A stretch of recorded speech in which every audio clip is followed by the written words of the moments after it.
Lights on, screen up. Oh yeah. Death Witch in the house. Pump it up, pump it up. Sexy gaming stream. Feeling right, feeling right. All eyes on him. In the zone tonight. Zone tonight. Joystick in hand, smooth as silk, smooth as silk. Playing with fire, what a thrill, what a thrill, what a thrill. Chat's going wild, hearts on a spree, on a spree. Get ready, folks, it's time to see, time to see, time to see. Everybody move, swing and play, swing and play. Death Witch like I'm join the fray, join the fray, join the fray. Groove to the rhythm, don't delay, don't delay, don't delay. Catch that vibe, stay and sway, stay and sway, stay and sway. Come on, go! Swinging beats and joystick feats. He's the king of gaming treats. Come on, yeah. Strings so tight, lights so bright. Death Witch is in the zone tonight. Liberty of play, stylish flair, stylish flair. Winning every round, beats to share, beats to share. Watch him dominate every way, every way. Feel the rhythm, join the craze, join the craze. Everybody move, swing and play, swing and play. Death Witch like I'm join the fray, join the fray, join the fray. Groove to the rhythm, don't delay, don't delay, don't delay. Catch that vibe, stay and sway, stay and sway, stay and sway.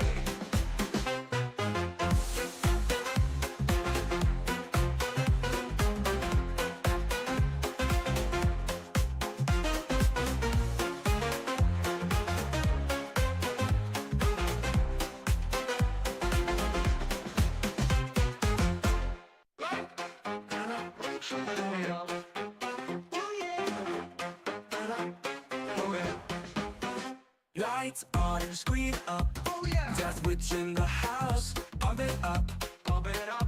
Sexy gaming stream. Feeling right, feeling right. All eyes on him. In the zone tonight. Zone tonight. Joystick in hand, smooth as silk, smooth as silk.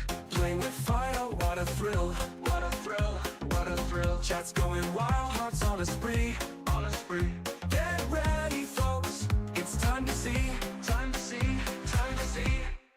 Everybody move, swing and play, swing and play. Death Witch like I'm join the fray, join the fray, join the fray. Groove to the rhythm, don't delay, don't delay, don't delay. Catch that vibe, stay and sway, stay and sway, stay and sway. Come on, go! Swinging beats and joystick feats. He's the king of gaming treats. Come on, yeah. Strings so tight, lights so bright. Death Witch is in the zone tonight. Liberty of play, stylish flair, stylish flair. Winning every round, beats to share, beats to share. Watch him dominate every way, every way. Feel the rhythm, join the craze, join the craze. Everybody move, swing and play, swing and play. Death Witch like I'm join the fray, join the fray, join the fray. Groove to the rhythm, don't delay, don't delay, don't delay. Catch that vibe, stay and sway, stay and sway, stay and sway.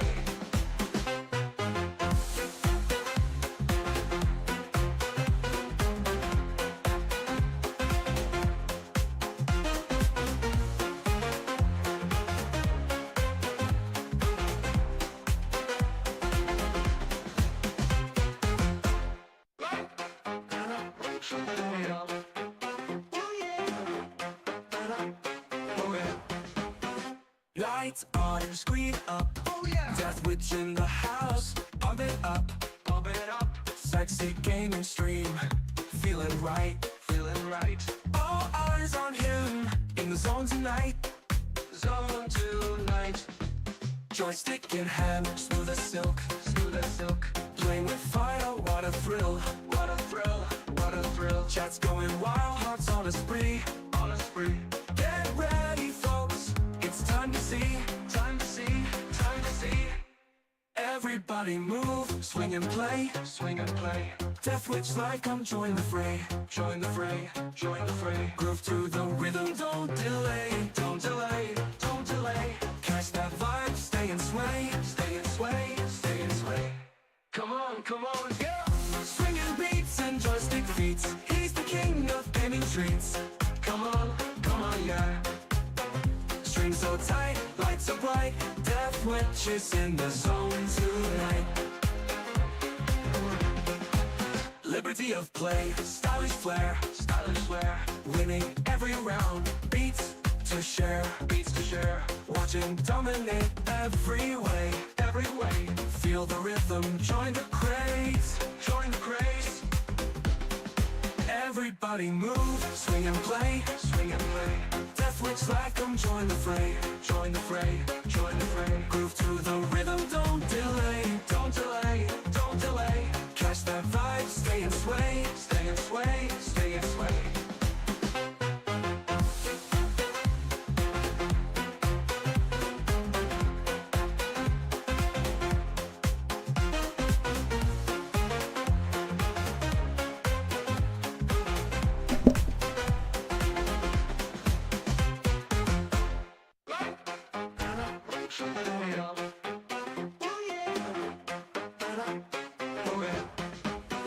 Lights on and screen up. Oh yeah. Death Witch in the house. Pump it up, pump it up. Sexy gaming stream. What's up, witches? Alright, where are we at? Where are we at? Let's get the stream set up, boys. Doing something a little different tonight. We got one day until the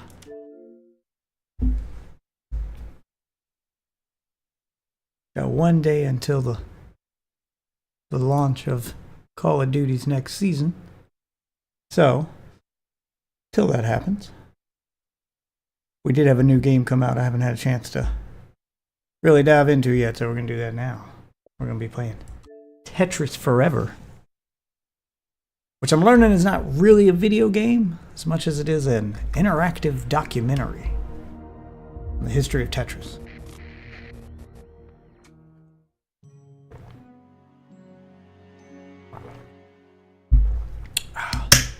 It's like a new thing they're doing.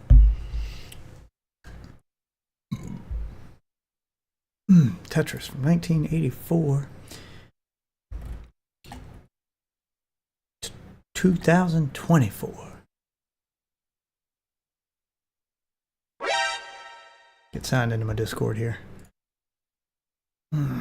Okay. Now,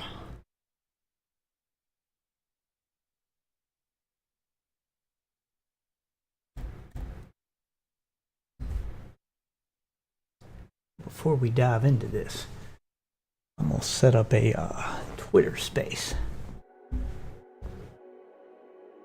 Once I got the squad room open on Discord, which means I am letting random people join. Squad room's open to the public.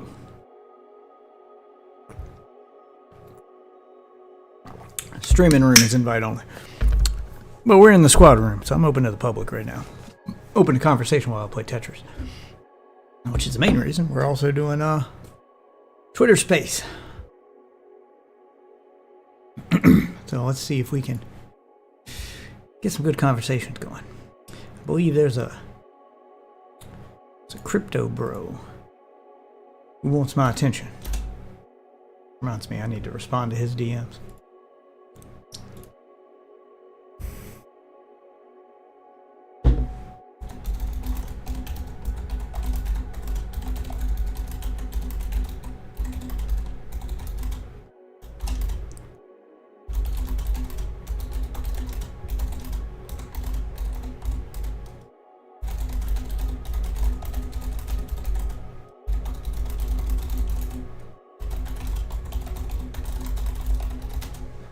Okay, let him know we're going live. I'm sure he's going to want in on this.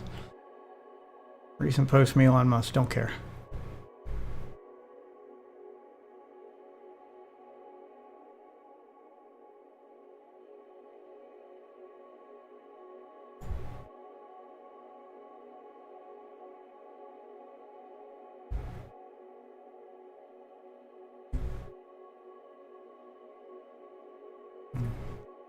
Wait, what's going on with Asmongold? Why is he...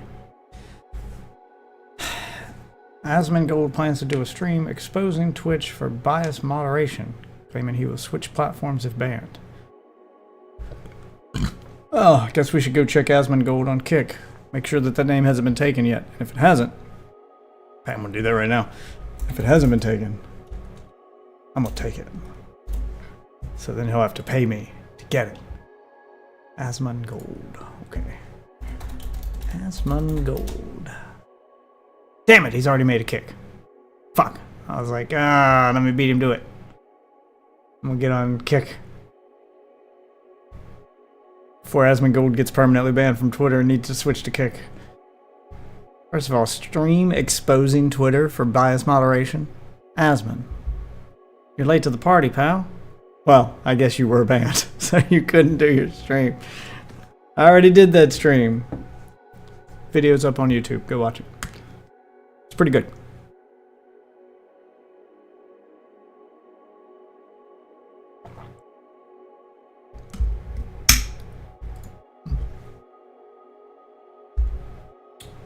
Let's troll Twitter a little bit before I make my Twitter space.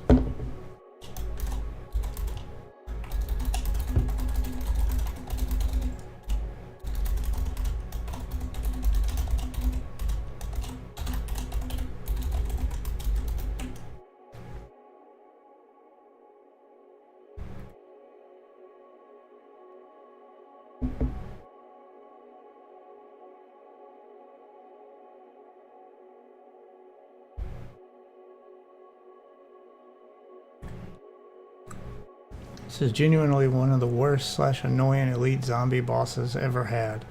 Please don't add the Abomination back in future maps. Abomination's super easy to deal with. What? That fucking 12-armed thing in Terminus is the biggest bane of my fucking use. I hate those things.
Just make myself known on Twitter.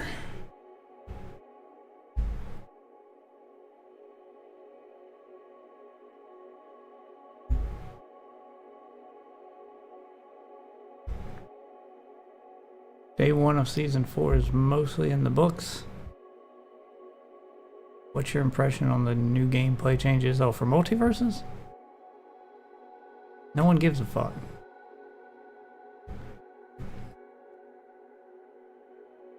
Black Ops 6 Season 1 Black Cell. I hope nobody's buying the Black Cell. Oh god, that's terrible. Not impressed with that skin. Ooh, it comes with a hyena though. I like the gun skin. Not worth buying Black Cell for though.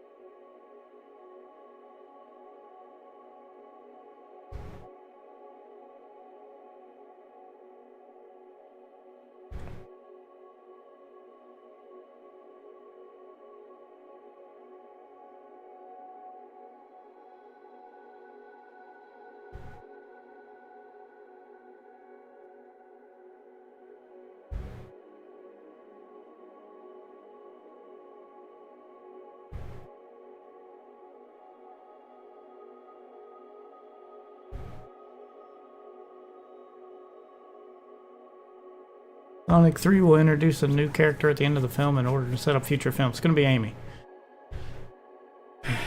Obviously, I'm surprised they did Shadow before Amy. But, you know.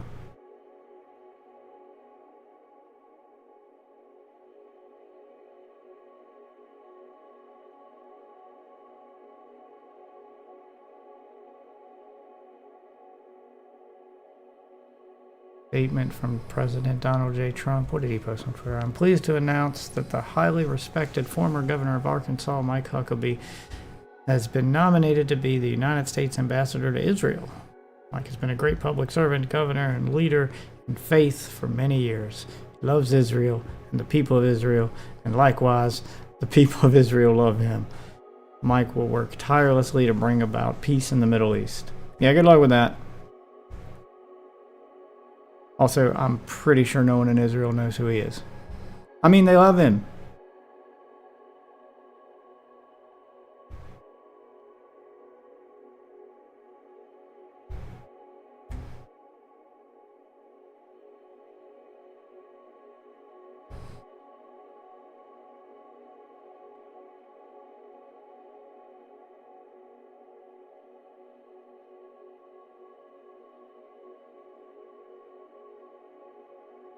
Microsoft's gaming chief Phil Spencer says there are no red lines in its first-party lineup, not ruling out the chance of Halo ever making the jump to PlayStation.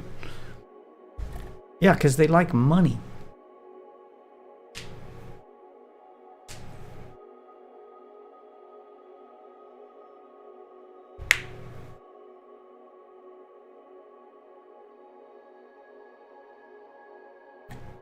Alright, I gotta quit. Gotta quit trolling on Twitter here.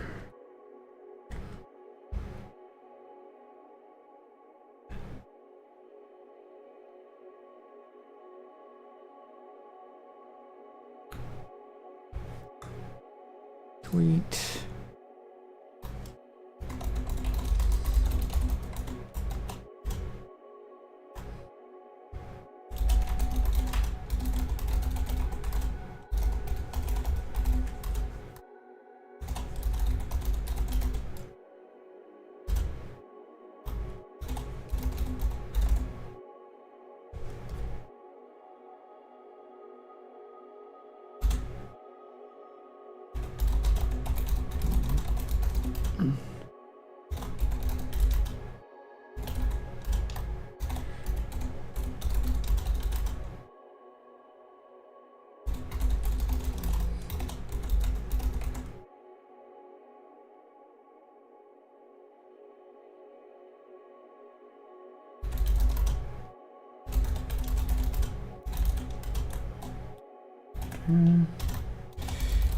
YouTube, Twitch, Kick, Rumble.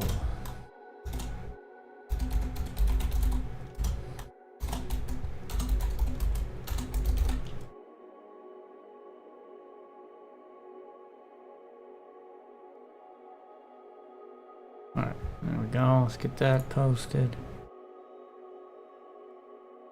Okay, and let's get the Twitter space up and running. Create my space.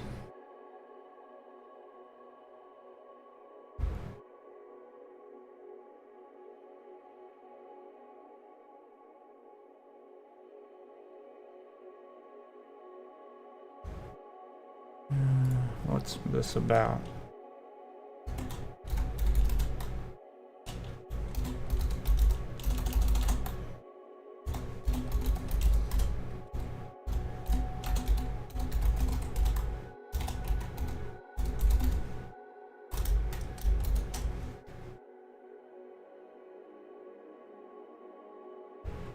Trending in spaces, cryptocurrencies. Let's see, is politics up here?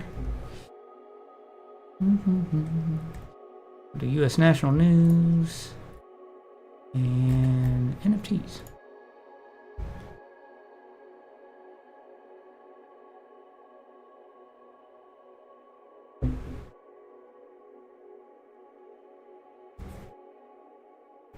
Okay.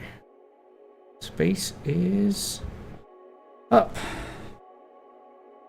Had to figure out a push to mute button or push to talk for the Twitter space. All right, let's jump into Tetris now.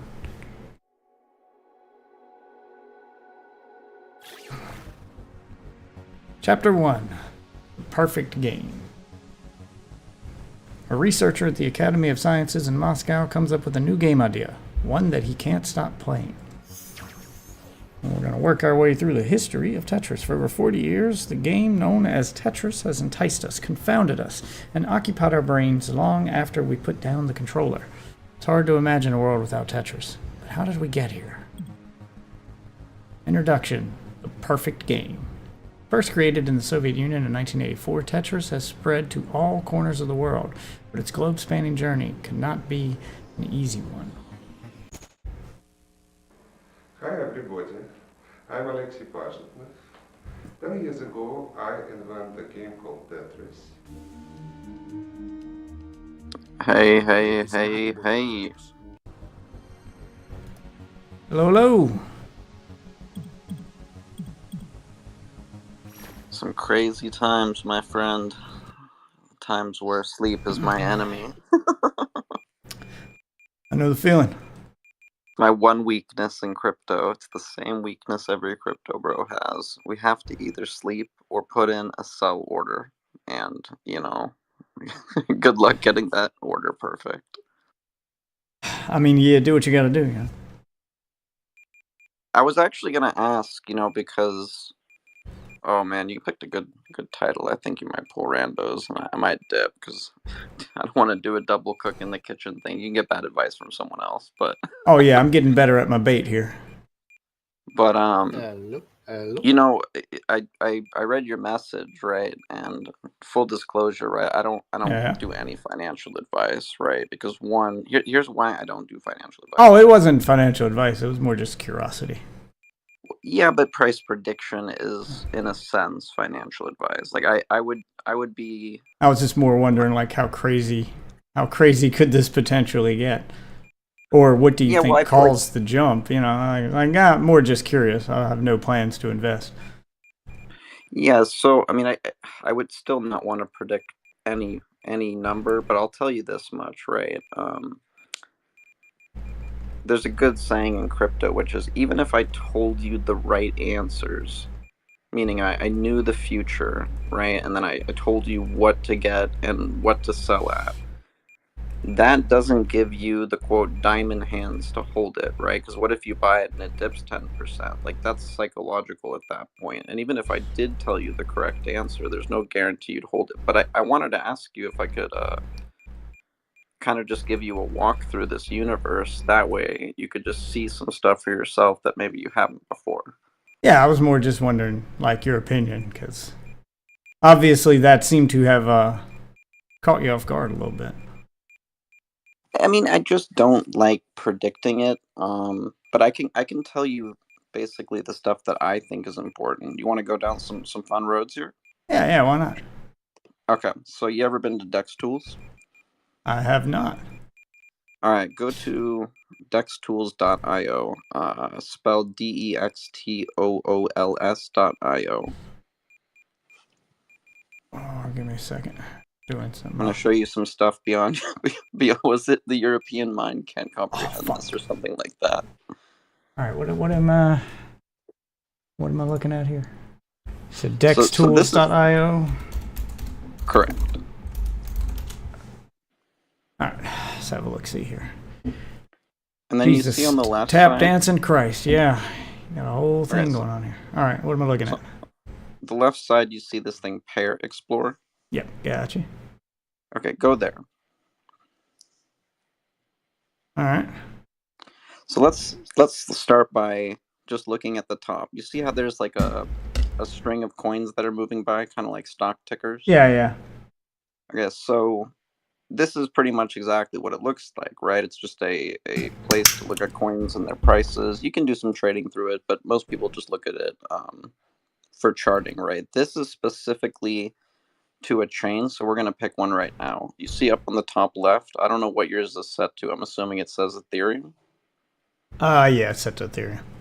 Change that to Solana. If you click it, it's going to be Sol is just 2 to the right. Gotcha. And the cool kids call it Sol. No, I'm just kidding. So you see the coins on the wheel changed, right? Because some tokens are on Ethereum, some are on Solana, some are on Cardano, Yeah, blah, blah, right, blah. right. So I want you to search for a token, PNUT, which is Peanut the Squirrel. I'm sure you remember Yeah, that I remember story you. in the news. Yeah, I remember you brought that one up. So when we last talked, it was something like 200 million. When you type that in, there's going to be a whole bunch of peanuts. Those are just different liquidity pools, but the big one at the top. Yeah, with that's the first one I clicked on. Yeah, okay. So this is now a $2.1 billion coin.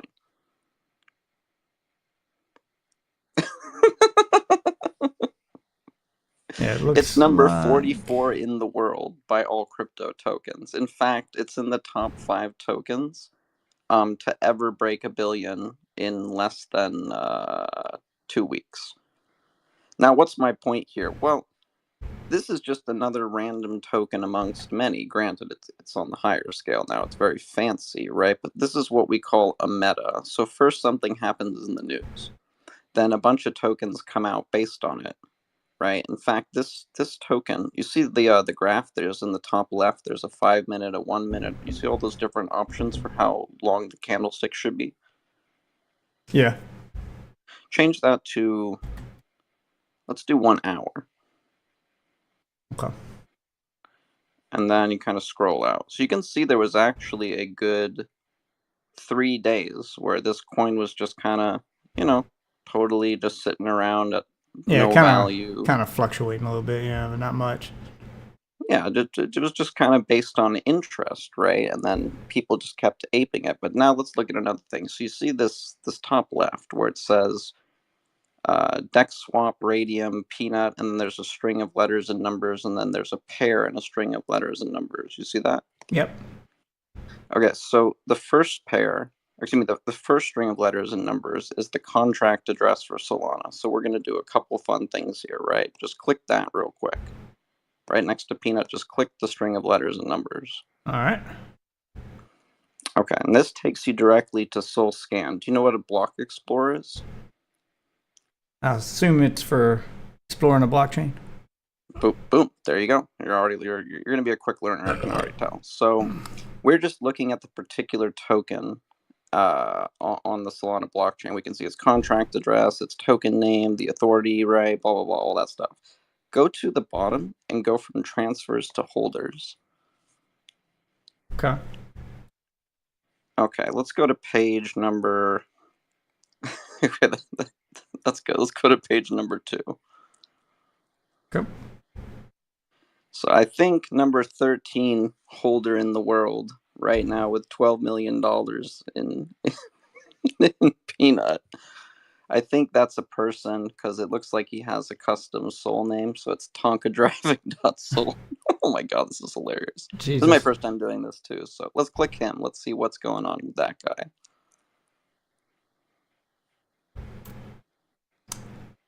Okay, so we can see he's got $128,000 in Sol. He's got 13 million in tokens, most of it in Peanut the Squirrel. So let's go to balance changes, right? Okay. And we're gonna go to wait, make sure I know what I'm doing here. Balance change, yeah, that should be it. Why do we not see the Okay. maybe that's why. Yeah, Peanut okay, you have to at the change it from bottom. all to SPL. Oh, SPL. Yeah. Okay. Okay, and then we're gonna go to the bottom. Well, not the bottom, but like the right where there says token. There's like a weird symbol. Yeah, the filter symbol. Gotcha. Yeah. Wait, why is this? Hold on a second. Something's not right. Go back to change it from SPL only to all, Okay. and then go back to that same token thing. Okay. Then just type in Peanut, and when Peanut comes up, hit that, and then hit filter. Okay, so a filter for Peanut the Squirrel. Gotcha. Okay, and then go to the last page on the list. On the bottom right, you can just... Yep, got it. So the first transaction this guy ever did was 12 days ago with Peanut, so he's probably doing good. So you see at the left side, there's a thing called signature. Yep. Let's go to that real quick. Okay. So it looks like What he put? he traded 42 Sol Okay. for what is now worth $2 million in Peanut. How much was that? Like, is there a way to see like how much he put yeah, in? Actually, yeah. So check this out, right? In you dollars? Can actually click. Yeah. Well, it shows the dollar value, but watch this. You see next to 42, there's a 9,000. Yeah. That's the current value. Click that. It's going to show you the value of the Solana the day he traded it. Okay. And then click over the Peanut. It'll show you the value of the Peanut the day he traded it.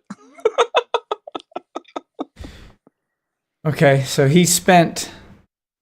So basically, the day he bought that peanut, he spent $3,423.02. Close actually to this. So little crypto fact: when he bought $7,000 worth of Solana into Peanut, there was huge slippage. Right, he basically pumped a bunch of liquidity into the pool, so he didn't get exactly $7,000 out for his $7,000 in. Okay, well, I mean, I was looking at the one under it for peanut where it says $3,423. Correct. That's the value of the Peanut when he bought it. But I'm saying he basically paid $7,000 for 3.5 grand, and I know why it happened. It's because he just hit buy in one giant candlestick, right? So he raised the price so much in his buy that by the end of the candlestick, he was buying Peanut for more and more and more and more for the same amount. Yeah, so each token each token he bought was more expensive than the one before. Right, and you can do. I don't know if he. We'd have to ask it. We could probably go on Twitter and just type in Tonka driving.sol and see if we could just pull him into the room. But I'm sure that he's either brand new and lucky, so he didn't understand slippage, or he's an expert veteran and he didn't give a shit about the slippage. So basically, right? He put in, we'll say $7,000 of his own money, and he's sitting on $2 million. Well, and he's been aping more and more later, all the way up to 13 million now. Meaning he didn't just buy it at the very beginning. Oh, I mean, I'm just talking about. Yeah, I'm just talking about for the amount. Like if he had purchased nothing else, just from what he purchased in that first transaction. Yes, correct. Okay. And interestingly enough, you can actually watch in real time. If you click the Peanut thing again, you can see it's worth a little less than when we first looked at it. Yeah, it's Peanuts went down a bit. Looks like it's fluctuating a little bit here. So now let's go back to the DEX tools, right? Because we went on a little rabbit hole. We learned a little bit about block exploring. I call it block surfing, but people call it different things, right? So yeah. Now that we're here, right, we think to ourselves, we're day one, Peanut is 200 million. We're like, we're not buying a coin at 200 million. That's insane, right? But what happens, right? Well, when Peanut the squirrel was seized, Fred the raccoon was also taken by the wildlife people. So let's type Fred into DEX tools. Jesus Christ. Okay. And it's the first one that comes up. Gotcha. Oh, look, Fred's doing pretty good. So you follow a trend, find out what's next. You try to get in $100 at a raccoon and walk away with 100,000. Right, but now we say, well, Fred's already 200 million, just like Peanut was. I'm not buying that. That's crazy. Okay, let's go to the search bar. Those people whose squirrel and raccoon was seen owned a cat, and the cat's name is Chloe, which is CHLOE, and it's the first one that comes up. Jesus Christ. So, Chloe's doing pretty good, and I don't think I need to tell you this next part, but the guy who owned the squirrel, his coin's out, and his wife coin's out, and the squirrel's brother's coin is out, and there's a whole family. The squirrel's brother. Does anyone know the squirrel's brother's name? Yeah, it's Wally. Type Wally into the search bar. It's already done really well. Oh God. It's 9 million already. Oh, Peanut's brother. It's just it says it. Now, let me blow your mind a little bit. Little. Well, maybe this is just painful, but so now go to a new search and search. It's called pump.fun. Oh God. Okay, pump.fun. So this is where coins are born. The problem with crypto, especially meme coins, used to be some guy just makes a coin. He makes a coin, he clicks a button, right? Now he's got 90% of the whole supply or something, so like he's just gonna dump on you. There's no chance for anyone to just kind of equally participate. So this is a place called pump.fun. Anyone can make a coin by just clicking a couple buttons. They put a banner on it, they put a Twitter, whatever they want to do. They hit start, and it starts at 0. There's no liquidity in the pool. Nobody owns any tokens. First come, first serve. Okay. Now, as you can see, just going to the front page, Peanut the Squirrel's pump.fun coin, Goatsius Maximus, basically all of the best coins, right? You can see Fred is right here. Yeah. So the best coins come from pump.fun because it's truly fair. So let's just take an example look. Let's do. Do you see the King of the Hill? What's the King of the Hill for you right now? So hold on. It says pump.fun now listed on Radium. Do I gotta switch to that? No. I think you clicked Peanut. I'm saying if you go back to the front page, there should be a King of the Hill coin. Okay. King of the Hill coin. At the front of the page, you see King of the Hill. I do not. Or you mean back at the front page of Dex Tools? No, of pump.fun. It's a website, not a coin. Oh, okay. Yeah, I was looking on Dex Tools. Okay, pump.fun. No worries, man. You are learning so quick right now because some people, I mean, it's like you just can't even get them to the website without waiting 5 minutes. So now you see pump.fun, right? Yep. Okay. So how do I get to this King of the Hill? It's on if you click the top left little pill, that'll refresh it, and there should just be this thing that says King of the Hill on the front of the page. It says sort featured. No. Let me send you a screenshot of what I'm looking at. I'm not seeing any King of the Hill here. Let me, yes, Twitter, you can access my... Okay, just do you see this? Screenshot incoming to a DM. I guess it's a... What? Okay, that's fine. Oh, yeah, you see this right there? Middle of the screen, King of the Hill.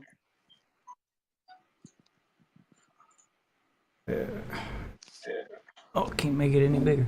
King of the Hill, is that the... See, search for the token. Oh, King of the Hill, there it is. Oh, Jesus Christ, I'm blind. No, it's all good. It's all good. Yeah, mine is Litecoin mascot. Yeah, it just changes. It's basically like when a bunch of people are buying the coin at the bottom, right? It gets the King of the Hill flag. So like, there's all the other coins would say if you wanted to dethrone the current King of the Hill, you have to reach this market cap. Let's pick any coin though, just for the record. So just click whatever your King of the Hill coin is. All right, mine's Litecoin mascot, ticker Chibi. Chibi. Make sure I go to the same. How do you spell that? CHIBBY? CHIBY. Or, yeah, okay. CHIBI, sorry. Both 2 I's, no Y. Oh, there are so many. You know what? I'll tell you what. Go. It's got it says Litecoin mascot, ticker CHIBI. It's got a cartoon of a angel. Oh, there's like 100 coins called Chibi, to be fair. That's what I'm saying. Okay, but it doesn't matter. So if you're just looking at the coins chart, right, you see on the bottom left, or excuse me, the bottom right, there's a thing called a bonding curve. Okay. So this is what happens is when 80 total Solana go into the bonding curve, as Solana goes in, meme coin goes into the person who bought its wallet or address, whatever, right? And when it hits a certain number, it migrates over to Radium, which is a to keep it simple, it's like the next step, right? Of where Yeah, it yeah. makes its At reputation. the top here, it says for this specific coin, it says bonding curve complete. A radium pool will be seeded in the next 5 to 20 minutes with $18,000 of liquidity. A link to the pool will be provided here once complete.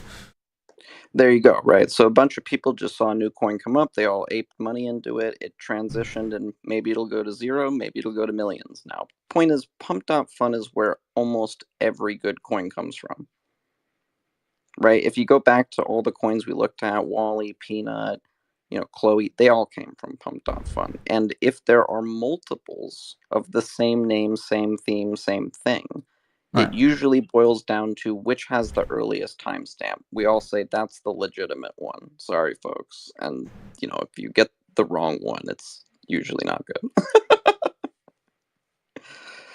So let me teach you something that almost nobody knows. This is where I shine in crypto. So go to Meteora. You ever been there? I have not. So it's METEORA.ag. Or a dot .ag. .ag. Okay. Okay, so you should see at the top left, you see this thing called pools. Oh. No, I am seeing a big thing that says. Oh, well, you have to launch an app. Oh, first. launch app first. Okay. Yeah. Yeah, tell me to launch app. Okay, so pools. Gotcha. So then you see there's DLMM, that stands for Dynamic Liquidity Market Maker. Then there's dynamic pools. These names don't mean anything. They're just like what you would call what we would call a muffin, people in Europe would call a biscuit. The types of pools will have different names to describe what they are, but it really comes down to what they do. I don't want to take you too far down the way liquidity pools work on a technical level, unless you want to, but it basically boils down to you provide assets, other people swap your assets for their assets, and you get a fee. I think I was telling you about this, right? You're basically taking a fee. Because otherwise we'd have to use an exchange, nothing would work. I can't make a coin, beg Binance to list the coin, let people trade my coin. Pump.Fun takes it to Radium, and places like Radium or Meteora just let people use liquidity and provide it and take fees. So we've basically created a way to trade crypto without ever using an exchange again. There's no point now.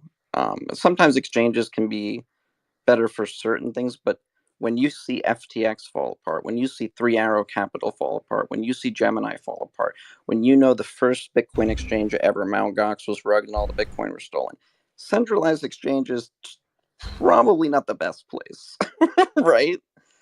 So instead, we use liquidity pools, and if you provide, you get some fees for letting people swap. So let me show you something. You see, go to dynamic pools.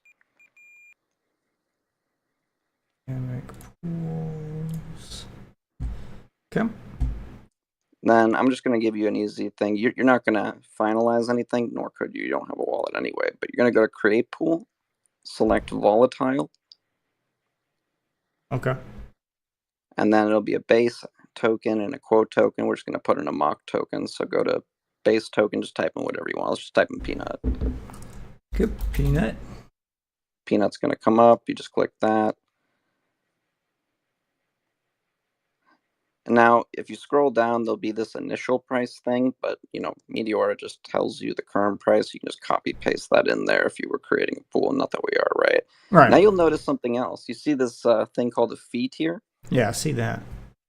So you tell me, Death, what are our options? The percentage the pool will earn in fees, you can go from 0.25% all the way up to 6%. I'm going to choose 6%. So what this means is you put $100 in Peanut in and $100 in your quote token, whether it's Sol or dollars, right? Because dollars are already on chain in the form of various stable coins. So let's say you do a Peanut and you do dollars, right? Yeah. So now somebody can put their Peanut in, take your dollars out. They can put their dollars in, take your Peanut out. But whatever they do, you're taking 6%, which is auto reinvesting in the pool per transaction. Okay. So you're making, like, you know, when people say my stocks make me 6% a year? Yeah, that's how they're earning the money off the trade fees and transactions like that. Yeah. Well, this pool is making you 6% a trade. So instead of waiting a whole year to make 6%, or a week to make 6%, or a day to make 6%, which compounds into your snowball, you're literally making 6% a trade. So how did I discover this, right? Well, I was looking at these pools one day, and I would go to, like, let's go back to dynamic, right, before we went to create. Okay. And then let's organize it by TVL, right? You see that TVL? Let's go high to low. Okay. And let's just scroll down a bit. Let's keep going. Ugh, we don't talk about the R word token. That's a whole other rabbit hole. Just ignore that one. Keep going. We just keep going until we find something good. You know, we'll just type in one. I'll give you an easy example one. Show you one of mine, actually, to be fair.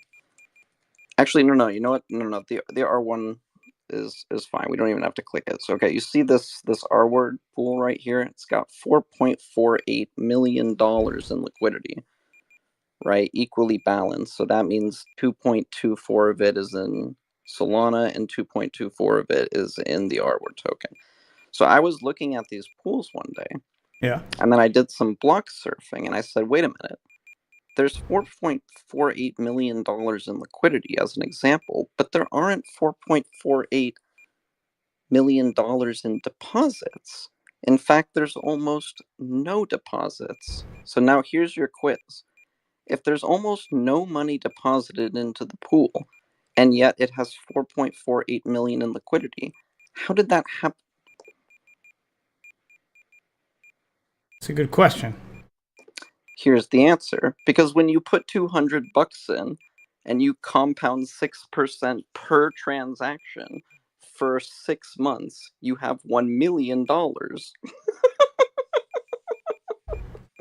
So that's just the money being piled up from all the transactions. That's right. And guess who, as soon as Peanut broke $1 billion, bought every single one of Peanut's family at the lowest they were in this last 24 hours and made one of these 6% compounding pools for all of them. That was me.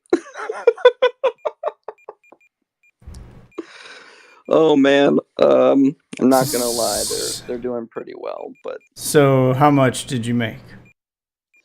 so it's been like 16 hours and I've made, it depends on the pool to be fair, right? Some are doing better than others, but most of them have made at least 25%. One is already at 30. And of course it's auto compounding. And remember, so this is worth mentioning. Price of the meme goes up, right? So I'm just going to use Wally as an example. Wally goes up in price. That means that people are shoving in their dollars and taking out Wally. So not only am I earning fees, right, but the pool itself is losing Wally and gaining dollars, meaning the value of the pool, irregardless of the fees, is growing in value.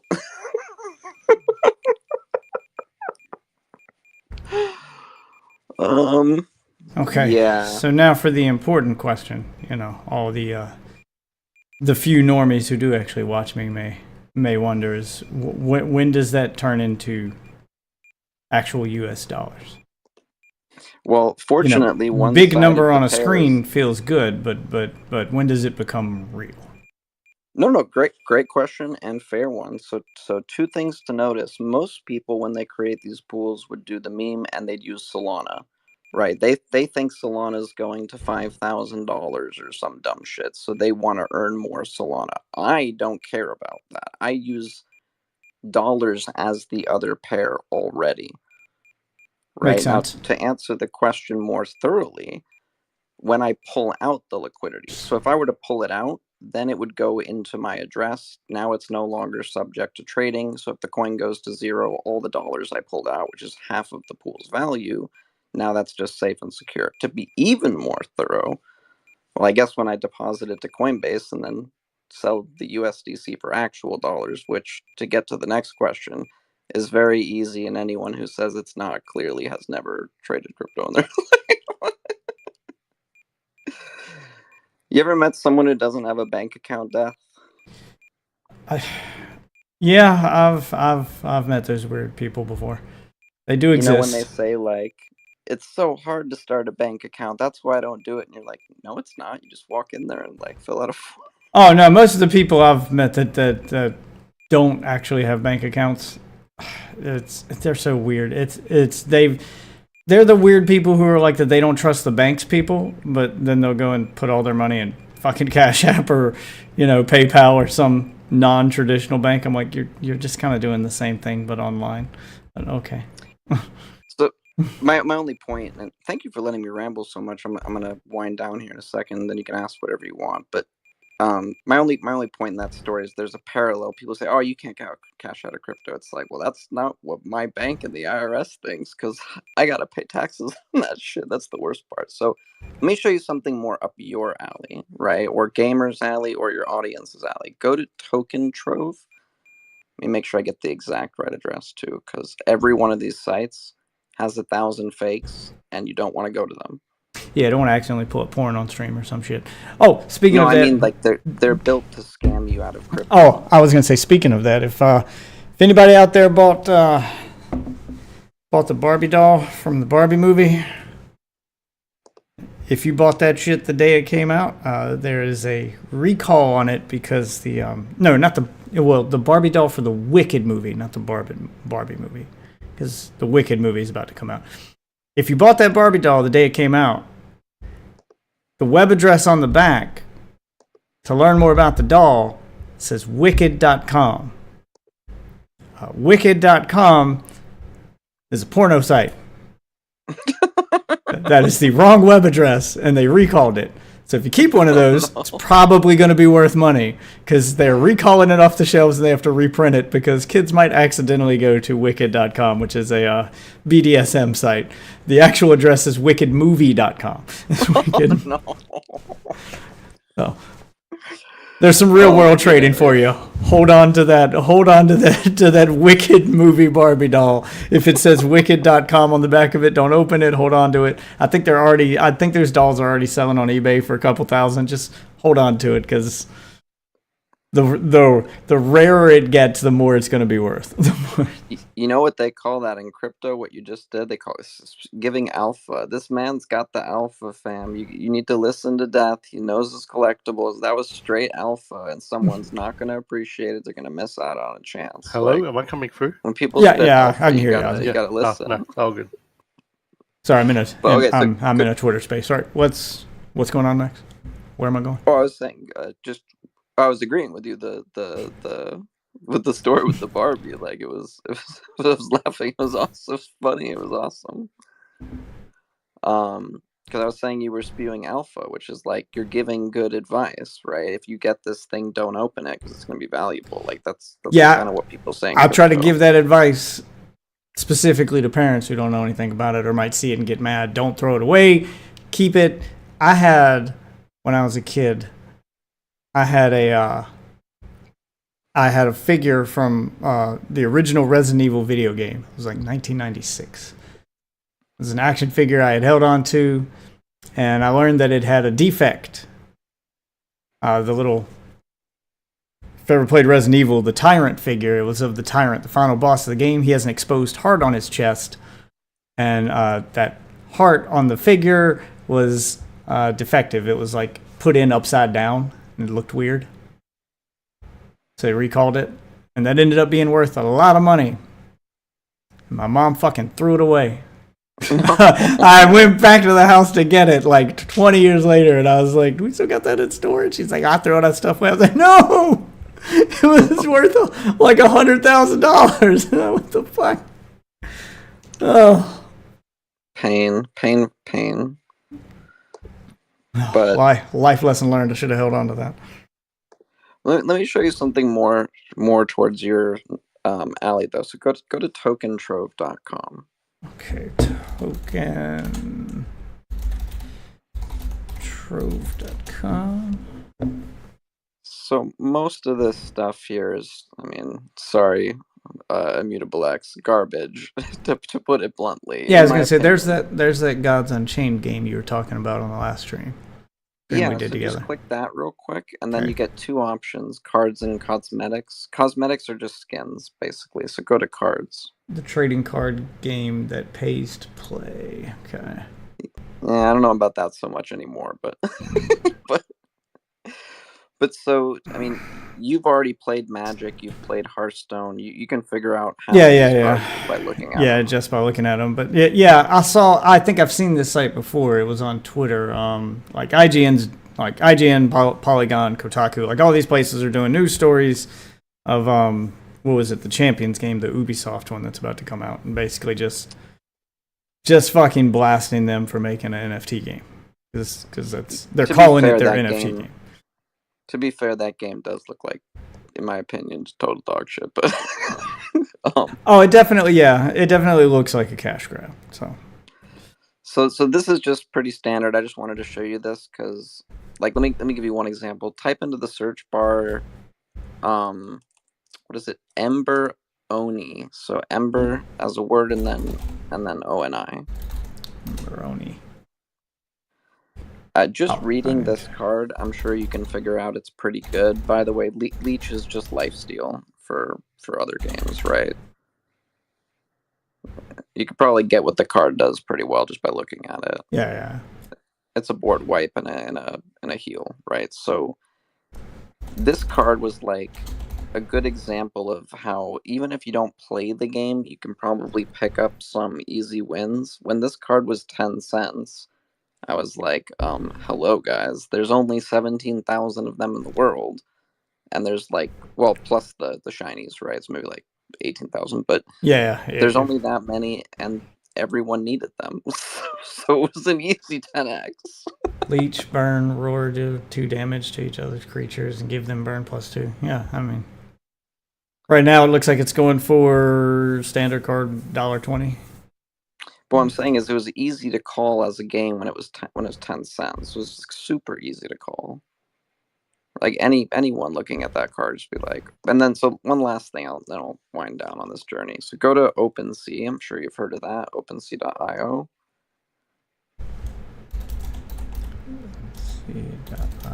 The dreaded NFTs, bro. The dreaded NFTs. And then you see the search bar, yeah? I think I may be on the wrong thing. How do you spell OpenSea? Did I do the wrong thing? OpenSea.io. Oh, OpenSea, like a body of water, not like I see something. Gotcha. Okay. Yep, gotcha. Search bar.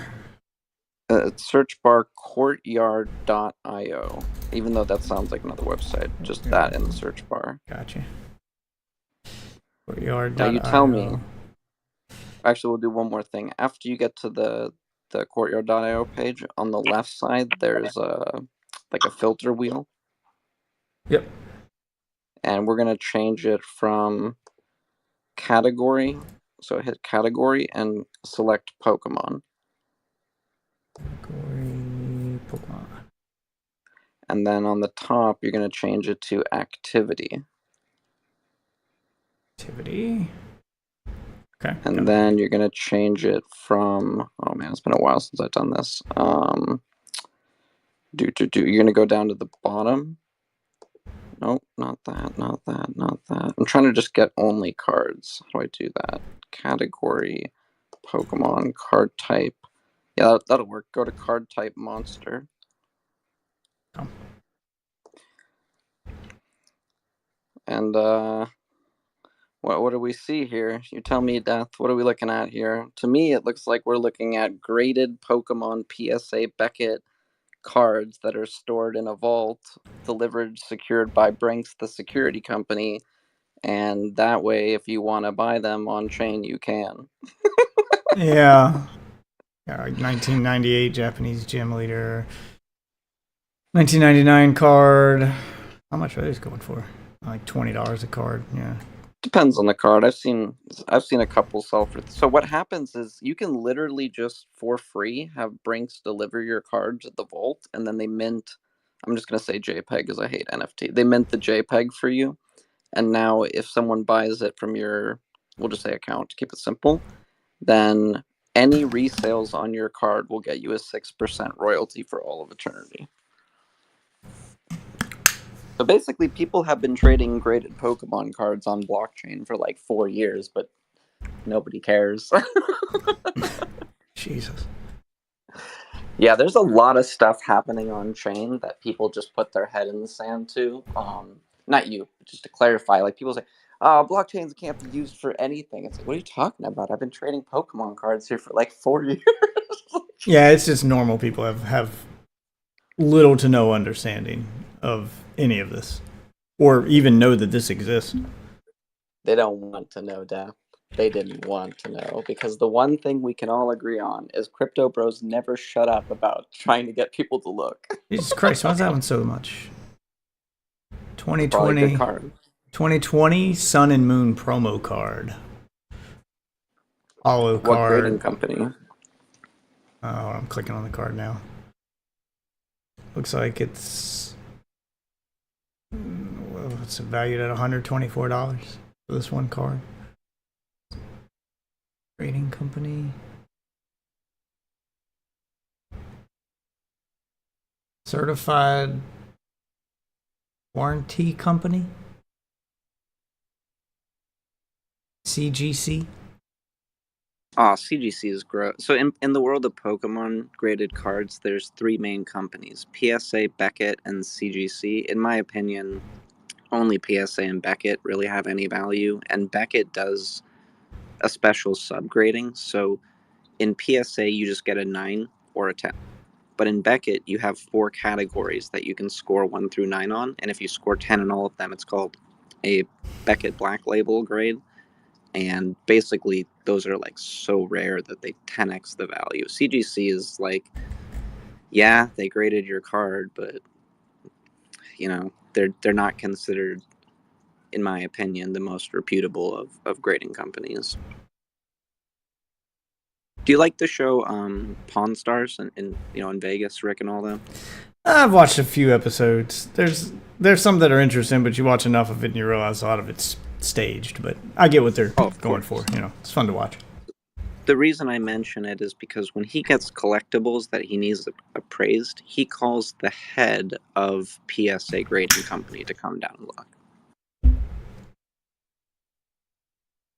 So now you've gotten a crash course. This is what we call, like, there's, bro, I mean, there are so many rabbit holes here that you just wouldn't believe. Every blockchain has like 5 marketplaces and 3 virtual worlds and 2 video games, and it just never ends, bro. Like, I've been here for 7 years. There are blockchains I've never even looked at that are in the top 30 coins right now, because every blockchain has a native token. Yeah. And I don't even know what their marketplaces are called, but I'm sure that they exist. I went on Tron. No, I went on Wax, and I found the equivalent to OpenSea there. It's called Atomic Hub. And then I saw some art being sold by a friend that I've been friends with in blockchain for years. I was like, what the hell, man? You sell art on Wax? He's like, yeah. It's like that level of interconnectedness.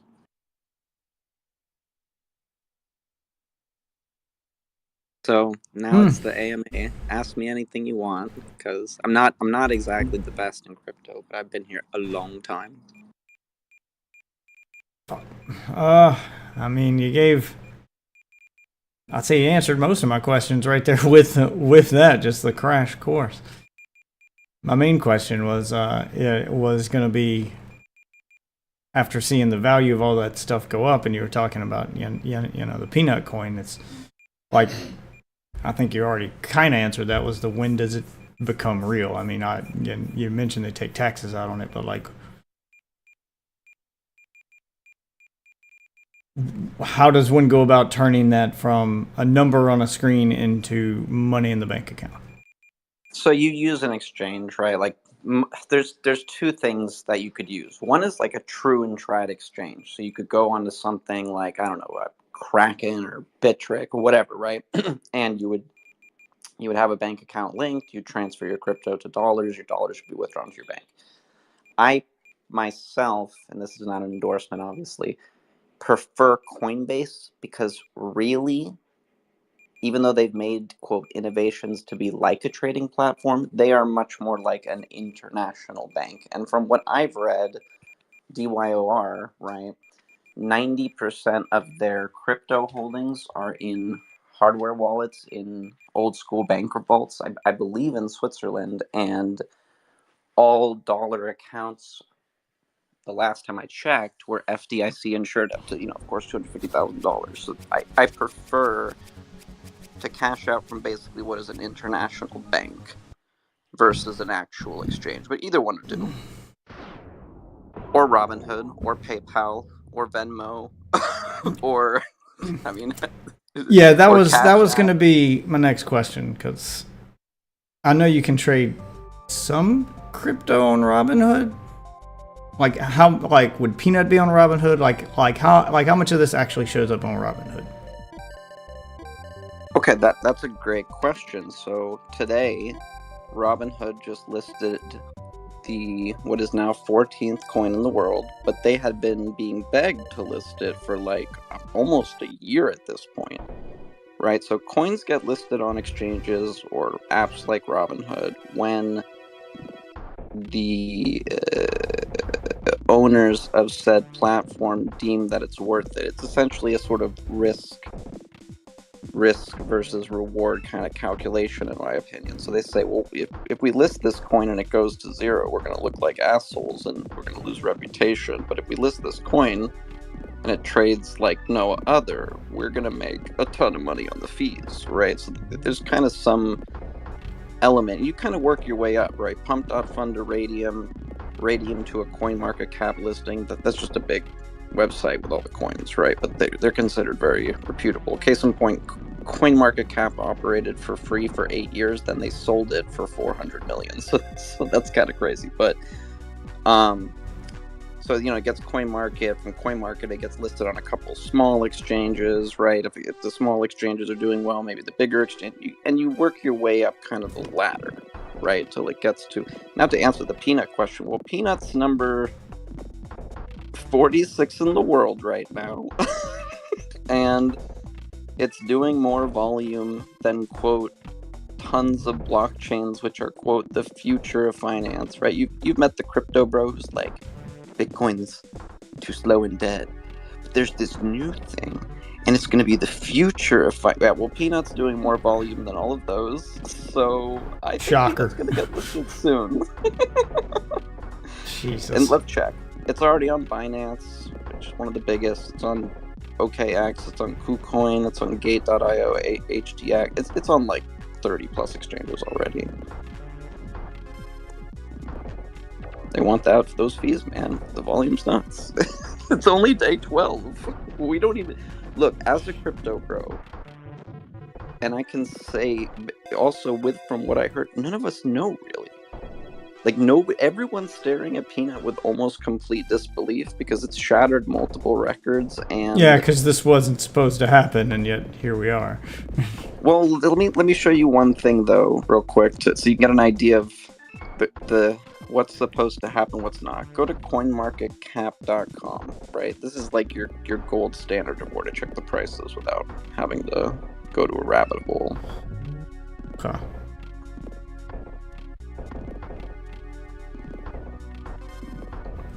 And when you're there, just let me know. So I'm constantly having to check prices myself because at any moment I might want to sell this bag and be like done with lots of life problems. Said goldmarketcap.com? CoinMarketCap. CoinMarket. Yeah. Whoops. Okay. Oops, something went wrong. Try that. There we go. Okay. Front page. So let's just scroll down the list. We got Bitcoin, obviously. Got the big boy ETH, right? We got Solana, Binance Coin. BNB is Binance's token. When you trade on Binance, the fee is taken out of what you trade. But if you use Binance token, they take that as the fee and they reduce your fee rate. So that's why that's it. Number 6 in the world is a meme coin. Number 11 in the world is a meme coin. Number 14 in the world is a meme coin.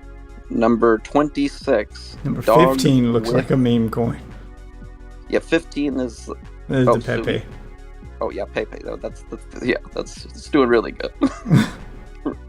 In fact, you know what? Let's just click. That probably I see a giant spike in that one. I'm gonna guess the election caused that spike. You go to that coin real quick, and then you see on the top. Not on the top right of the page, but the top right of the chart. There's like a 1 day, a 7 day, a 1 month, all that. Go to all.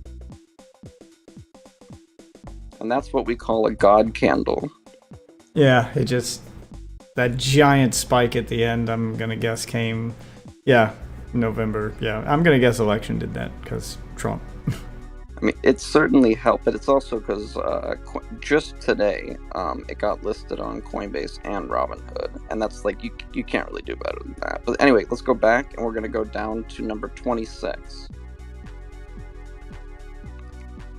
Let me introduce you to my friend, Dog Whiff Hat, which is now a $4 billion asset.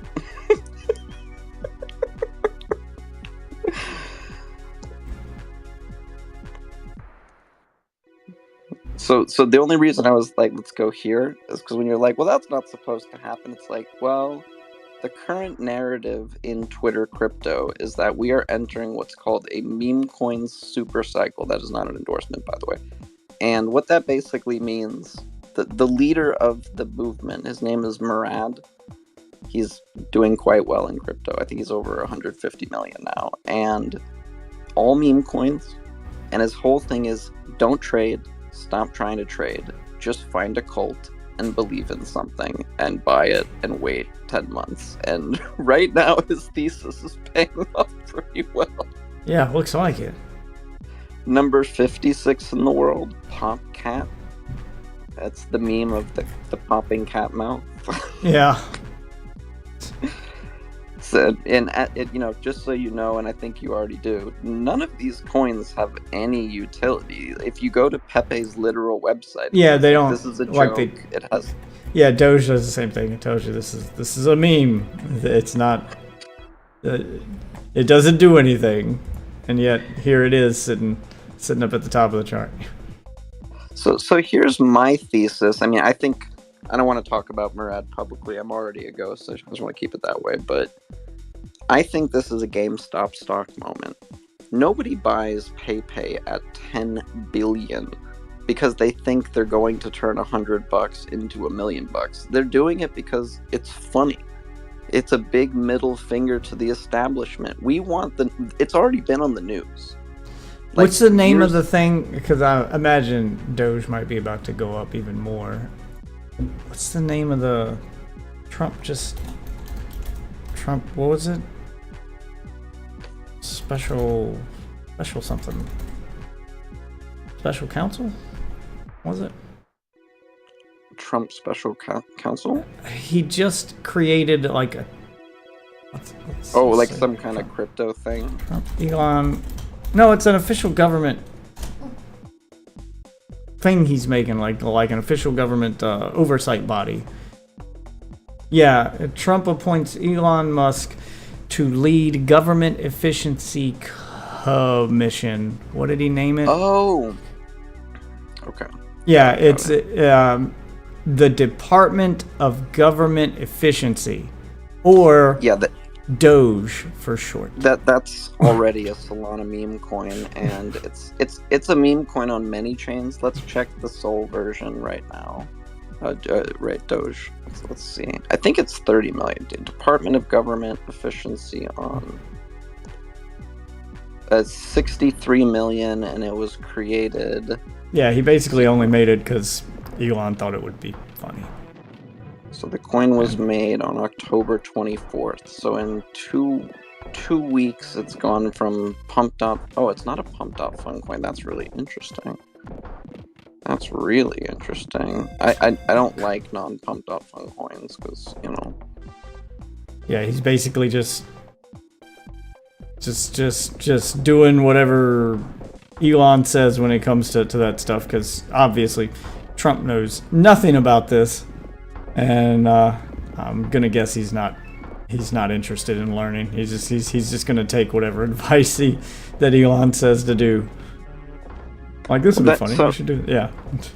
The funny thing, though, is, like, I'll be honest with you, 99% of people in crypto, not only do they not know anything about crypto, even if they're rich, but they could not take you on that roller coaster I did. They'd be like, Block Explorer, I don't do that technical stuff. It's like, oh, Jesus. But, if Elon knew anything about crypto, he'd be using first of all, he'd be using liquidity pools. Who buys and holds an asset when it prints money for free, right? But, like, if you already own it, then why is it not printing money? It's one thing if you don't own crypto, then of course, like, it's irrelevant. But if you already own it, like, why are you not printing money for free? But so he would be doing, like, all kinds of stuff to basically take advantage of what we call DeFi. What you saw on Meteor is true DeFi, decentralized finance, a system of trade built completely independent of any central authority or intervention.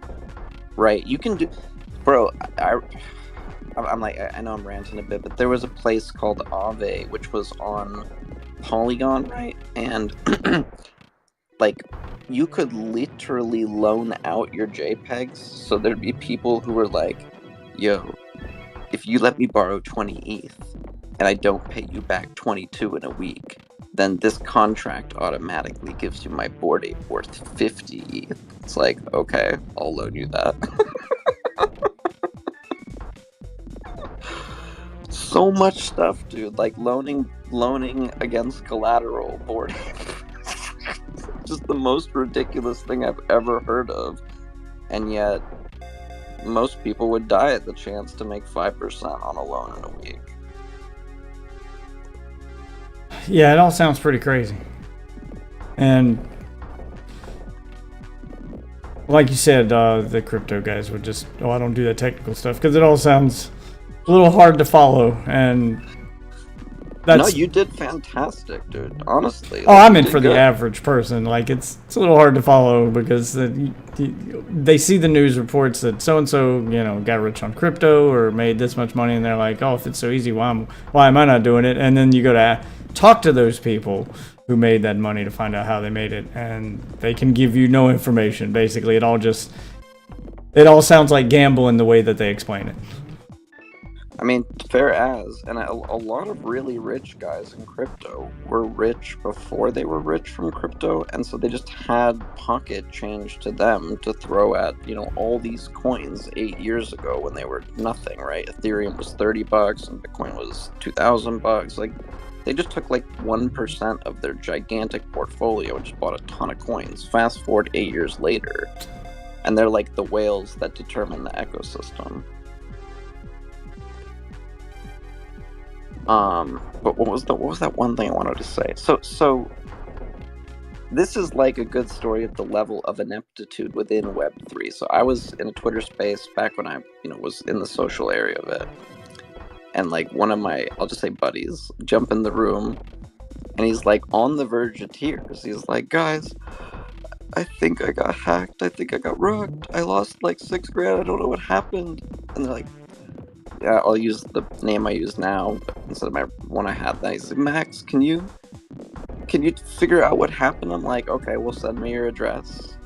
And you already know what that is. You just saw one, like the guy who had peanut, right? And he said, "Does that mean my wallet?" I said, "No, that I just dumbed it down." I was like, "Send me your account in your wallet," because I knew he didn't know the difference between a wallet and an address. And so he sends me it. I put it into the Block Explorer for Ethereum. It's called Etherscan. No surprise. And it said he sent $6,000 here. I said, "Okay, well, you sent it to this address. Do you know who this address is?" He's like, "That's my other account." I'm like, "Okay, so you sent your money to your other account?" And he's like, "Wait, so I didn't lose it?" And it's like, this is a guy who has $6,000 in a thing. He uses blockchain every day. He doesn't know what a Block Explorer is. Like, it's just... Like he doesn't know how to track his own funds.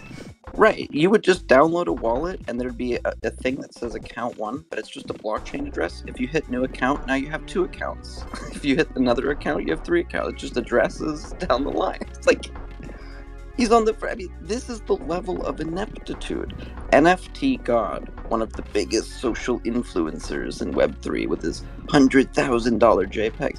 He made like the most easy to avoid rookie move when it came to his security, and before he knows, $300,000 in NFTs are gone. Like, you could run a study on the amount lost to ineptitude, and I bet you it would account for tons of the price collapse in the last bear. Probably. Crypto.com. And this is still public on Twitter and the news. They even tweeted it themselves. They once accidentally sent 90% of their customers' Ethereum to the wrong address.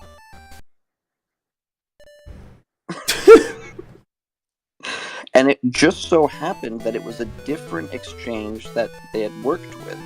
So instead of just copying the address they wanted to send to and pasting it where your wallet says, "Where do you want to send this?" they just had an address that I probably pre-selected it from an old list, right? And then they just clicked it, and thank God they were able to reach out to the other exchange. And they're like, "Oh, no problem, I sent it back." But like, you could download a wallet right now, and in 1 minute, you just be like, how would you make that mistake? It says account 1. There's a button that says send. You hit send. It says, "What asset would you like to send?" I'll send E. Where do you want to send it? And there, you put an address where you want to send it. And they can't even do that right. You can search the news right now. Just be Crypto.com says 90% of their... This is the most ridiculous... This is the level of ineptitude here. And so, it's right for the pickings in a way. Right? Because it's not very hard at this point when your competition just can't do anything.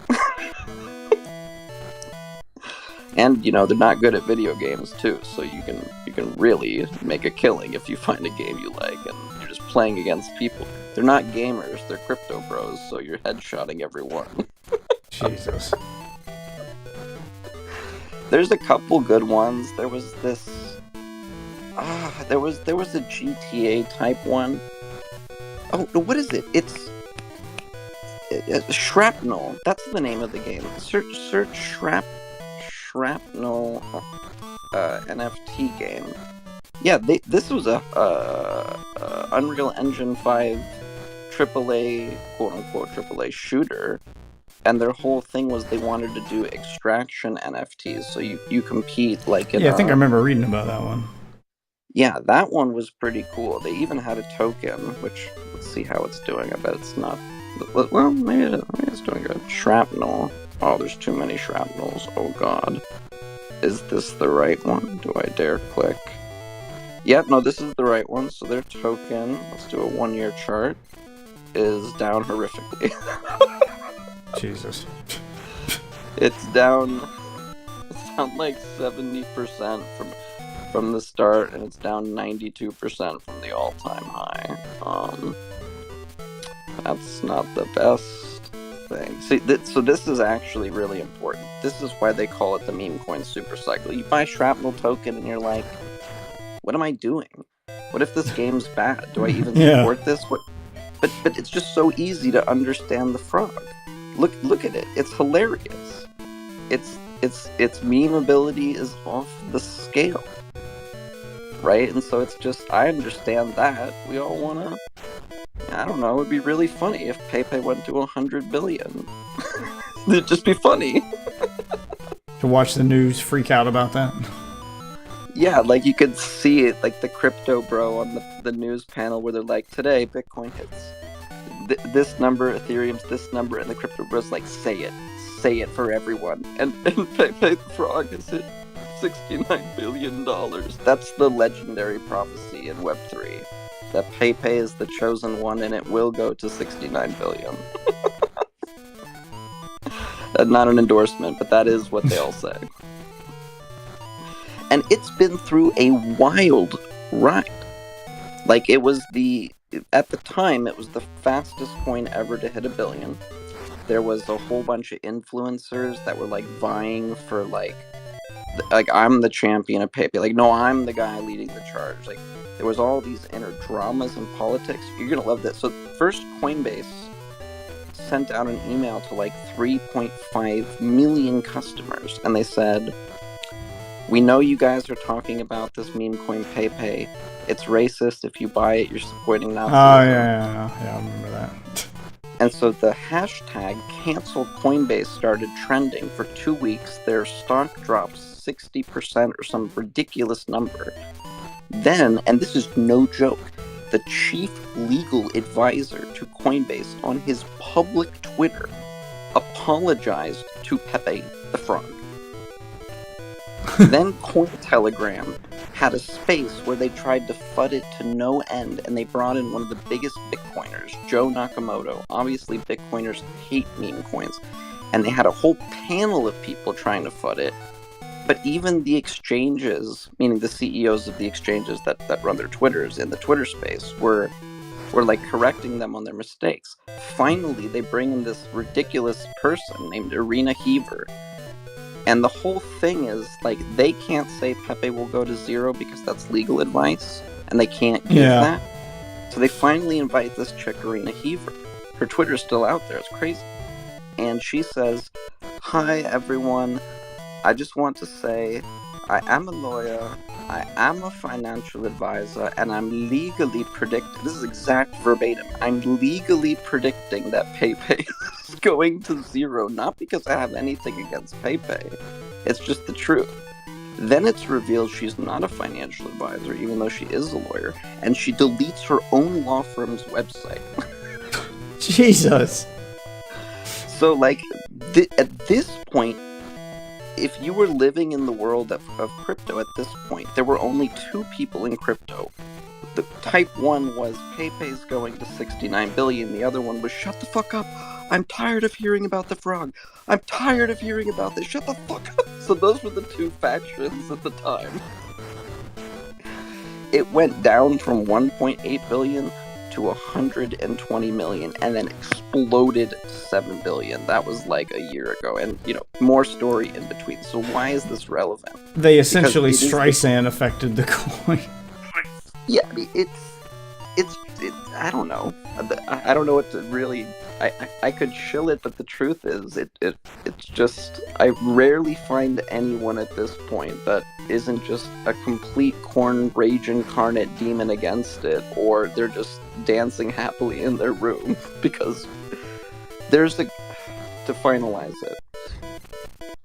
Because we started with Diamond Hands, so I'll end with Diamond Hands. There's a guy in the top 10 original buyers of PayPay. He put $250 on it when it came out. His blockchain, his address is a custom one, right?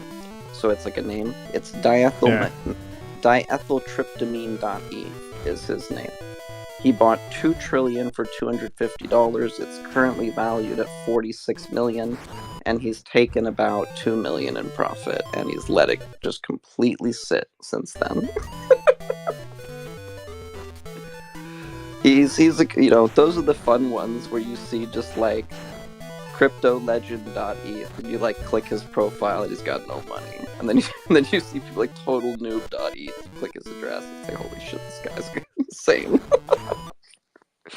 By the way, if you're already thinking, yes, you can just build a list. of all the addresses that are, doing 90-95% successful trades, right? They always grand slam it, hit it out of the park. You just follow their addresses. What they buy, you buy. Okay. Round Yeah. and round. I mean, it's a thing. Like, people will say on Twitter, like, yo, a large So peanut whale just bought this. So okay, here's a question. Since you mentioned that, it's got me thinking. Okay, if we're gonna make the crypto stock market kind of comparisons, which clearly they do to a certain extent with their stock tickers on the websites and stuff, is there a crypto equivalent of like the S&P 500, like the this is the thing to invest in? This is the the big ones. The ones everyone tracks, kind of deal. That's a really good question. So, and I just want to make sure I understand. Let me clarify one thing. Are you saying the equivalent to a literal mutual fund, where you put your money into a fund and it kind of invests in the whole sector? Yeah. We'll start with that. Is there an equivalent to like a mutual fund? Yeah, it's probably a better way to phrase that. I don't actually know. I'm assuming no, and here's why. Crypto as a mentality is you are your own bank. That is what it is about. That is what its premise is built on. And mutual funds usually are, like a hedge fund. A hedge fund is trying to get clients. So they'll invest in the hedge fund, but because the hedge fund is kind of just playing the whole market, they can always offer consistent returns. That's like the antithesis. Yeah. Right? That's the idea. Yeah, so like crypto is and honestly it probably wouldn't work here is also the problem, right? Because if you look just at the top of CoinMarket, there's 2.4 million quote-unquote cryptos out there, right? But as I'm sure you guessed, 99.9% go to zero. Well, yeah. I mean, probably more like 97. But the point is, a good vast majority of them just don't go anywhere. Yeah. Yeah, like this is a place where right now you're hearing people say like Dogecoin sellers selling to move into Peanut, right? Like if you have 500,000 in Dogecoin, you look at it, you say, okay, maybe it can go up 3x. Then you see some squirrel is just tearing through all of the sell walls, and you're like, why would I try to get a 2x in Dogecoin when like the 2x in Peanut's more obvious now, and the potential for. So there are differences between the safe plays and the long plays, right? If you buy Bitcoin at 50, you'll probably make 100% on the way to 100. Okay, 2x is great.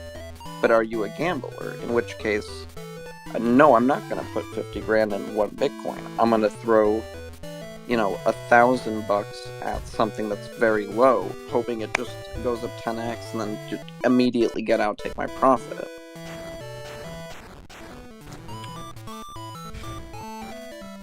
Which, to be fair, those Solana guys, like, Bitcoiners look smart until, like, a literal crackhead. One of the bigger coin devs is a literal crackhead. Like, he smokes crack on screen.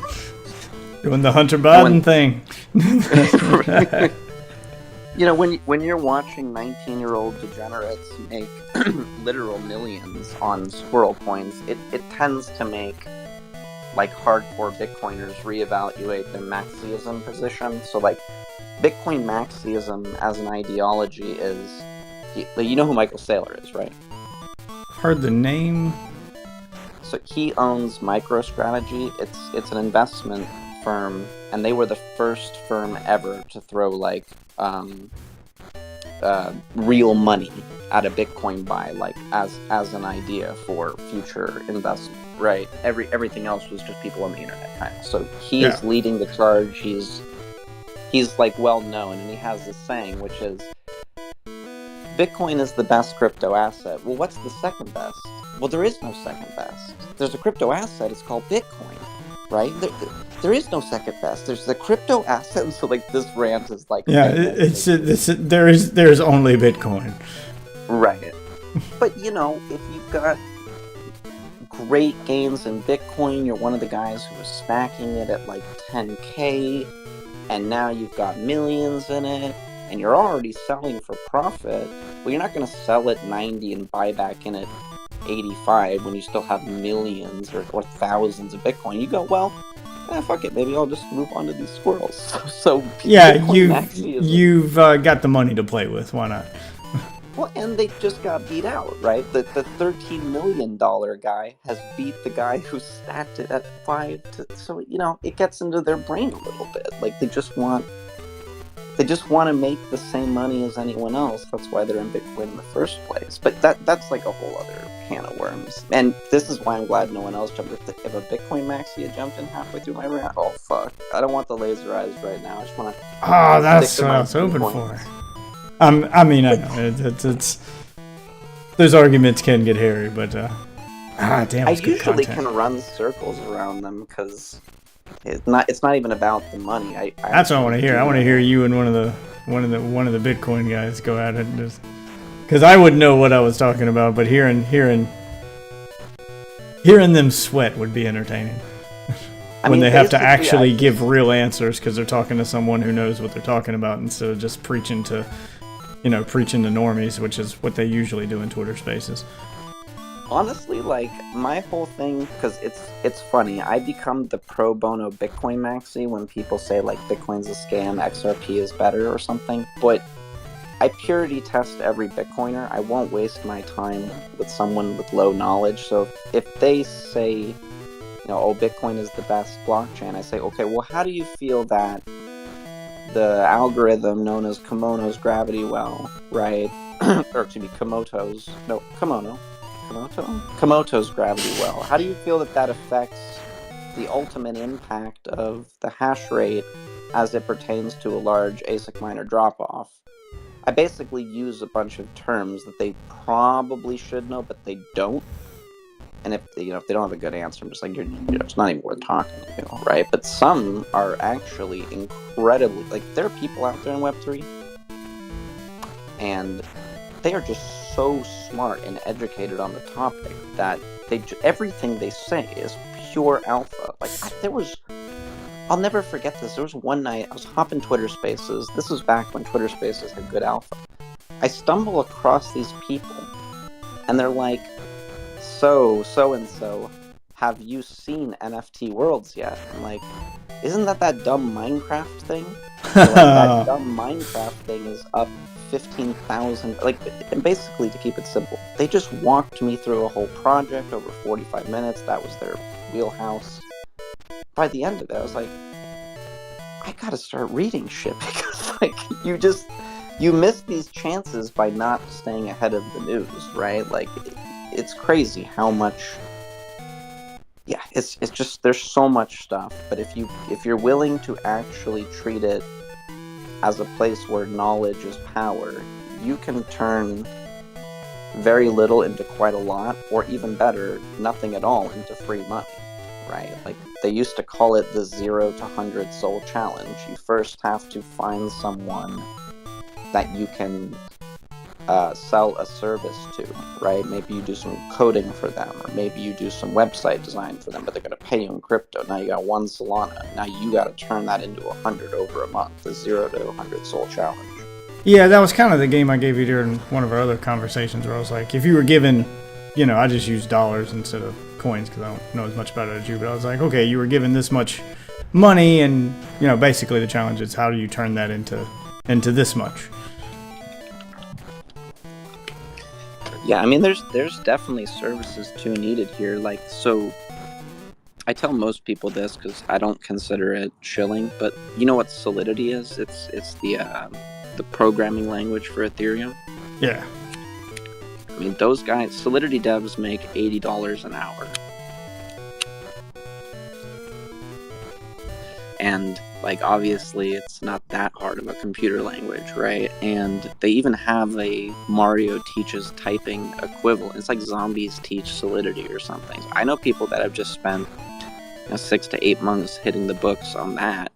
they come out fully able to audit any contract on Ethereum, and a lot of times it's just paper pushing. So it's like, here, we have this contract ready to deploy on the Ethereum network, but we want to make sure it's correct before we deploy it. Please just read the lines of code over and over and over. To be fair, though, AI is going to take that over, so maybe don't spend 8 months of your life doing that. Yeah, I was gonna say, I imagine it can't be too complicated, although I'm not like the last bit of coding I did, it was Java back in the day, but I haven't touched code in a long time. Honestly, though, the best advice is knowledge is power, because knowledge, so you know who Justin Roiland is, obviously, right? Yeah. So do you know his project Art Gobblers?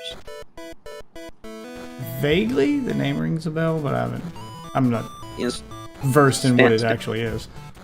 It's standard NFT nonsense, right? 10,000 little things, random pictures. But here's the kicker, right? So he had what's called a whitelist. That's where certain addresses, right? So are locked into the contract as able to mint. So the rest are like a free-for-all, right? There's 10,000 total. 9,000 of them are not whitelisted. If you don't buy one before they sell out, too late. But a whitelisted address can mint at any time, right? For up to a week or whatever they put into the contract. The way you got whitelisted was drawing a fan art for Justin Roiland and uploading it to the Discord. Ah. Right? And so my friend did one of that and got a whitelist spot. And the cost to mint one is 0.15 ETH. At the time, that was $300. So it's not free, even if you're whitelisted. However, they went to 15 Ethereum instantly. And so that person's boyfriend was like, yo, did you get that whitelist spot? And they're like, yeah. Okay, we'll go buy Ethereum and mint that and then sell it. Right? And so they just instantly made 20 grand or something because they drew a picture and put it in a Discord. Knowledge is power. Sounds like it. I mean, I could go on and on and on. There's so much stuff, but it's always fun when you meet someone who they actually want to learn and they don't have the ego that they know. It's so bad. I was out the other day. I was on my electric scooter, and some person sparked up a conversation with me. They're like, "What do you do for a living?" I was like, "I trade crypto," and their face got all smug, and they're like, "Yeah, but didn't crypto collapse after the head honcho got arrested?" I was like, "Are you talking about Sam Bankman-Fried?" He's like, "Yeah." Thank you, Liam. Head honcho. I was like, "What do you Appreciate think it, man. the prices are?" Welcome to the stream, brother. It's I think they're down. I'm in a Twitter space talking crypto. Okay. So he clearly had a bit of an ego, and he didn't want to say he didn't know anything. So I guess he's going to find out the old-fashioned way on the news. Yeah. It's what we call exit liquidity. He buys PayPay at 200 billion. I was about to say, that's super common with those crypto guys, the ego. Yeah, I won't lie, it can derange you in tons of ways, right? Some people went down. Because I'm sitting here thinking, if I were to, get involved in a coin or something, because you mentioned those Bitcoin guys, they want to make the money like everybody else, and then they see their number getting higher, but they're if I was one of those guys who already made millions, I just, am I the only one who just wouldn't give a shit what everybody else was making off their meme coin? I'd just be happy with what I had. I'd have a little money to play with, but I don't know, I just don't have that I want to make more than you competition element to it. I'm here to get mine, and then I'm happy. And that would just be it for me. You seem resilient to the power of the ring. So there's two things to say on that. You ever seen the fighter in the UFC, Khabib? No, I don't watch a whole lot of UFC. He has this great line where he says, "I take people into deep waters and they discover who they are." That's kind of what crypto is, right? You make $1 million, you're going to find out who you are. And you don't seem like you'd be an Isildur, but I've met people in crypto on their first day. They have $20 to their name. And they're like, "If I ever make 5 million, I would quit and become a fisherman." And then fast forward 4 years and they have 5 million. You're like, "Go on, do it, throw it into the fire."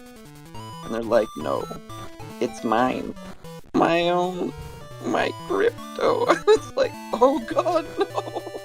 They turn into gold. I mean, I'm They not don't saying I would sell. quit, but it would be one of those where I'm like, I'm not like ego driven where I don't care what anyone else is making. Like I'm not saying I would get out, but once I made the money I had set in to make, you know, obviously I'm gonna pull out what I need. I'm gonna, once I've secured mine, I've pulled out what I plan to make, and then I've secured the rest, and I've got, you know, kids' college fund set. You know, I've got everything I set in to get. I got kids' college fund. I got house, car, whatever. Future is secure. And then I've got what's left over is, all right, well, let's just have fun with it now. And then that's when I'd be buying coins because they'd be funny, not because I care about the money anymore. Like, I'd probably do that, sure. They're kind of one and the same, though, is this the irony, right? Like, the people who bought Dog with Hat when it was 50K because it was funny are the rich people. Yeah, but I'm not one of those people who would care if I bought, like, let's say you bought into Dog with Hat and it didn't make you rich, and said it didn't do anything. Like, it wouldn't affect me at all. I just wouldn't care. Oh, fair as. I mean, yeah, I won't lie. I can. It's hard to go down the rabbit hole we just went on and not think about getting into this world. You know, I think the hardest part is that. Well, I mean, that's kind of the whole, that's what most of these conversations are for regular people, is they become like fun thought experiments of the, okay, I'm learning about it. What would I do if it was me in that position instead of this guy? Yeah, and it becomes the thought experiment thing, where what you do with that information is a different story. There's plenty of people who can just have that conversation and just think it'd be fun to think about this, and then when it come time to actually do it, go, nah, I'm not doing this. I don't know what I'm doing. This is dumb, and then they back out. So, Whatever you do, if you ever get into it, don't get into it 5 months from now if it's 10 times the price as it is. I'll tell you that much. Don't do that. wait for it to go down like a lot, because unless we get into what they call a super cycle, truly, where it just becomes a stock market and statistically it always goes up, we're gonna have a bear market again where you would just see giant red candlesticks for months. yeah, or it's just going to go nowhere. Everyone's panicking, yeah. That's when the real fortunes are made, right? Obviously. Now it's become it's what we call PvP. Actually, they refer to it as PvP in crypto. At this point, you're playing against everybody else, right? May the odds be ever in your favor. Although, for whatever it's worth, yeah, good luck. my pool strategy beats out. I basically win less and I lose less, right? And it's a double-sided coin, but I never have to take the super L's that other people do, and I don't have to do a lot of stuff they do. Like, I don't have to sit in front of a computer and trade when I compound, right? And so, like, in that sense... Yeah, I've seen too many horror stories on YouTube channels and in the news that I would... Like, if I ever got into it, it would be because I had the money to safely invest. Like, okay, this is money I'm already considered lost.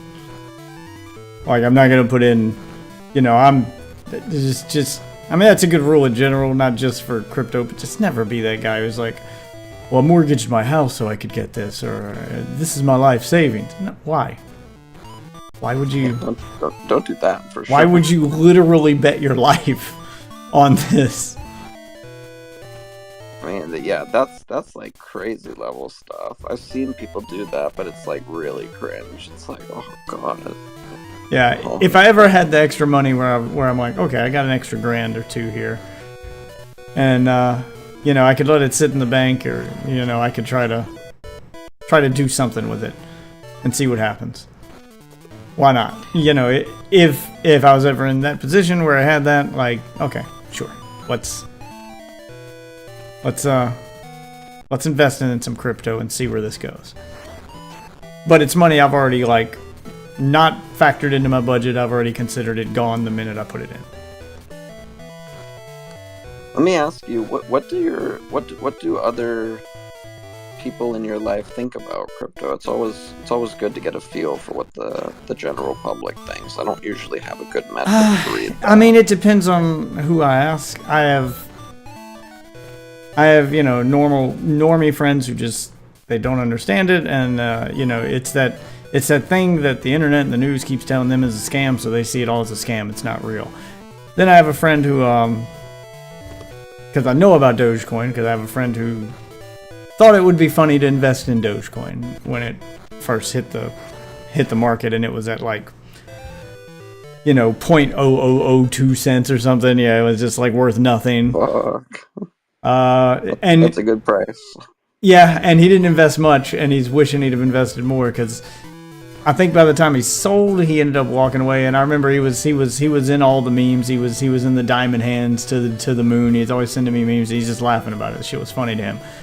Then it became unfunny because he was like, "Oh shit, I just made 10 grand," and he cashed out at the 10 grand mark, and ended up wishing he'd stayed in longer. So yeah, crypto can be. I mean, you really find out who you trust. Let me tell you the worst I've ever done. So I threw 20 grand at a JPEG, and long story short, I could embellish, but I've already ranted a bunch. So the short version is I sold it for 6 grand the very next day. And that was so psychologically taxing that I don't think I made a single transaction for like the next 4.5. It was seriously like the Sherlock Holmes thing, where it's like physical recovery 4 weeks, psychological recovery 6 months. That was one of the hardest pills I ever had to swallow. It was just like, holy crap, is this real? That was the most I'd ever spent at the time too on a single trade. Like my hands were shaking, like I almost threw up. It's just like you're watching like it's 20 grand button. Are you gonna buy a picture online? Yeah, I'm gonna buy a picture. yeah, I'm gonna buy a JPEG. Yeah, I mean, anyone who calls them NFTs, I just no respect for them. Where they're like, I have NFT art and I sell my NFTs on the Cardano blockchain, so they're really It's like if you say NFT one more goddamn time, just say JPEG. I sell art on Cardano. See how easy that is, everyone. Just oh man. Yeah, I always enjoy talking about crypto. When things are good. I think that's the irony too. I tried to get a lot of my friends into it at the all-time low. I was telling them to buy PayPay at like 100 million and stuff, but you just sound like a lunatic, right? Like all they see is prices down 70%. You're like, you have to buy this frog token, guys. Like, you gotta buy the frog. You don't understand. Like, it's the king of all memes. It's going to 69 billion.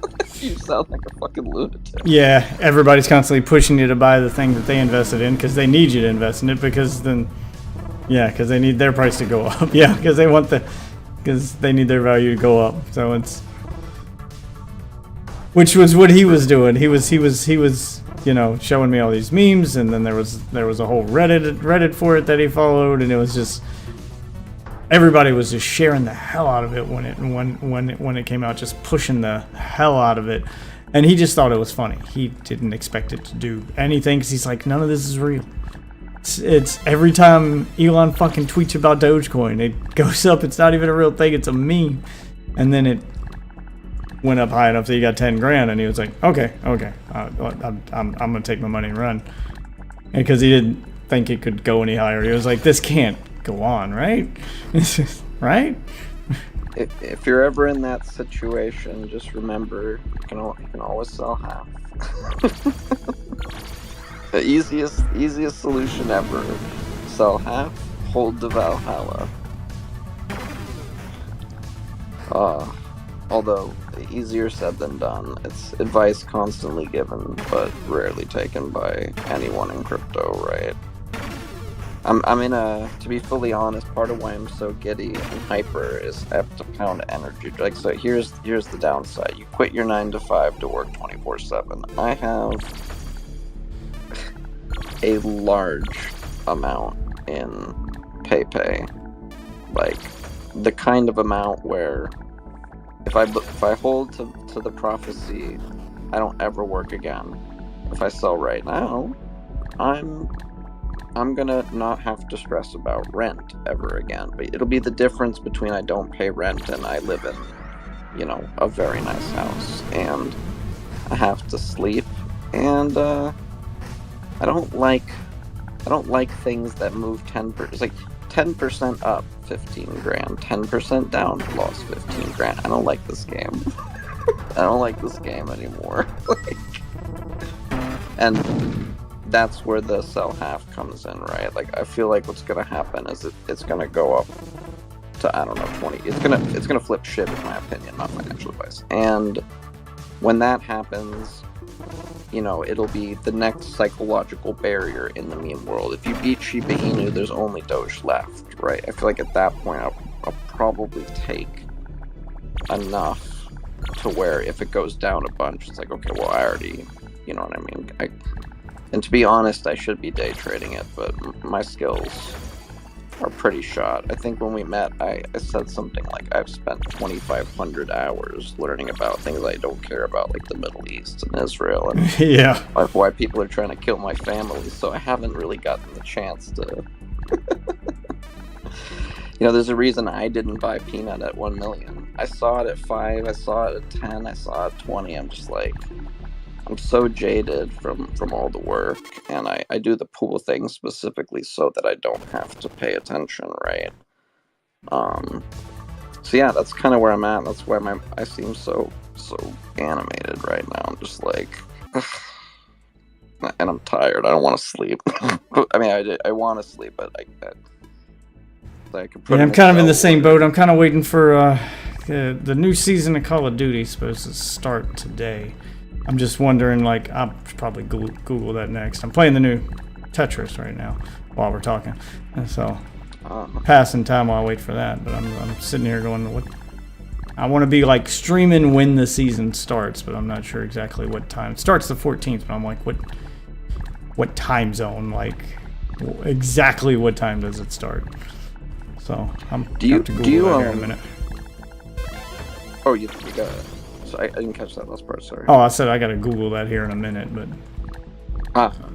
more than likely it's West Coast time, so I'm pretty sure it hadn't started yet. You don't happen to play Total War Warhammer at all, do you? Not Total War. Oh, but you played the tabletop? I have, long time ago. I was big into that stuff back in high school when I had time for hobbies. Fantasy or 40k? 40k. Very nice, very nice. Can I ask what army you played? Oh shit! What'd you say? Oh, fucking up over what here. army did you play? A Space Marine. Well, okay, fair enough. What chapter? I'll be honest, can't remember. Oh, fair. No worries, no worries. Probably the blue ones? Yeah. Ultramarines. Gotta go with that. Ultramarines are sick, bro. I haven't even played the new video game. I've played some of the video games. I didn't play the new one. Bolt Gun was pretty fun, but most of those video games have very little to do with the tabletop game. Bro, I just love how Warhammer's now slipping into the mainstream culture, you know? It's being Oh, you know why, don't you? I'm not sure. Why do you think it is? There is an easy answer as to why. Superman, Henry Cavill, is a huge Warhammer fan. Paints the figures and everything. He has a YouTube channel where it's just him painting Warhammer figures. and he Well, and wants yeah, to. He's starring in the show, but you think that's really what got it in there? Oh yeah. Like the following he's amassed after that, and like his popularity like went through the roof. Like a ton of people are like, wait, Henry Cavill's into this? What is this? And then yeah, a ton of new fans just pop up because they want to do the thing that, you know, Henry Cavill does. Yeah. It's Henry Cavill fans just flooding into Warhammer. It's such a fun lore. Because they want to know love what he's it. talking about on his YouTube channel. Because that's his YouTube channel. His entire YouTube channel is just him doing 40K stuff. Did you ever read any books from the Black Library? Or just the Warhammer books? Oh, no, I never read any of the books. Oh, bro, they are so... Bro, if you ever want to do some fantasy, well, I guess sci-fi to be fair, read the Night Lords Omnibus, right? It is... I mean, I don't know if you know, but, like, Warhammer books are known for making grown men cry with, like, how depressing they are. Oh, I can imagine. That game's lore is... Oof. I mean, I got into 40K because it was back in high school. Like, I've always been more of a sci-fi guy than a like a medieval or fantasy person. And I played with a group that was just like the group of friends I had at the time. Like, that's all they played was fucking D&D, and I was just so sick of the fantasy shit. And then someone introduced our group to 40K and they sold it as, well, it's like D&D, but, you know, sci-fi. That was how they sold it to us. Not exactly accurate, but it worked. Worked as a sales pitch. I mean, it was definitely all the rage back in, like, our generation, high school. Like, everyone wanted full armies. Nobody could afford them, but, like, we tried our best. And, like, I remember people, you know, they'd use, like, substitute models for stuff they didn't have. Like, same as proxy cards for trading cards or whatever. Yeah, we were all poor, so most of my group went back to D&D because the monetary investment to get into D&D is substantially lower than getting into Warhammer. Well, I'll tell you what, if and I know it's Pepe, I just say Pepe for it's kind of a silly reason, but I'll tell you what, if it does what my degenerate ass is banking on, I'll buy you the shiniest Ultramarine model you've ever seen, bro. Straight up. All right, well, that's on the record. I'm streaming now, so I'm gonna hold you to that. Oh, I have no problem. Shiny. We can get you. Who's the Primarch of the Ultramarines? It's got to be. Is it Rabute Gilliman? I think it's Rabute Gilliman. It is. He wrote the Correct. Codex Astartes. Yep. But yeah, the lore in that, I'm trying to become a lore master for 40K, and it is so fucking impossible, bro. Yeah, it's like studying the history of a real life country. It just goes on forever. It really does. I don't think there's a single YouTube lore master for 40K who's actually read all the books. If I had all the money I needed, I would. If I had my house, you know, and like my own decorations and stuff, I would have what you call it, every book in the Black Library on the shelf. Like, that's my library. Oh, I So wouldn't much blame you. fun. I'd be so happy. Mine isn't so much. I mean, I'd probably have them just to have them in my collection, but mine isn't having the books. It's having, at this point in my life, it's having the time to read them. Oh, I feel you. I mean, you know, I'm tying it already to the early- sacrificing an ungodly amount of sleep to just stream at night. I mean, not to tie it back to the earlier subject, but why do you think everyone in we call them the trenches in Seoul? Trading meme coins is the Solana trenches. Like, that's why we're in the trenches, right? We're just trying to, you know, you win and that's it. That's all you got is time now. You can finally just. I mean, granted, if I had children, I would understand the want for the. Oh yeah, college yeah. football. There's no. Yeah, that's what I was gonna say. Even if I had no job, and I had all that quote unquote free time, the kids just eat it up. Like there is no free time once you have kids. Up till a certain point. I mean, they'll eventually reach an age where you get some free time. But the age that they're at right now, it's, oh god, this, they take up all the time. All of the time. I have to sacrifice sleep because it's the only time I get. I mean, children are basically tiny, crazy people for the first, 4, 5, 6, 7 years? I mean, around 8, you get pretty reasonable, cohesive dialogue. Oh, I mean, the dialogue and everything is cohesive. It's just they're into so much shit. It's constant. They're in gymnastics and cheerleading, and then there's school stuff because obviously they have their extracurriculars after school, so we gotta do that too. It seems like there's always something that needs my attention, so I can't just have a day. Can't just have a day. My days are no longer my own. My nights, on the other hand, I'm like, okay, well, they're asleep. I should be asleep. But this is the closest thing I have to a social life, so, you know, here I am. I mean, it's cool that you're pursuing your passion, though, like, no cap. I mean, streamers, they all started small. It took, how long did it take IShowSpeed before he really broke out into being super famous? For most of them, it's like, yeah, like, there's no set amount of time. I mean, there's those guys who got, like, there really is no like formula to it, and that's what I try to explain to people because they're like, well, why don't you do this? And I'm like, there is no winning formula. You understand that there is no winning formula. Like, what worked for someone, you know, like Destiny, who's been streaming forever. Well, that's because he got in on before it was big, so he was one of few options. So what he did back then wouldn't work for you now. It's a different landscape. Okay, so that strategy is off the table. So now what? You know, and they're like, oh, well, have you tried this? I was like, yeah, well, that worked for that guy during that specific time period, but not anybody else. Like, even someone like Ninja, who was, you know, biggest Fortnite streamer on the planet for a minute, only became the biggest Fortnite streamer on the planet because he got lucky. He just happened to be the guy with the highest rank online the night that Drake decided he got tired of losing at Fortnite and wanted to look through the leaderboards and find someone to game with. And it just happened to be Ninja.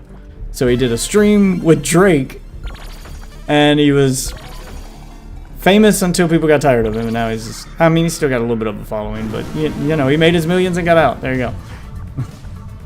He was pretty good at the gaming too, from what I understand. Yeah, I mean, he was up on the leaderboard, but he wasn't like #1 in the world.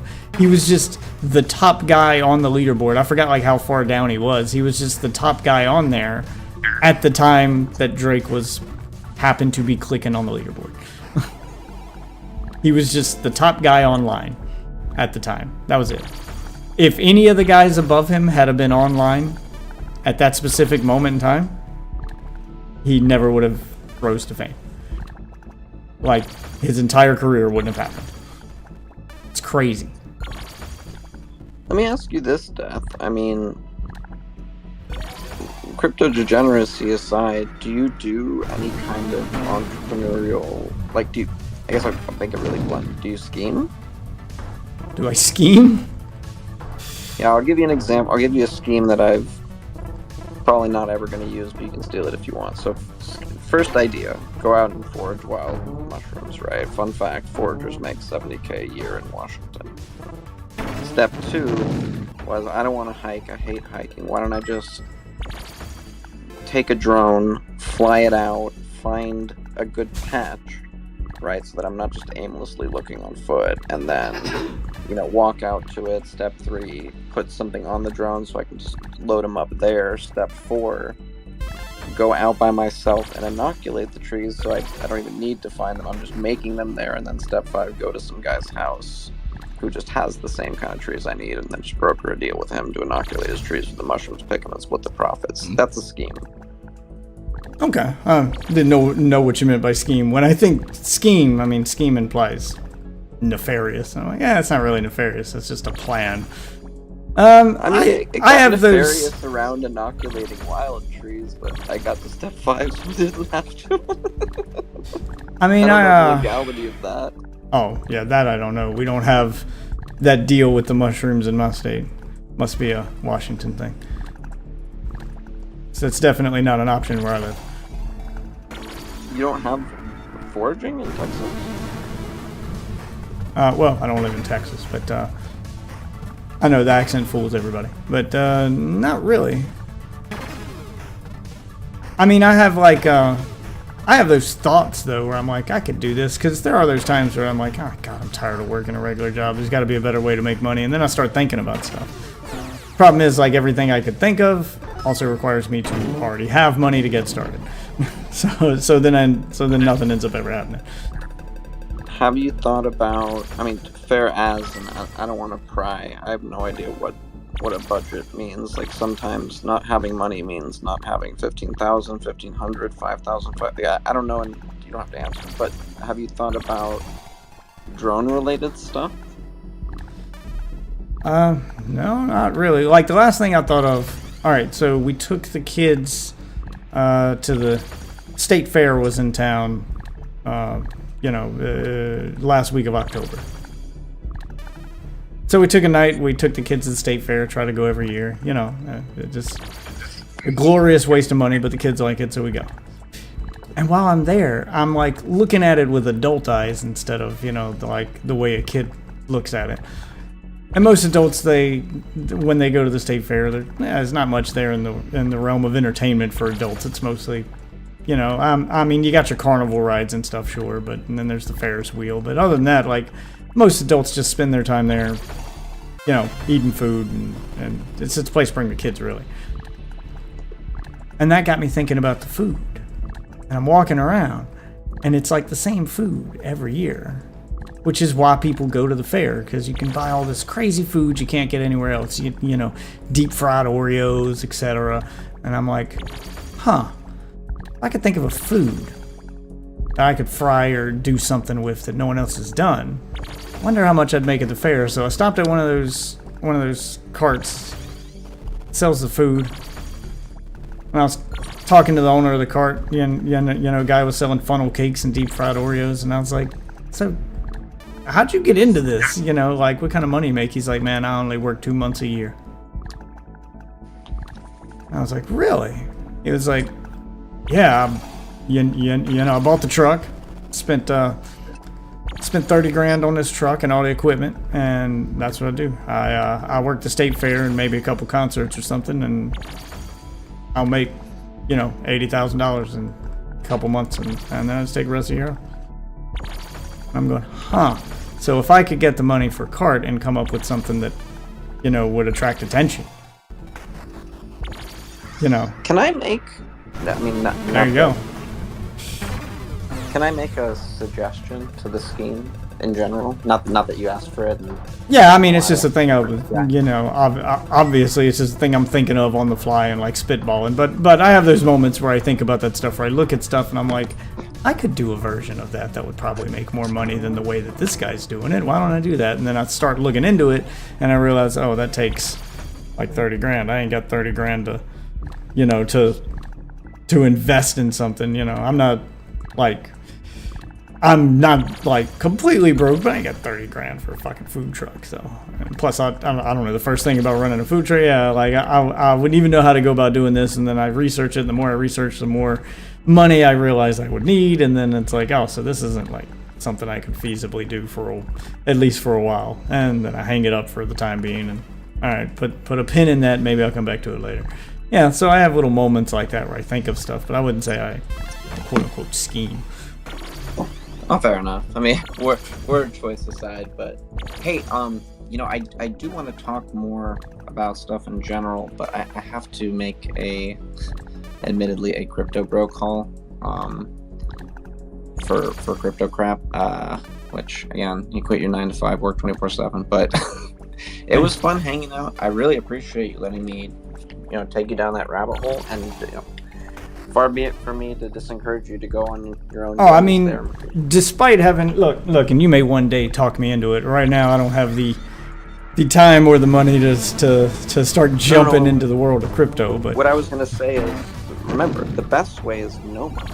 You could get in those rabbit holes. I bet you could find something. I've been that was paying just attention, like and no money is definitely the right price to get me into crypto to take that chance. But from everything you're telling me about how to actually be successful at it, it sounds like what it takes the most of is the thing I have the least of, which is time. fair as there. But yeah, let me jump into a space next time you open one up. Send me that Discord joint link again. I'll join this time. Okay, yeah, I'll get that to you. Oh, it's my Tetris here. Wait, how do I do that? Oh, I'll just DM it to you. I was gonna try to post up in the Twitter space, but then I was like, I can't remember how to do that. I'll just But yeah, I throw it gotta up take in this the- call. on X. Forgive me. We'll Yeah, talk yeah. soon. No problem. I'm getting ready to check out the new season of COD, so I'm probably gonna jump in with those guys here.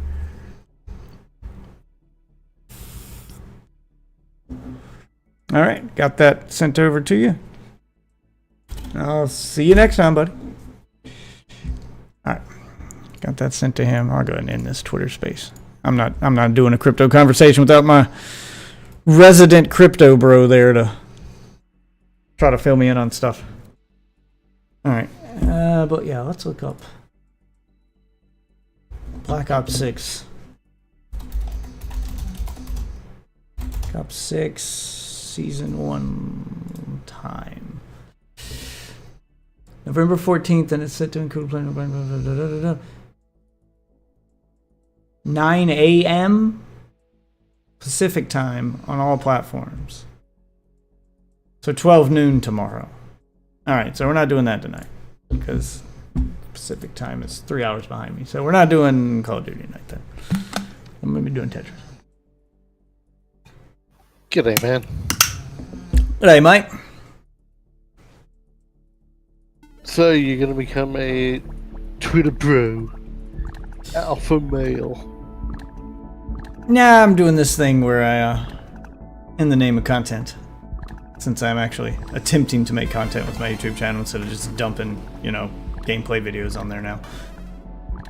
Where while I'm gaming or checking something out, if I'm not doing something multiplayer, I'll fire up a Twitter space, because that is where all the fun conversations happen. And just argue with people on Twitter while I game instead of, spending all the time in Discord and try to find something interesting to talk about. So I go into a Twitter space. I come up with a good title for the Twitter space. A good troll title to try to bait people and try to argue with them. I'm trying to avoid politics at the moment, because Why? What happened? I'm just tired of talking about politics, and oh my god, arguing with the Trump people right now is just like, there's nothing you can say to them, because it's always just gonna, they all think they're right because they won. Even if you can prove them wrong and be like, well, I don't think it's gonna work the way you think it's gonna work. Whatever, bro, that's what we want. Yeah, all of the conversations are gonna be that and be boring. So I'm like, okay, well, what else can we talk about that's popular and trending on? Look up the trending tab on Twitter, find what's trending, and try to basically say the opposite of it or find a way to bait people into. And that's how I met that guy, because I was like, oh, crypto's trending. So I made a Twitter space that he joined and argued with me and tried to convince me otherwise, which he's still trying to do. Where I was like, crypto's a scam, change my mind. And he was like, crypto's not a scam. And I was like, here we go, and we get to have that conversation. I mean, he's a nice dude, but I still think crypto's, I won't call it a scam. I was being hyperbolic with that. I don't think it's a scam. People have legitimately made money on it. But it's not an investment. You're gambling. It's gambling. It's called spade here. Horse It's racing gambling. a scam. Yeah, it's gambling. Anybody can, and it's fascinating because he is one of these guys who knows how it works, and he literally quit his 9-to-5 because he made money on crypto to try to do crypto for a living and make more money on crypto. So he's learned all this stuff about it, and he's trying to tell me how it works and how people make the decisions they make and what coins to buy and blah blah blah blah. And the more he describes it and tries to explain the method to the madness, the more it just kind of sounds like gambling. Because I'm like, how is it not gambling with this part? Because he's like, okay, well, anyone can make a coin. I was like, wait, I thought, coins were a thing. You had to have a blockchain and you had to have like all of this stuff attached to it. And he's like, no. And then he sends me to a website and he's like, you can go on there right now, click a few buttons and make a coin. And he's showing me all these coins that people had made and how they had like risen in value in like 24 hours. Because people just buy and sell these coins that don't do anything. And I'm and tonight we were mostly talking about NFTs because I'm curious to learn about NFTs because I saw an article on Ubisoft's new NFT game. It's going to be coming out soon. And I showed him the article, and the screenshot on the article where it's got the NFTs that are in the game that you can buy, sell, and trade in this NFT game that Ubisoft is making is from a website that he uses. And he's like, oh, I recognize that website. Yeah. He's like, oh, so it's a legitimate game. I was like, yeah, but how does this all work? Yeah, because I want to know, like, how does this all work? And it still feels, even with him explaining it to me and how all the trading works and how people make the money, it still feels like nothing. Like you're not actually buying, selling, or trading anything. It's just nothing. But people still buy and trade it. So, yeah, it becomes one of these, I mean, do you call it nothing? Because things only have value if people say they have value. And even though these are nothing, there's no physical thing attached to any of this stuff. They're nothing. They're just pixels on a screen. I mean, I guess technically they have value because people are buying and selling them and trading them. And that's the way all things in life work. If it has value, it's because someone said it had value and was willing to pay for it. What makes a painting valuable, even though it's a physical thing? Why is something, painted by Bob Ross worth, hundreds of thousands, if not millions, but something I paint going to be worth nothing? Because nobody's willing to pay for my shit. So, I don't know. Like, it's just, I'm not sure how popular the until you actually make something that someone wants to buy, and then suddenly, yeah, exactly, everything else has value, even though yesterday it didn't. Yeah, so you kind of feel the same way about like the NFT market and stuff, where people are like, well, it's nothing and it's worth nothing until someone's willing to pay for it. And I'm like, well, you're just describing art, like in general. That's why they're called starving artists, because they're doing the same thing the NFT guys are doing. They're painting pictures that no one wants to buy, and they're making no money until finally they paint that one picture that some rich guy wants to buy, and then they make all the money. It's the same concept. So I guess real is subjective, but I was trying to learn more about the NFT thing specifically because of Ubisoft, and I'm like how much stake do we put in what Ubisoft is doing? Like, is this actually gonna make them money, or is this just them being desperate? And after all that talking and all that, him showing me these websites, him showing me, how the trading markets work and all this stuff, what I learned at the end is, yeah, it's still a gamble. We don't know. We don't know if this is going to work for Ubisoft. It's all just going to depend on whether or not people are interested in this digital thing that they're selling and gonna buy it. Because the same site that Ubisoft is using to sell all their stuff that you can buy and sell their champions on, because it's called, Champions whatever.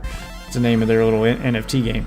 The same site that's selling their NFT stuff is the same site that has all the other NFT games on them no one's ever heard of that people do play and make. I mean, that's what this guy made his money on. He made $100,000 playing an NFT game from that website that no one ever heard of. So, will it work for Ubisoft? Like, if you'd asked me a week ago, I'd have probably said no and laughed at you. Now I'm not so sure, because people are, yeah, like the reality is people are buying and selling this stuff. Like, there is a market for it. Whether or not Ubisoft's going to have a market for it, that's I guess that's the question, and that's the gamble Ubisoft's willing to take on this game.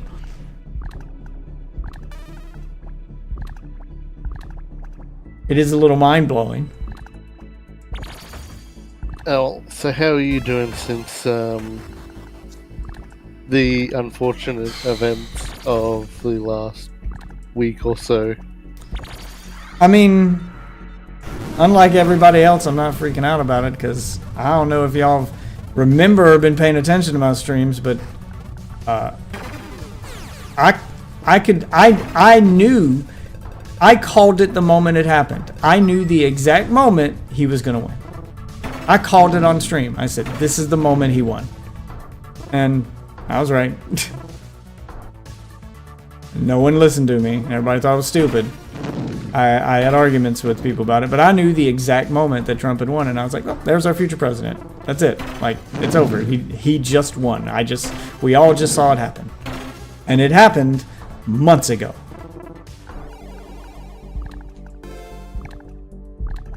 Yeah, no, I think a number of the analysts that I've seen have it also down that this was inevitable. This had, even if Joe Biden was still in, even if Trump hadn't gotten shot, blah blah blah, all this stuff, this was inevitable because people just wanted to punish the people in power.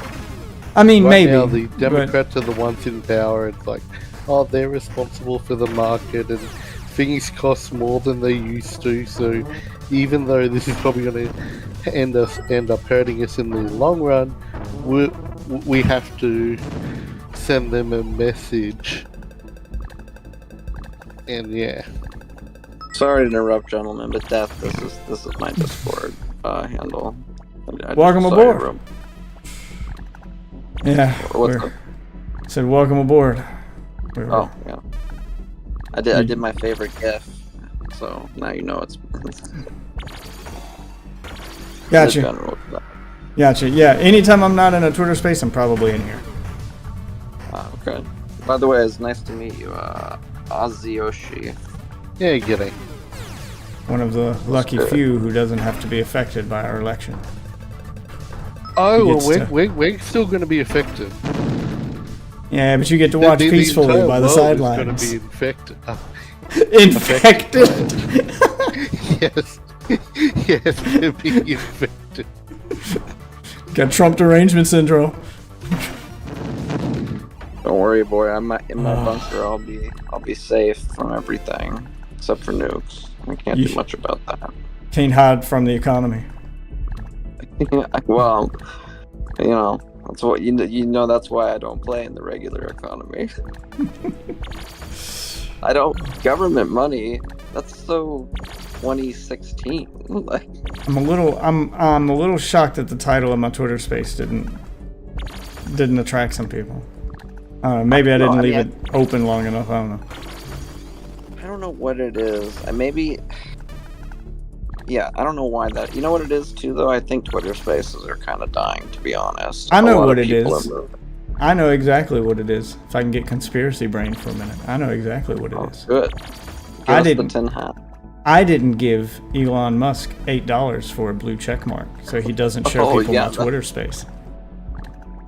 To be fair, that actually probably makes a huge difference. Okay, I'll throw that in with my Ultramarine tab, Death. I'll get you that too. Give me the check mark. I refuse to give him $8 for a check mark. I'm giving him the $8. He's just giving you the check mark. No, oh, well, that, yeah, I can justify that. I'm not giving him $8 for a check mark. Yeah, exactly. But yeah, I might just chill in here with you guys. That's cool. I'm just, you know, hey, help yourself. Open room. It's open mic night. But actually, I've got a theory that Trump's not going to be around long after January 20. That basically J.D. Vance and the right-wing nutjob Republicans are basically using him as a useful idiot to get into power. And now that he's got them there, they'll stab him in the back. And yep, he's no longer of use. And yep, he's saying some crazy things. So invoke the 25th Amendment and remove him from power, and J.D. Vance becomes the president. You really think that'll happen? I don't know. It's a possibility. I don't know. Like at this point, I think it just let him. I think they'd probably be more inclined to just let him have his second term, so they got a fall guy when everything goes south. Or there's that. Or just wait him out, because as much as people like to during this whole election cycle at the beginning, everyone's just like, "Oh, Joe Biden's unfit to run because he's too old." Him and like Trump are not that far apart in age. Like, y'all realize he's old too, right? Like you can just wait him out. Like, he's probably gonna die soon. I'm not sure that Trump will make it through the next 4 years. They just invoke the 25th Amendment and say that he's too old and make J.D. Vance the president. I just meant that he was going to die. He's outlived his usefulness, so that they just get rid of him, and those Trump supporters would say, no, that would never happen. Yeah, it kind of would, because just look at the people Trump has surrounded himself with. I'm not so sure that they would use the 25th Amendment, though, because, yeah, I mean, what I would be worried about, and what I think they're probably worried about, is, I mean, yeah, he's a useful idiot, and we could kick him out and, you know, get rid of him and get into power, but the people who like, and none of the politicians would give a shit. No one's actually loyal to Trump. Not politically, but in the real world, like, his supporters, they're pretty diehard Trump supporters. Like, how would they react to their own party using the 25th Amendment to kick him out after all the work they did to get him elected? I mean, they've already stormed the Capitol once for less. Do you really think they would take the risk of them doing that again? And this time it being their fault? I don't know. But the thing is, they're not going to get anything from them from this point on anyway. Well, no, it's not about what you're going to get from them. It's I mean, obviously they still have to think about the future. Like, okay, well, we got into power now, but they're going to want to stay there after J.D. Vance's first term is over. They're going to want to get reelected. They're going to want to stay there. I meant that they'd probably be more worried about another January 6th type incident where people just fucking riot. And this time, it's them they're mad at and not the other side. Like, do you really want to invoke that wrath? I don't know if you've listened to Trump supporters, but they are the type crazy enough to do that shit.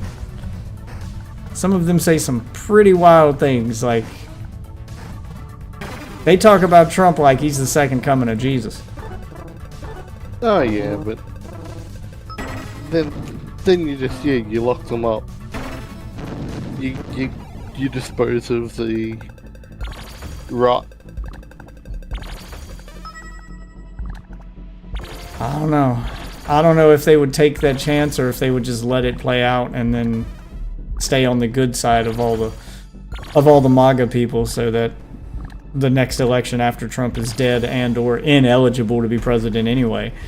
Like, I think probably their best plan would be to just manipulate him behind the scenes, let it play out, and then get him to endorse whoever, because if he doesn't die before the end of his next term, because he is, again, old, then anyone that he endorses is pretty much guaranteed to get all of his voters because he can't run again. Possibly. And they're going to vote for, okay, well, if we can't vote for Trump, please, Daddy Trump, tell us who do we vote for if we can't vote for you. Yeah. I think they would keep him around just to get that endorsement for the next election. And then, I would say a decent, after they've won that, they would then get a they'd be decent done with it. majority, but they wouldn't get all of them. There are some that are just going to be like, yeah, if we can't vote for Trump, we're not going to vote for anyone. So Oh, sure, but a decent majority of Trump supporters is, I mean, you're talking about a decent majority of the country at this point. As much as we don't like to admit that, that's the truth. You ain't wrong. I mean, if we're going by the poll numbers, it is, that's quite a lot. at least half, yeah. Yeah, so Way more than half. Way more than half. So I would say My opinion. they would I think probably there was- keep him around. Yeah, I don't think after he's elected he's outlived his usefulness and they get rid of him because he's like his endorsement alone would still be useful for the next election. Now after that, then he's really old. If he's still not dead after that and he makes it into his 90s, I don't think his endorsement would work a second time. Like I think it would start to die out after that. I think people would start to calm down once the Trump train was finally over. You've gotten his endorsement. He's been out of office for, almost 8 years at this point. Yeah. Like I don't think it would matter much after that. But I don't think he's completely outlived his usefulness. Nah, I think they'll let him. They'll let him stay in office. I don't think there's any 25th Amendment stuff going on now. Barely pulled that off. You say that, it's all just a question of how desperate are these people for power. JD Vance would probably know that he's probably never going to get this close to the presidency again. I don't know, maybe. So, this is his shot. Assuming And that all- he doesn't run after Trump's term, and have Trump's endorsement, like especially if he spends the next 4 years as vice president, getting the favor of the people and becoming their favorite vice president ever, and start making a name for himself basically. And then after who this, then you know who's going to be the nominee in 2028? It's going to be Trump Jr. It's That going would to be kept be in the family. This Nah. is the dynasty. I He's already would guess if we're gonna go with a kept in the family thing, he would Ivanka? yeah, it would be her, because that serves multiple purposes. A, she's way more liked than any of his other children, and B, all of them She get actually to. appears to be somewhat intelligent. Yeah, she has an air of competency about her that the others don't. But on top of that, Comparing the Trump children, Ivanka is 2003 Shredder. Trump Jr. is 80s Shredder. yeah, but on top of that, one of the things that they hate hearing and that keep getting tossed around are that Kamala lost because she's a woman and this country isn't ready for a woman and blah blah blah, and they keep saying, well, no, it's not because she was a woman. We would vote for a woman. This would be their chance to prove that. So Ivanka serves two purposes: we finally got a woman in the White House, and it's the woman we wanted. Yeah. So they get to prove that they're not sexist, and they get to keep a Trump in office. So they get to win on two fronts. They get two little horns to tout there. Yeah, it would be her. But yeah, that just comes back to what I was saying before, that JD Vance should know this is the closest he's going to get. If he wants the power, he's got to take it now, and the only way to take it is to stab Daddy Trump in the back. We'll see. I think you're putting a little more faith into their lust for power than I would. I think that they'd more play the long game. Because if you keep Trump in office and you let it run its course, and then if it goes poorly, you get to blame him. If it goes great, then you get to take the credit and then run after him and pretty much be guaranteed that power later with his endorsement. Like, his endorsement would still be powerful even though he can't run for president anymore. That is assuming he doesn't just like royally fuck up to the point where, and when I say fuck up, I don't mean like fuck up policy wise and, you know, like, because he did that last time and it didn't matter. I mean like fuck up to the point where like his own fan base doesn't trust him anymore for whatever reason.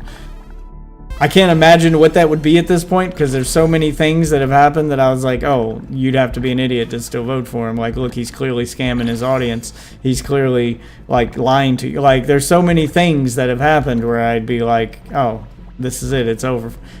And no, it just seemed to make them want him more. So I don't know what he could possibly do to change the public opinion of him. But assuming that doesn't happen, then yeah, his endorsement still, like, there's power in the endorsement in and of itself. So they would be stupid to not to keep him around just for that. Because that might equal, I mean, if you kick him out with the 25th Amendment and you get JD Vance into office, you're guaranteed power for one term. But if you keep Trump around for his endorsement, that might float you for multiple terms, depending on, you know, just how strong his endorsement is and how sycophantic his fan base is. Which, oh man, that is a tough read.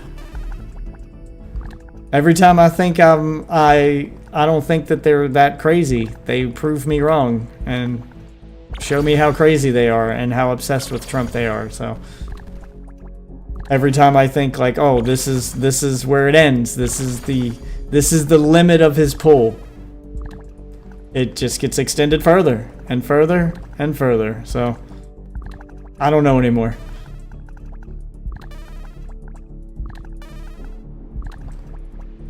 I mean, I knew the exact moment when he won.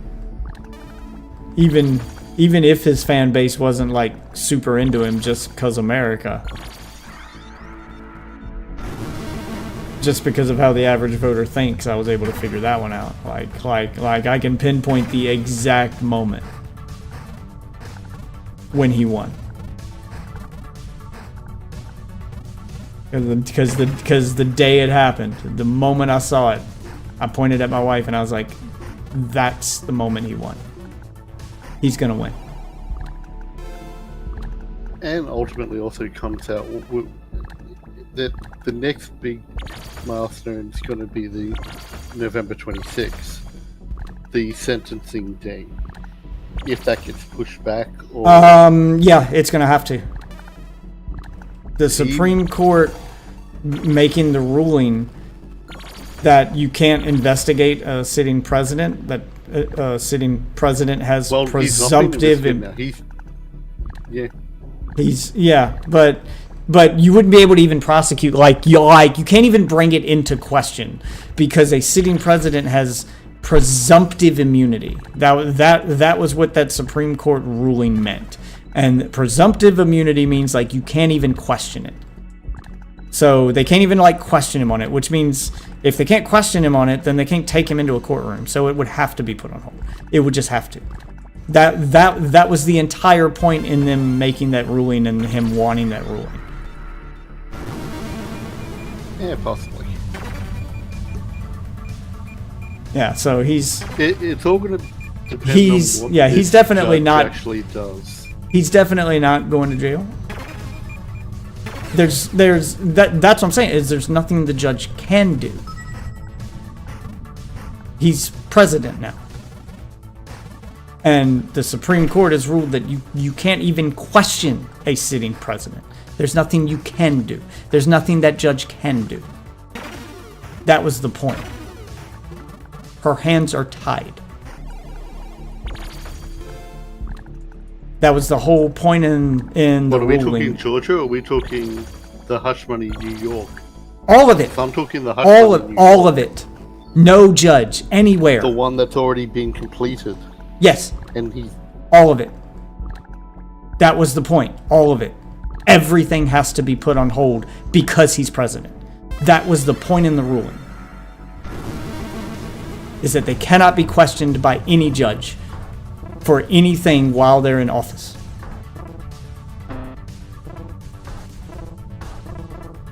Presidents have presumptive immunity. Criminal presumptive immunity.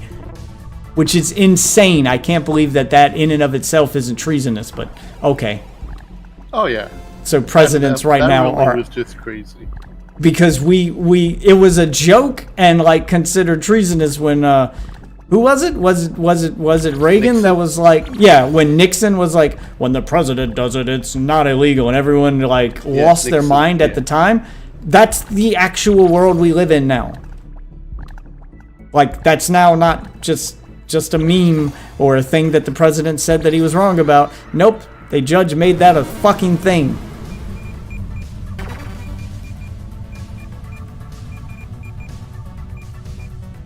Yeah, he can't be questioned on anything. Like, you can't even question him while he's president. And if you can't question him, you can't put him on the stand. You can't, yeah, like you basically have no case now. There's no case to be had. All those cases have to be put on hold. Or dismissed. Welcome to the American legal system. Yeah, I don't think they're going to be dismissed. I would hope not, but at this point, I don't fucking know. I never would have thought that the Supreme Court would rule that presidents are above the law, but hey, here we are.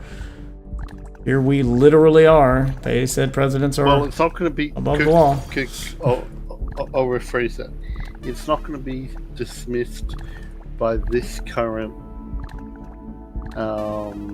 legal team.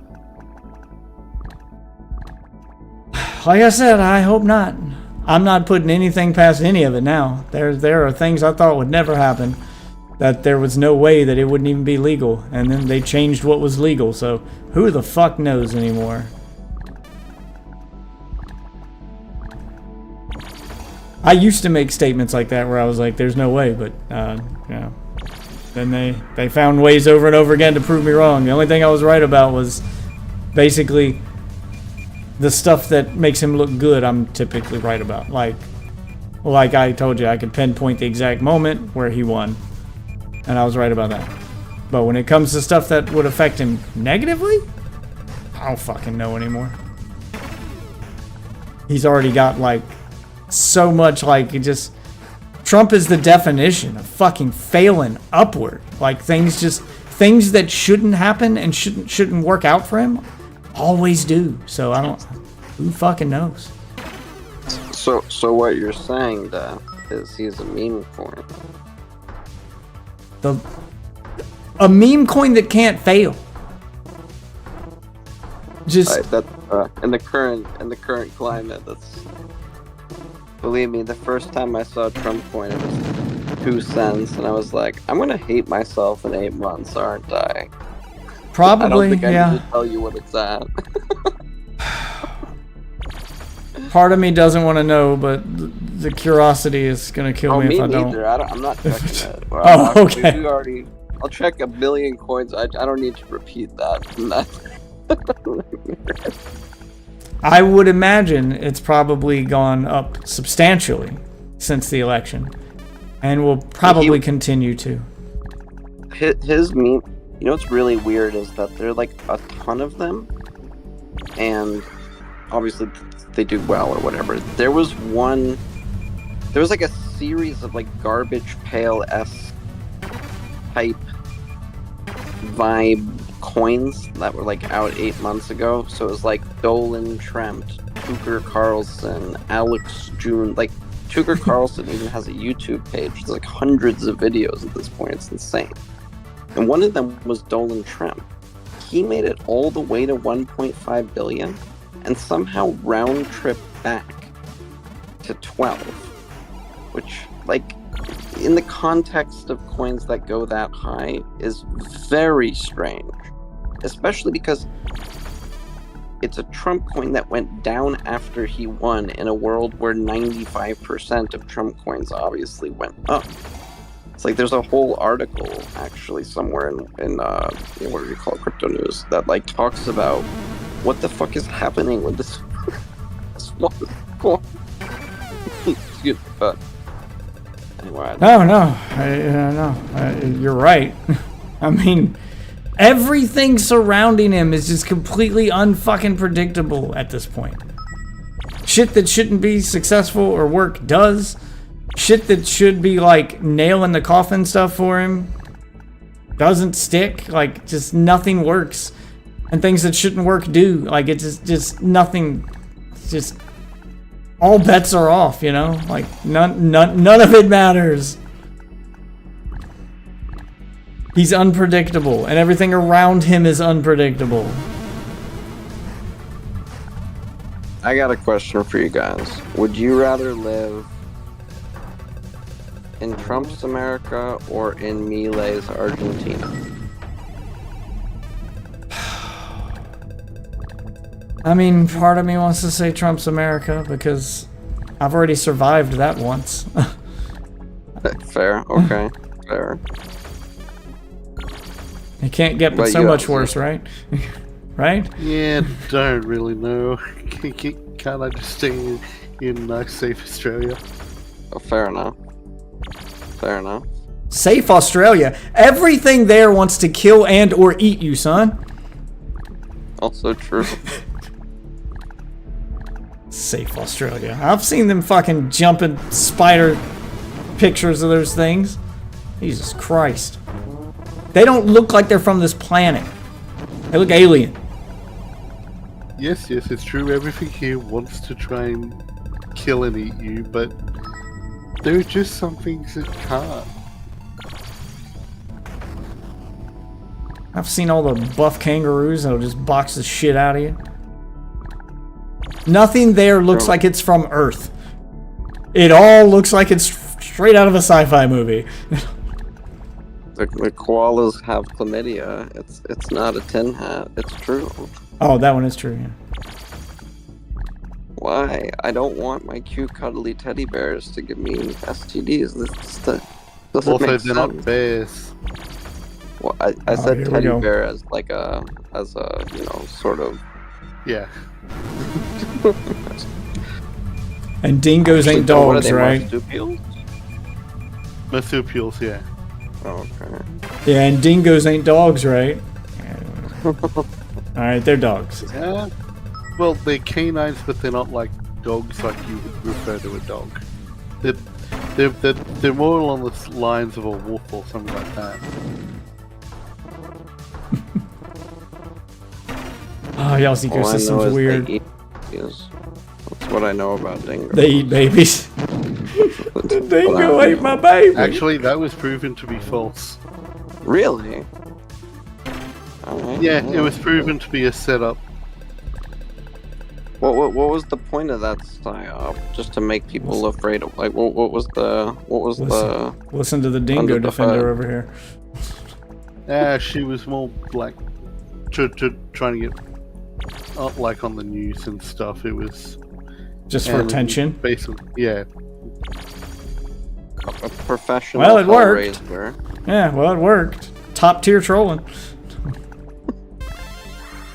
It's a real life shit poster. Yeah, it came out about 10 years or so later that, yeah, the story was completely fabricated. It's like the woman who sued McDonald's for the coffee being too hot. That was never what the lawsuit was about. It was just completely misreported. She didn't sue because the coffee was too hot. That wasn't even what the lawsuit was about. One of those internet myth things. It's a famous lawsuit that never actually happened. I mean, she actually sued McDonald's, but it wasn't over the coffee. I forget the actual reason she sued them. It had something... It had to do with something else. I mean, she did spill coffee on herself, but that's not the reason she sued.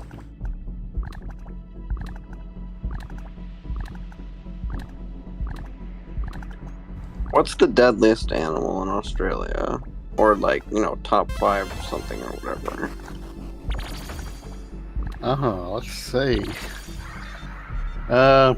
Against people, we'd probably say the crocodile. Mainly because people are stupid. They just fuck with a dinosaur and get eaten kind of thing. Basically, yeah. How much more dangerous are crocodiles from alligators? About 6 of one, half of the other. About the same, yeah.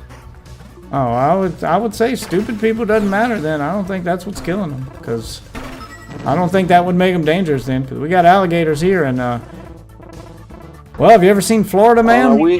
Those guys they'll wrestle them, and they're not the brightest people on the planet. But we got those guys in America. They're like, oh, look, a bison. I'm gonna go take a picture with it. Bison just like tramples them. Look, if TikTok has taught me anything, it's that women are safer in the woods with a bear than they are a man. Okay? So I've heard. Albeit, I would rather. I'm not. You're being facetious, right? I'm like passing out. I can't tell you. But yeah, it's more the idiots that go swimming in the croc-infested rivers and. Also, he's in their territory then. Yeah, you go into their territory and you get eaten. He's on they are water Pokemon, and he's very much a land person. And as it turns out, water Pokemon in the water kick your ass. No, they eat you. Yeah, they'll eat your ass. Yeah, they will do that. And if you find a girl that does that, keep her. That's on you. That's on you, brother. That's on you. It's wife material right there. I don't endorse these statements, but also I am making a token on Pump called that.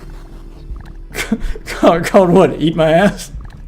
No, I'm gonna. The name of the token will be Ass Eater, but the title will be She's a Keeper. Solid token. Let me know how it does. Which I'm sure I'll get it to 100k market cap before I rug the computer. Just joking. Oh man. Okay, so we can understand all of this. Let's pretend for a moment, little thought experiment here, that you make this meme coin and it does get to 100k market cap. What is, and then you decide you're gonna, pull and take your money and run. What is 100k market cap? What does that mean for you in money if you leave at 100k? So to keep it real simple, if I create the coin and I'm also the first person on Pump to buy it, which usually does happen, but there's sniper bots and stuff. If it ran from starting number, which is 4k to 100k, it's a 20x minus slippage. I'm gonna go with 10x. Maybe only 12. So it would be something like there'd be a limit to how much I could throw it at. Realistically, probably like $600 before it got wonky and nobody else would want to even ape. And then if I sold it at the top with slippage, I don't know, maybe 4 or 5 grand. And actually, that kind of stuff happens all the time because crypto is international, right? So imagine you live in a third world country and you create a Pump.Fun coin, you buy like $50 American worth of it, and then all of a sudden it just explodes in value, right? Granted, 50 is a lot less than 1,000. But yeah, developers of coins constantly just sell at the 10x mark. and like tank their own token because hey, you just made $500 in India, and depending on the region, that's a tremendous amount of money. Well, I was gonna say, like, the reason I ask is because you say, oh, it's at 100K market cap. To a normal person, they're like, oh, he just made $100,000, and I'm like, no, that's not what that means. Oh, I see what you're saying. Yeah, so 100K market cap just means that the value of all the coins in that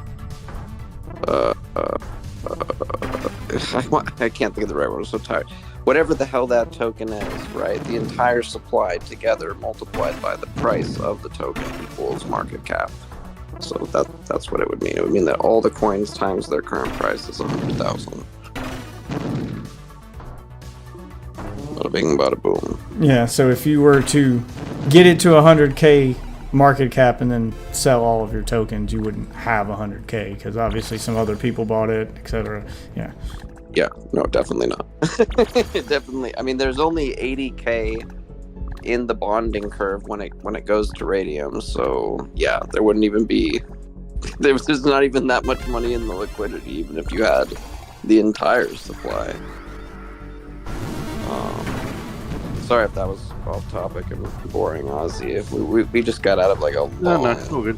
The stuff does fascinate me. I like to try to.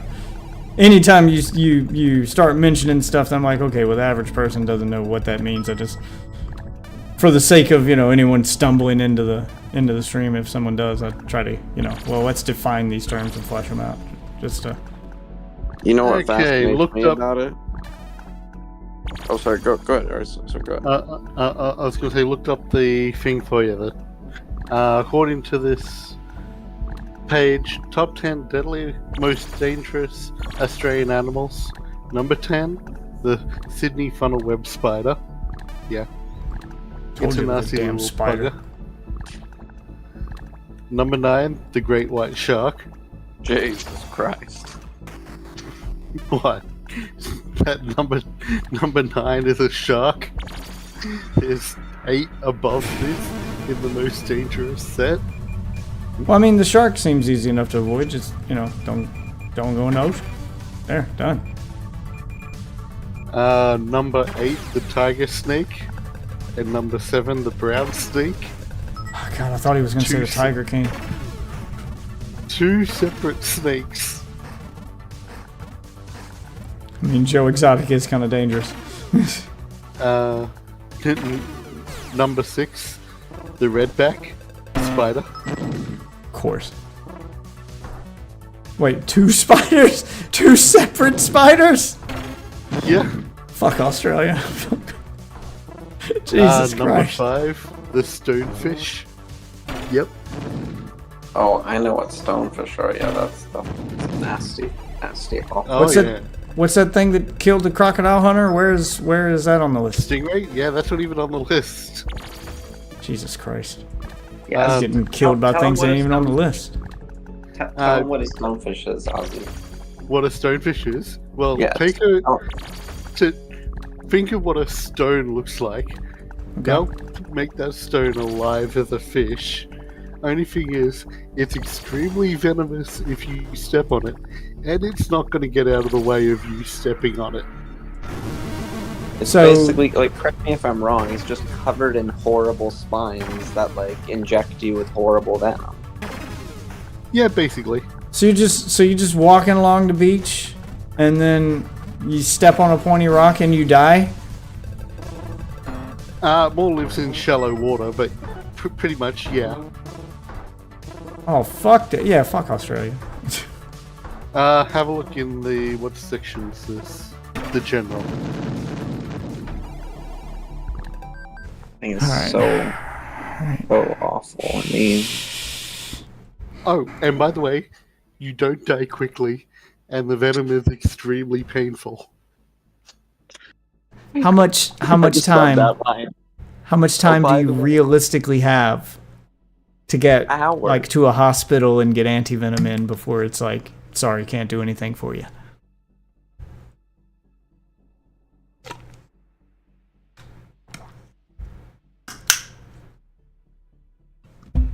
Like, let's say you're You're walking down the beach, you step on one of these.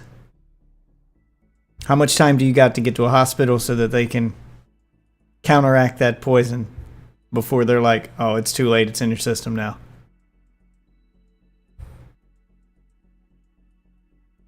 Or is there an amount of time where that can happen?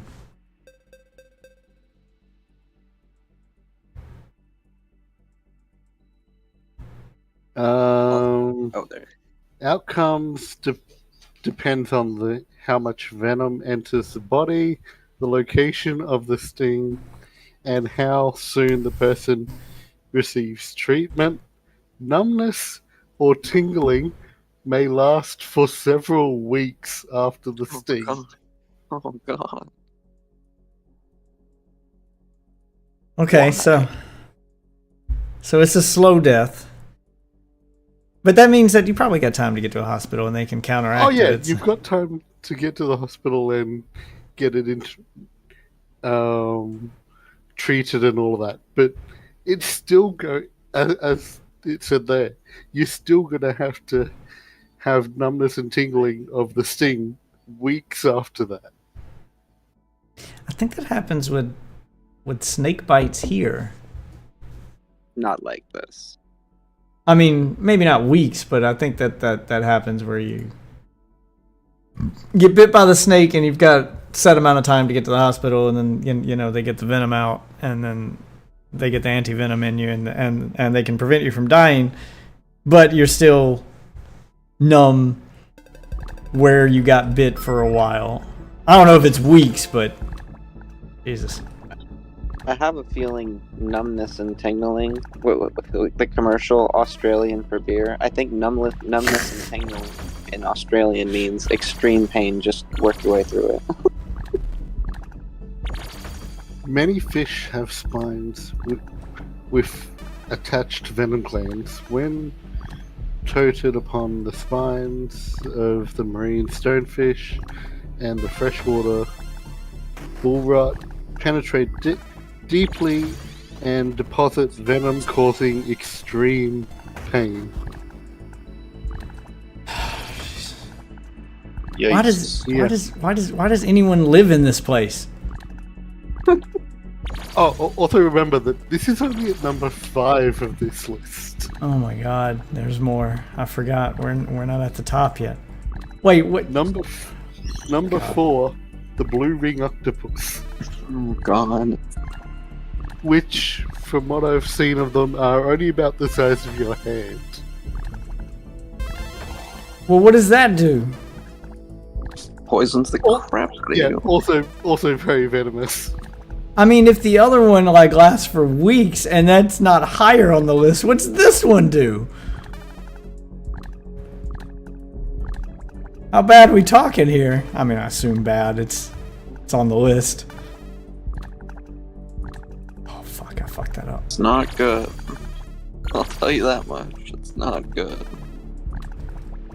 The blue ring octopus's venom is extremely toxic and contains tetrodotoxin (TTX) and a potent neurotoxin that can paralyze muscles and block nerve impulses. How long does this thing take to kill you? I assume you die from it. It says 20. The blue ring octopus, despite its small size, carries enough venom to kill 26 adult humans within minutes. Oh, fuck you! Oh, no. Oh, fuck Their Australia. bites are tiny and often painless, with many victims not realizing they have been envenomated. That's why it's higher on the list. You don't even know you've been bit. Oh, that's the worst part. Until respiratory depression and paralysis begins. Okay. No blue ring octopus antivenom is available. Alright. Oh, I don't know if that's like... so get bit and you're just get fucked, I guess. Yeah, pretty much. So, Number 3, the saltwater croc. Good old salty. Oh god. Oh god. And It's even worse than the snakes. Don't worry, the saltwater crocodile won't poison you. It'll just eat you.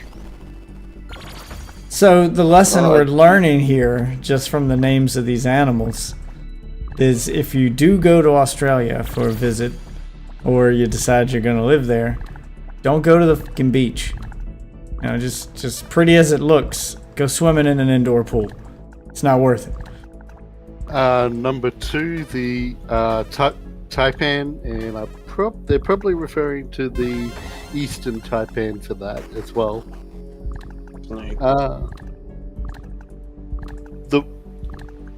The world's most venomous snake. Yeah. Jesus Christ. Why? Yeah, Australia sounds terrible. And that's only number 2. Do we want to go to number 1? Yeah, Yeah. we've come this far. The box jellyfish. Oh God. That one I am familiar with. And yeah, fuck that thing too. Yeah. Oh,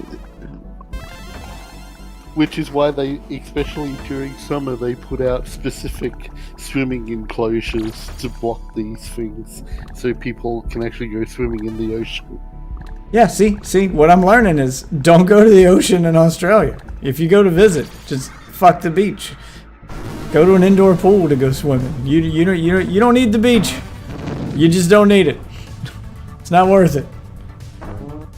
It's not worth the yeah, risk. just lock your door and don't go outside ever. Or just don't go to No. Australia. No disrespect to Aussie, but I feel like if Australian tourism is to continue, then your CIA equivalent has to destroy the website you just read that list off of. Well- Immediately. Well, Ozzy, the good news is, if you want to get away from all of this, I don't think that our next president is going to be blocking immigration from Australia specifically. So you're probably in one of the countries he would allow in. You know, Oh. so there you go. We have. I mean, we got alligators. They're not crocodiles, but they sometimes go on land and stuff. And then when you're playing golf, you see like a 20-foot alligator, and he's like, "What's up?" Yes, we've all seen Billy Madison. No, Happy Gilmore. That wasn't a 20-foot. That was just a regular one. That wasn't a 20-foot. It was just a regular one. Now, do you know how I was talking about those lovely little stinger nets that prevent the Thank you, box Dixon. jellyfish and allow you to swim in the water in the ocean? Have a look at that photo. That white part is one of those stinger nets. Jesus. That's a saltwater crocodile climbing over it to get Why do into you- the stinger why- net why- area. Why do you sound giddy when you talk about this like it's funny? This is shit that could kill you, man. Look, when you live in a land of natural selection, you can only be pleased that evolution marches on to give the guy a break. Yeah, and basically they had the lifeguards on duty and saw it coming in. We're just like, right, everyone out of the water. Oh my god. Have you ever lived, like, all jokes aside, have you ever lived near alligators or crocs, Steph? Yes, actually, where my wife's parents live is by the coast. And on the way there, you pass signs on the road for alligator crossings, meaning that they cross the road so frequently, you have to watch for them. They could just be on the side of the road at any given point in time and decide to cross. Okay, let me give you, so when I would visit my grandparents, this is what I mean by, like, croc and alligator, right? When I visit my grandparents when I was young, right, we would go fishing off this little dock. It's not a pier, it's a little tiny dock, a little tiny little pond, lake-ish thing in a retirement area next to the pool and all that stuff, right? Yeah. There's just a resident gator there. His name was Old One Eye, right? Like, you would get probably 10 feet from him very often, whether it be because you're fishing and he's just sitting there in the water looking at you, or he gets bored and he goes in the Did pool she and live everyone- in Florida? Yeah. Yeah, this sounds like Florida. This sounds like some Florida shit. my point is, at some point, you just treat them like any other, as like a moose or any big animal that can just kill you, but is generally disinterested with your presence. They're like, I'm thinking about myself. Yeah, they do for the most part just ignore people. Because they were so frequent there. Like, they didn't have any that they kept as pets, but like I said, they would cross the road like so frequently that they put up zones for them. And it wouldn't be uncommon, like both sides of the road on the drive there, because I remember it, like you'll get to this, it's basically a swamp with a road going through it. So both sides of the road, there are no ditches. They're just like little pieces of swamp. It looks like a ditch, but it's just water. It's just green, murky water. And every now and then, one will just poke his head up out of there. It's like, yep, they're in there. They're there. I feel like America, because have you been to America, Ozzy? No. So our animals are much more like hit and run stealth guys, right? Like, everything's pretty. You're on a nice hike, right? No giant spiders, no snakes everywhere, none of that. You're taking it all in. You sit by the lake, you turn behind you, and there's like a moose. You're like, what the fuck is happening? And there's like this 14-foot long, 8 feet tall on the top of the antler, 2,000-pound thing that's like looking at you like, what's up? And then you're like, they're just chilling. If by some chance, though, they feel angry, they just come at you with everything they have. Or you'll be walking on a hiking trail and it's like all good. And out of nowhere, like a freaking giant cat, like so big, like 300, 400 mountain lion. Yeah, it just comes out of nowhere. And it's like, alright, time to fight to the death. It's like, oh my god. Why is this happening?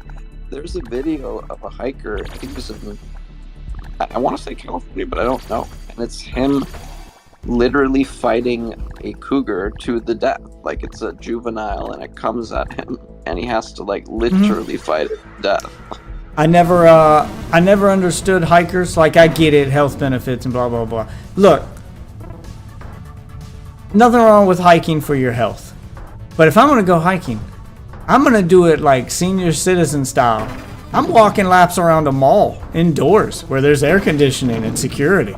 It's like, fuck you walking near a mountain lion. I'm just, no.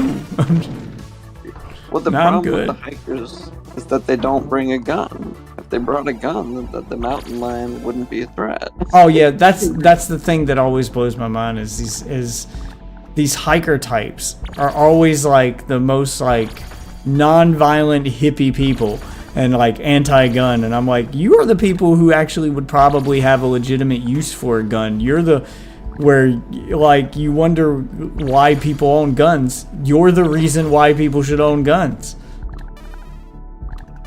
Let me show you something, Ozzy. I'm gonna link you something in the general chat. Okay, check this out. Do you know what invasive Asian boars are in Texas?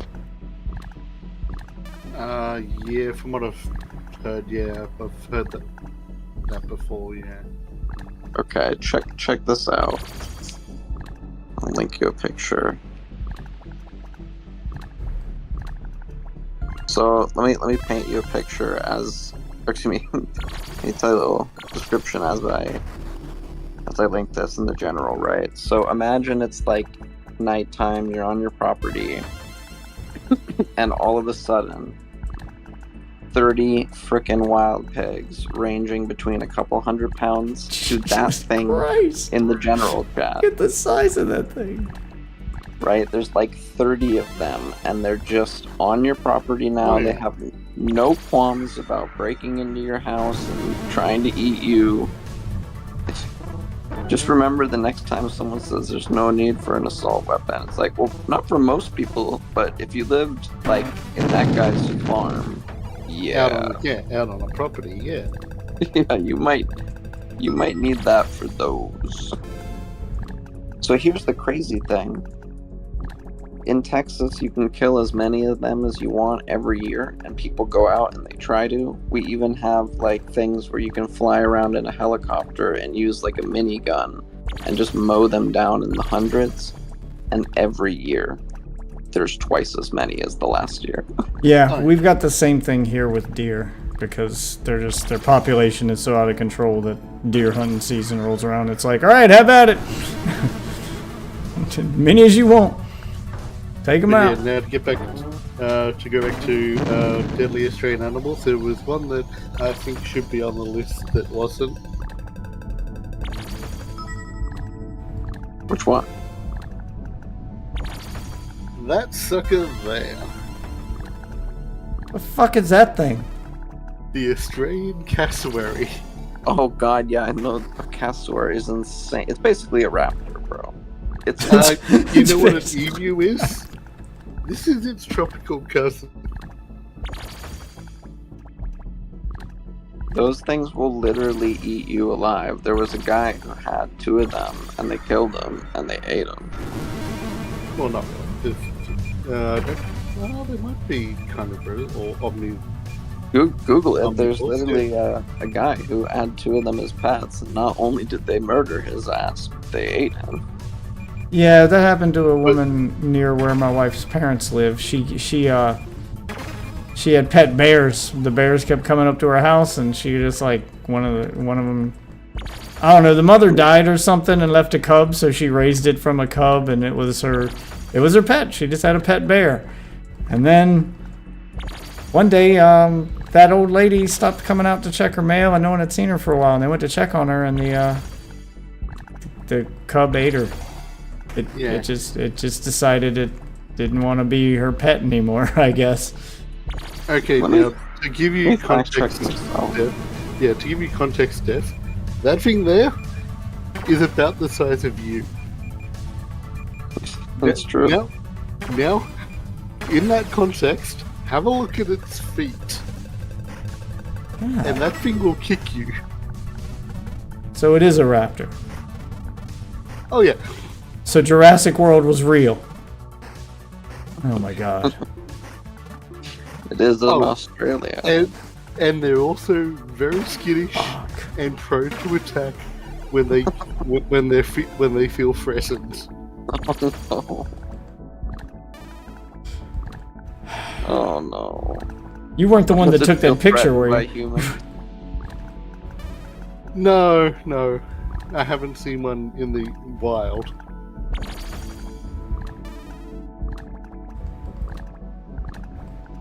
Yeah, I was about to ask, how common are they? Maybe that's why they're not higher up on the list.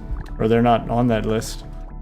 Yeah, they're specifically located in the Daintree Rainforest, which is North Queensland between Cairns and Townsville. So it's an isolated area. Oh, that's not too bad then. At least it's very, very feasible that you could just avoid this thing. Oh yeah. Okay, I got a question for you guys. Do either of you have any tin hat for any cryptids at all? Like Loch Ness Monster, Bigfoot, Vampire, I don't care. Any tin hat for any cryptid. Yeah, not really. Nah, not that I can think of. Really? Oh, alright. No, I you don't mean, think when there's, I was like, younger- fantastical animals that we haven't discovered. Oh, there are definitely fantastical animals that we haven't discovered. They're just not on land. They're probably like depths of the ocean where we haven't actually explored yet. There's probably some wild shit down there. But on land, no, definitely not. I don't know. I had an uncle who believed. I had an uncle growing up who believed very staunchly in Bigfoot being real. So, I know all the stories. He was convinced that this motherfucker was real. I was convinced it was this dude in a suit, but you know, I couldn't convince him otherwise though. And to this day, I still think that's all it was. It's just a dude in a suit. Just like I they. just use Bigfoot as a general term for like. Yeah, forest you know, big, animals that fit Bigfoot, profile. Loch Ness monster, Sasquatch. Yeah. It's Well, all I those just meant, urban like, legends. If you found like a small colony of gorillas one day, like deep in the mountains of northern Washington, right, bordering on, like, it wouldn't be a mythical Bigfoot. Like a gorilla is not a Bigfoot, right? But Right. it That's a gorilla. No, Bigfoot. that's my point. You know, though, he's right? showing the pictures and he's like, no. Bigfoot's like half monkey, half man, or half bear, half man. You know, like it's kind of the in-between evolution between ape and man is what my uncle was convinced it was. Like, oh no, evolution's real and Bigfoot proves it. I'm like, I don't think that's how it works, man. Yeah. So I'm assuming if you don't believe in cryptids, then you guys definitely don't believe in like nothing beyond, like no magical spiritual beings either. I'm assuming. I don't, but my wife is convinced ghosts are real for some reason. Well, you know what I always say that when people mention ghosts, I feel like, and this is not evidence, by the way. Please don't think I'm trying to make a case for ghosts being real. But you know, haunted houses, meaning like places that had movies made after them that inspired by real events, right? Those places, Amityville Horror House, it's definitely for sale on Zillow. Oh yeah, it's a Houses real where- place. But no, what I'm saying is houses which have, I guess you could call it negative connotations due to phobia of the irrational, right? Like a house where a whole family was murdered and apparently now they haunt it. These houses almost never stay occupied and they're extremely discounted. And yet they can't find permanent owners. Like if you didn't believe in ghosts for real, like you could just buy one of these houses cheap. But ironically enough, from what I can see, I doom scroll Zillow and other real estate stuff constantly. Like these houses just never stay.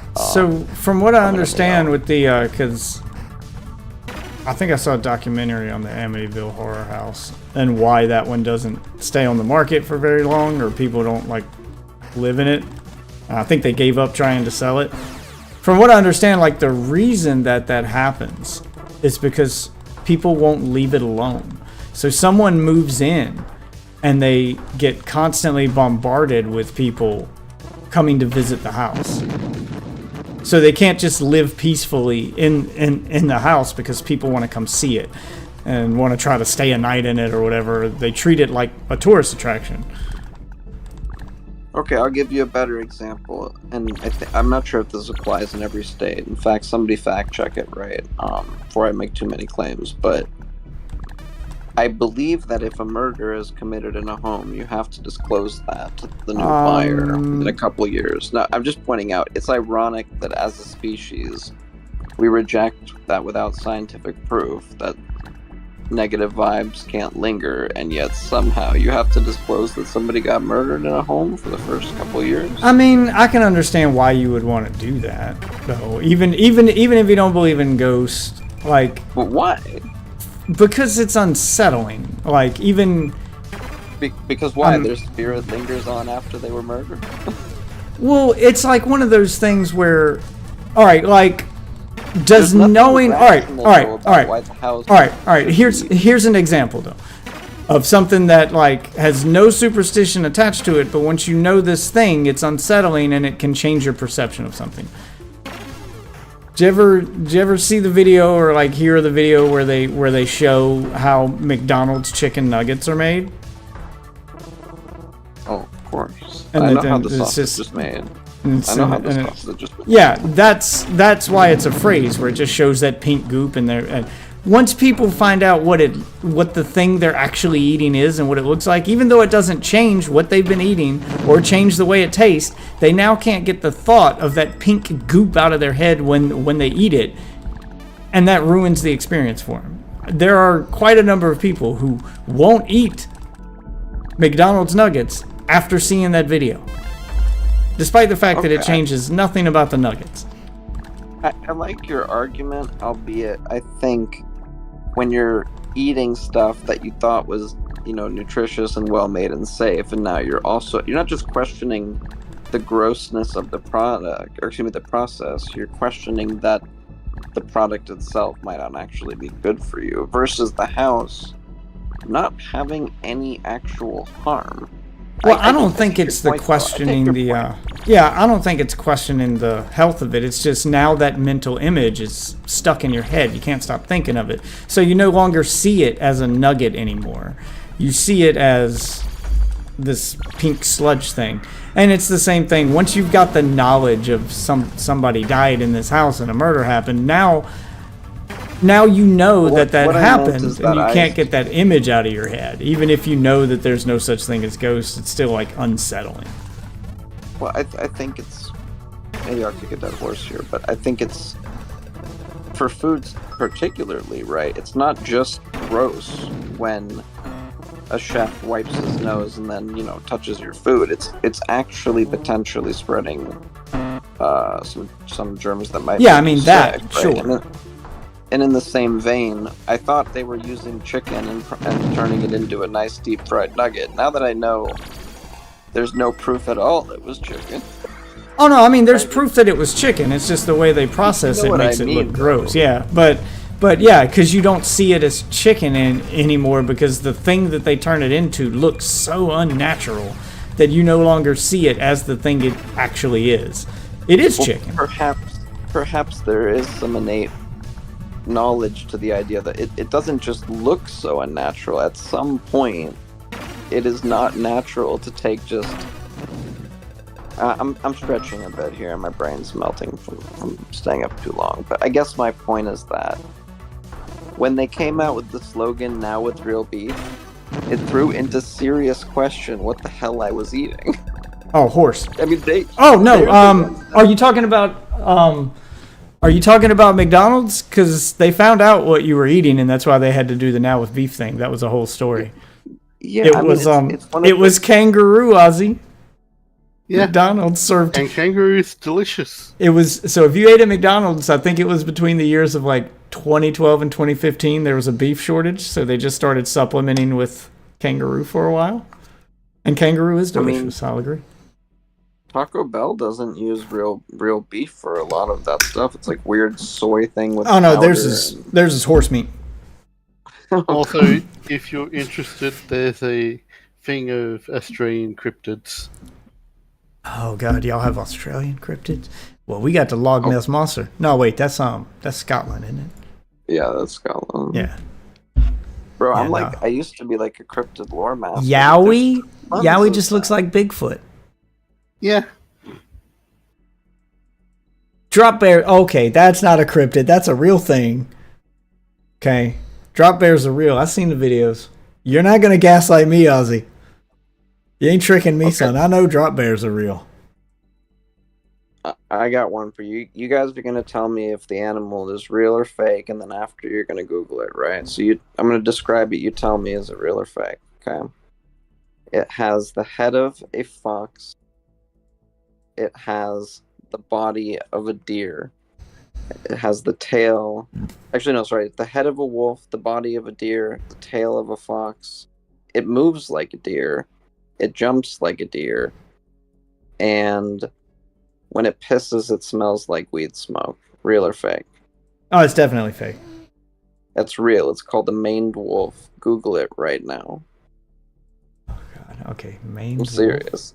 Maned wolf. Okay, well, the pissing smelling like weed part has got to be made up, but I'll Google believe it. the other. Like, I was believing Google you it. up until that point, and I was like, oh, this is some So some fact check pothead me. shit. Fact check me. Fact check me. You're gonna be shocked. No, I've seen this I wolf didn't- before. That's not the body of a deer. It definitely runs like a deer. But Google the thing I said about the piss. Like, no cap. Maned wolf. All right, let's just see what happens if I do maned wolf piss smell. Let's see. Pee smell for the maned wolf described as pungent. The urine of the maned wolf, large South African. Smell very pungent and distinctive, similar to the hops of cannabis.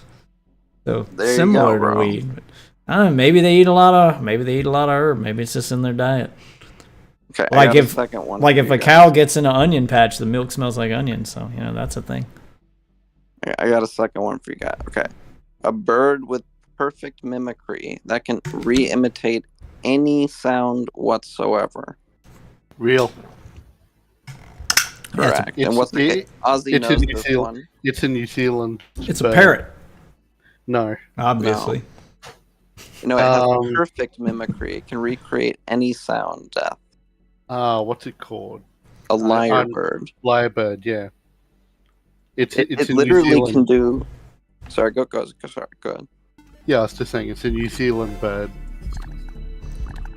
It can do construction sounds, Death. It can do a hammer. It can do a chainsaw. It can literally recreate any. It has a perfect mimicry. Just Googled or YouTube a video. Oh no, I believe you because I mean, if I mean, parrots are probably like a cousin to that or something because they can mimic No. speech, but not perfectly. Yeah, but similar.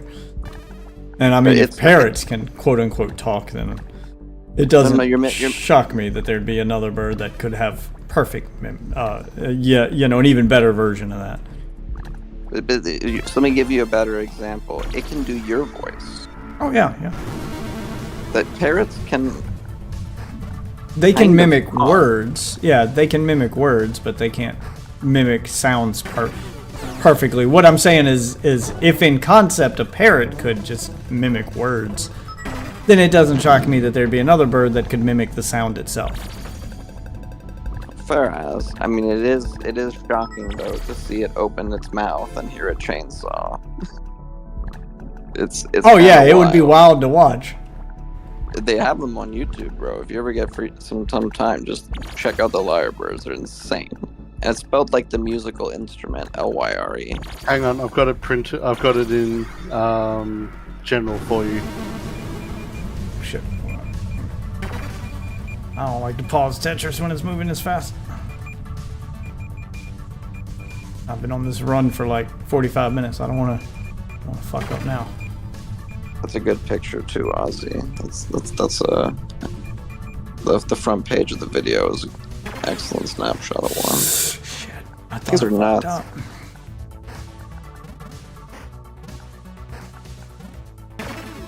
Trying to think of another really hard one. I wanted to use the platypus, but I think you probably realize it's real. I mean, although it's crazy, like only the females are venomous and only their back feet. They lay eggs, but they have 4-chambered hearts. They're metronemes. I think there's some. One I think there's some spiders that are like that, where only the females are or the males or something are venomous, and the other one's not dangerous at all. But then again, there are also Yeah, spiders that just like kill their, like the female will kill the male after it impregnates her. Like, okay, well, I'm done with you now. Oh, I got one for you guys. Okay. It has the arms of a praying mantis, the head of a praying mantis, but the body structure of a wasp. So it's basically a mantis and a wasp combined. All I can think now Real is quick. Man Bear Pig.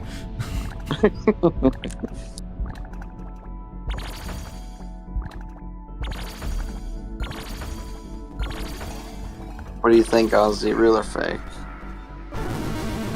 Yeah, I have no idea. Link you guys. Some of them can be quite crazy. Send you the link in general. This thing is just nuts. I've never seen anything like it.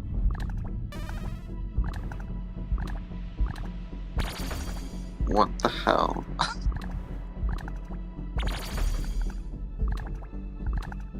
I mean, there's some wild stuff out there. There's that famous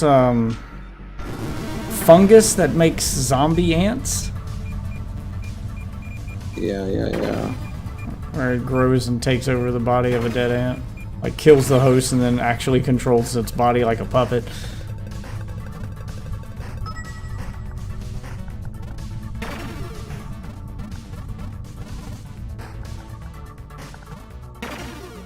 Oh, come on, how's that not? What else? Oh, fuck you. Oh, this Well, is it's been really fun chilling, guys, but I gotta wind down. But yeah, yeah, I'm probably gonna be winding down myself after this run. See you later, man. We do this every night. See you, so, man. know. Alrighty, see you, gents. Bye.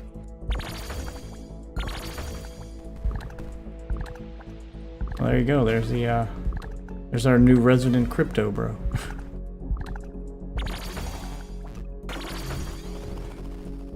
Quote unquote crypto bro. A term he hates, but you know. I don't know how to describe it to a normie. What you think of crypto, Ozzy? It's a scam. Sound investment or scam? No, scam. So you would never play the crypto market, try to get rich? No. I don't know. He said he I mean he ain't hit it big and got rich yet, but he said he made $100,000 in a day playing a NFT game.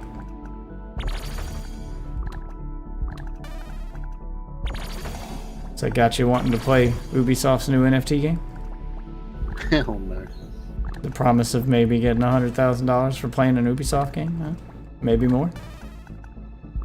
So much potential there, man. This is what they were talking about. It's the future. It's the future of gaming. Get paid to game.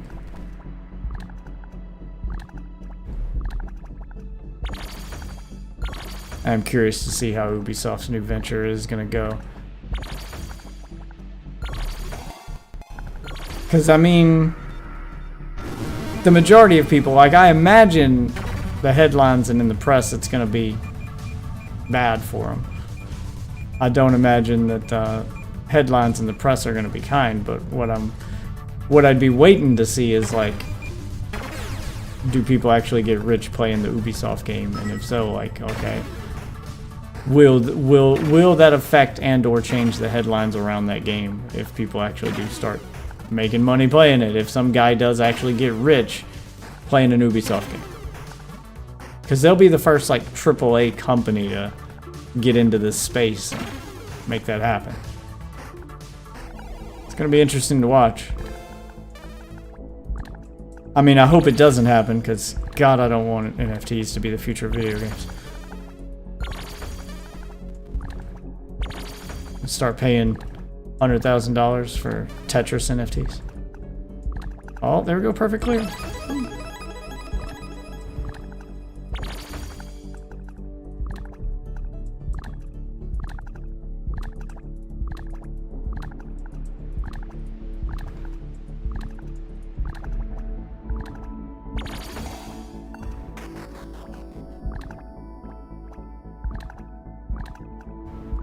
God, how long have I been going on this run? It's a marathon.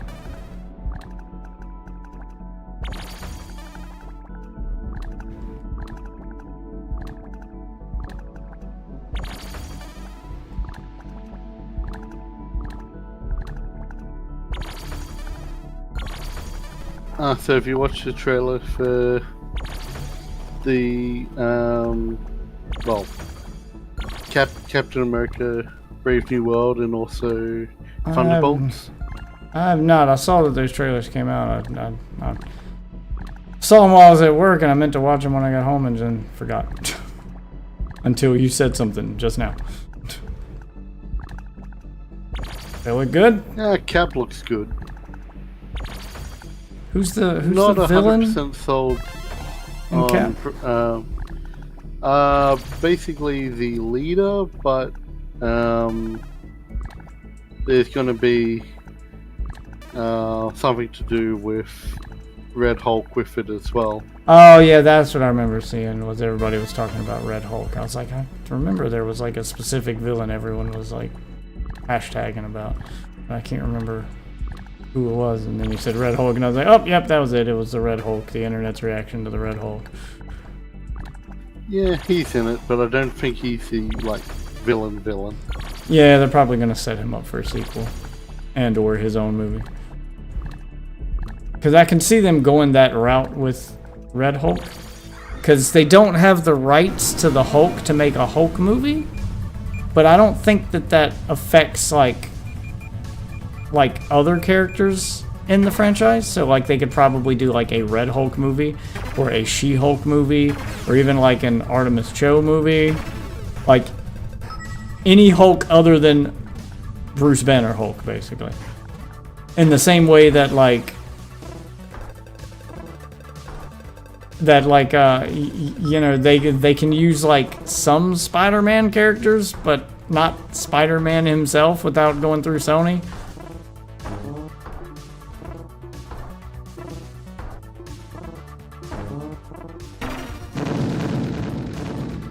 Got it.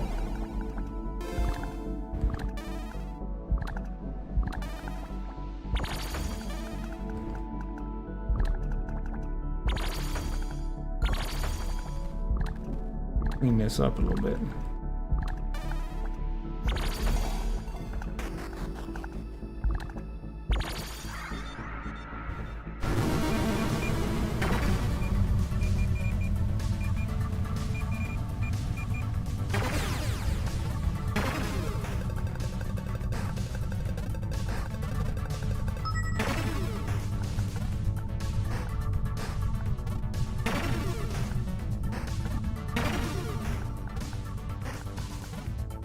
Can't get this to go where I want it.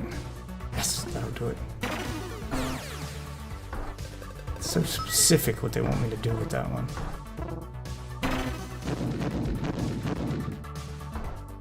Come on, give me the piece I need. That ain't it. That ain't it, Chief. Oh, that was it, and I can't put it where I want it. Damn it. Oh, no, wait, I can work with that.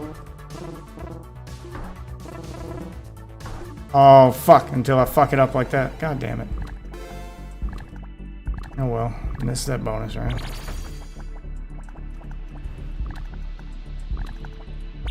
Yeah, Alice, it looks interesting. I think it's more.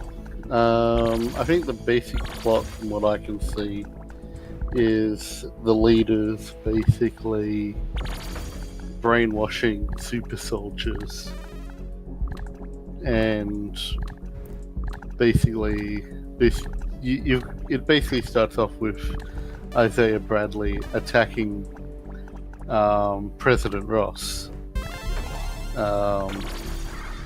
And basically, I think it's going to be...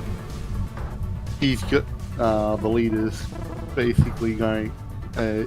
he's either going to inject Ross with the super soldier serum or find out Ross has already got the super soldier serum.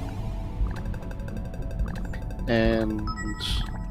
I was gonna say at some point Ross's super soldier serum goes wrong, and that's how becomes Red yeah, Bull. and basically this whole brainwashing thing, he's gonna brainwash Ross, and that's where we have the fight between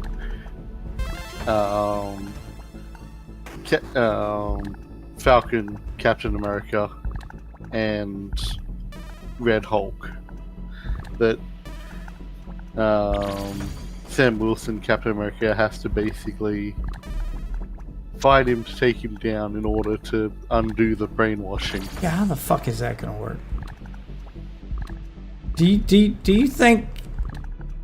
think they're gonna give Sam the super soldier serum at some point? No.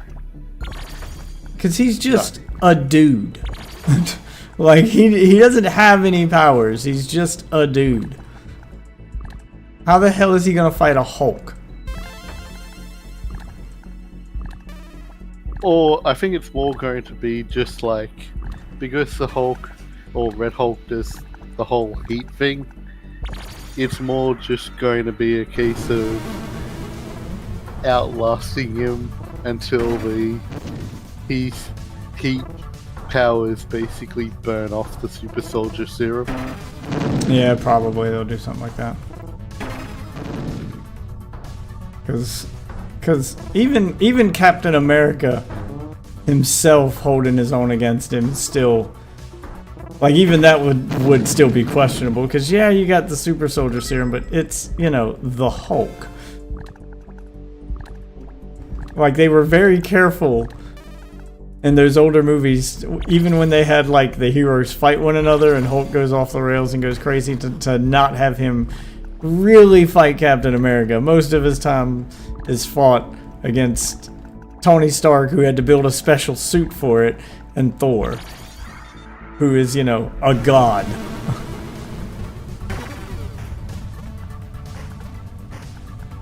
I don't think that he really fought Captain America, and if he did, it was briefly. Like, they didn't really fight, because honestly, he would just demolish Captain America. Captain America is just supposed to be like peak performance human, like a human at their maximum potential. So kind of super strength, but not really. Oh fuck. Okay.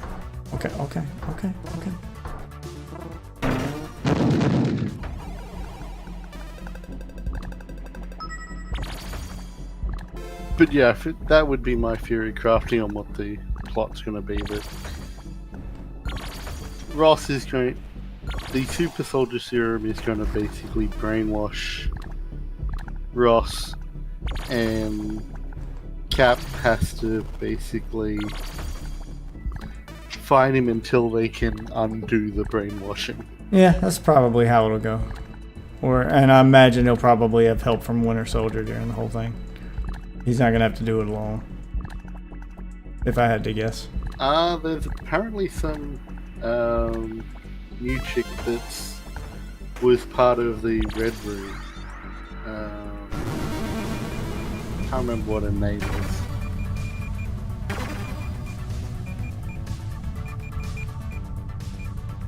I was gonna say she's supposed to be an existing character. I'm trying to think of who that could be.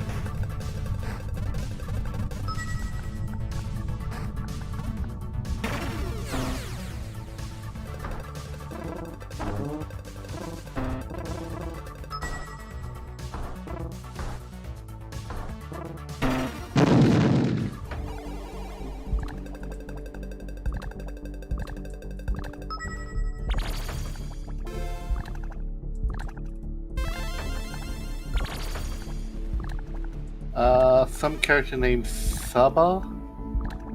Sabra. Not familiar with this one. Apparently she had some controversial stuff of being a mutant back in the 90s and being apparent, from what I've seen of her, be like being Israeli and all of that sort of global That's okay. conflict. But Yeah. they're basically reinventing her backstory, but she's not a mutant, she's a... I mean, obviously they can't. Well, I Red guess they Room. could make her a mutant now, but yeah, they're trying to. Looks like they're trying to avoid the connection with the mutants because they haven't officially introduced them yet. I mean, they don't really have a reason to, other than, I guess, you know, just to be consistent with the story. Because I assume that they're gonna have to introduce mutants at some point. Because there's no way they're not gonna use the X-Men now that they have them. Especially after the success of Deadpool and Wolverine.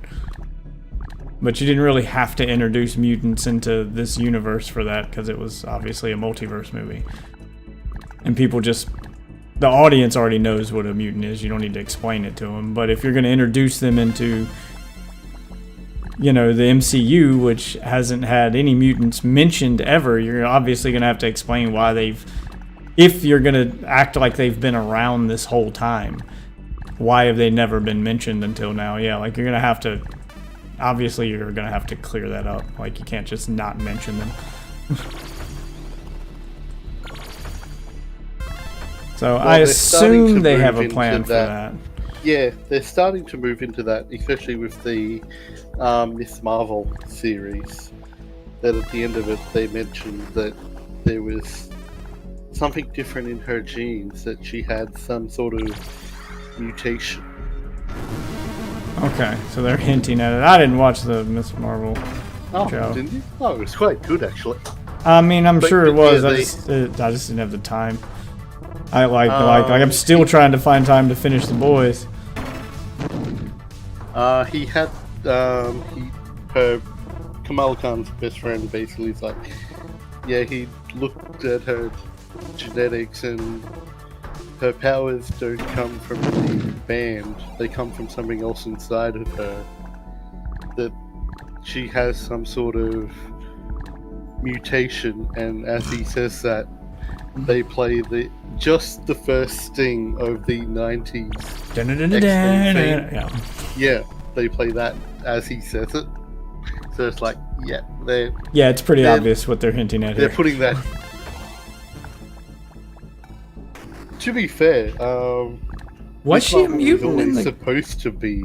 Yeah, I was gonna say, was she a mutant in the comics? I can't remember. No, she was an Inhuman, but she was Oh, originally. yeah, they're written trying to be- distance themselves from the Inhumans, and she might still be an Which- Inhuman.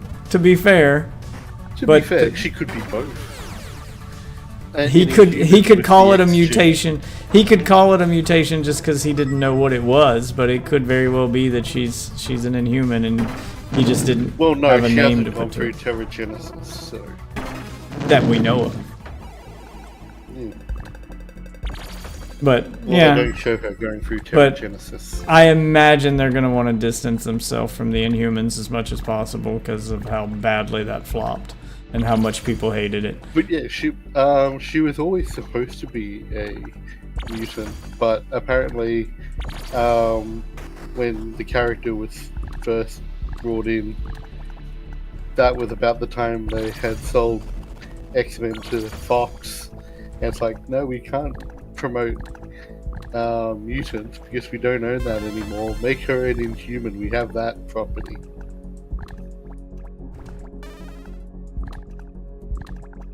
Maybe they'll make her a mutant again then. It's hard to say. Yeah, as I said, it looks to be the way they're going. I mean, the Inhumans are technically part of the MCU, but after how badly that flopped, and them just like killing Black Bolt in the Doctor Strange movie, it seems like they're just like they did that one for the fans. Like, we know you guys hated this guy, so we're just gonna kill him off. I was more hated how it was done rather than hating the character. I don't know. Because quite frankly, I reckon they could do Black Bolt, but they have to do Black Bolt right. Yeah, but to the wasn't done normal, right. well, the problem with that is to the normal viewer, like, yeah, comic book fans like me and you know he can be done right, but to the normal viewer, like the MCU movie fan who's never read a comic book, so all these characters are new to them. Their only exposure to Black Bolt is him done wrong, and they're just done with him. They're just, oh, I fucking hate this guy. And then anytime they see him on screen, it's gonna be, oh, not this again. Yeah, so it's hard to come back from that. The problem with Black Bolt isn't really Black Bolt. The problem with Black Bolt is more his ensemble cast. Because he can't speak. So really you have to convey everything with him through a third party. So you have to get that ensemble cast right.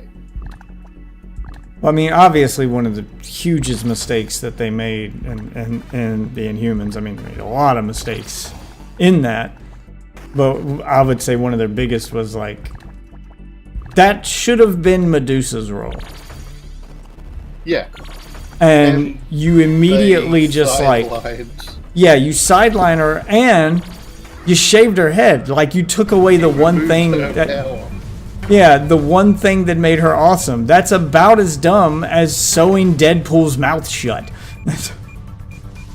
Which I thought we learned from these mistakes, but okay, let's just do that again. Let's take the thing that defines the character and remove it for some reason.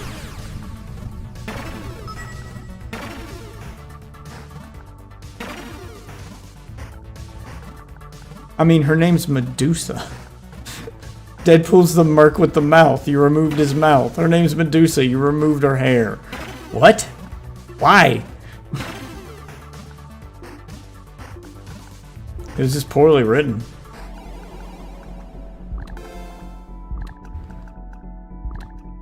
But the Inhumans is one of those comic book franchises that, like, even most comic book readers didn't read that one.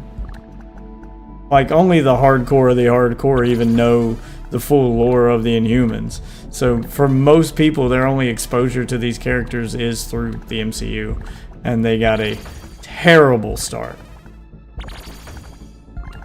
Or they should have actually just continued on from where they actually had started it in the MCU, which was Agents of S.H.I.E.L.D. Problem is, people didn't watch Agents of S.H.I.E.L.D. either. Agents of S.H.I.E.L.D. was their first, like, television failed experiment. I think it had good... If they didn't really go into it. Well, They gave up on it.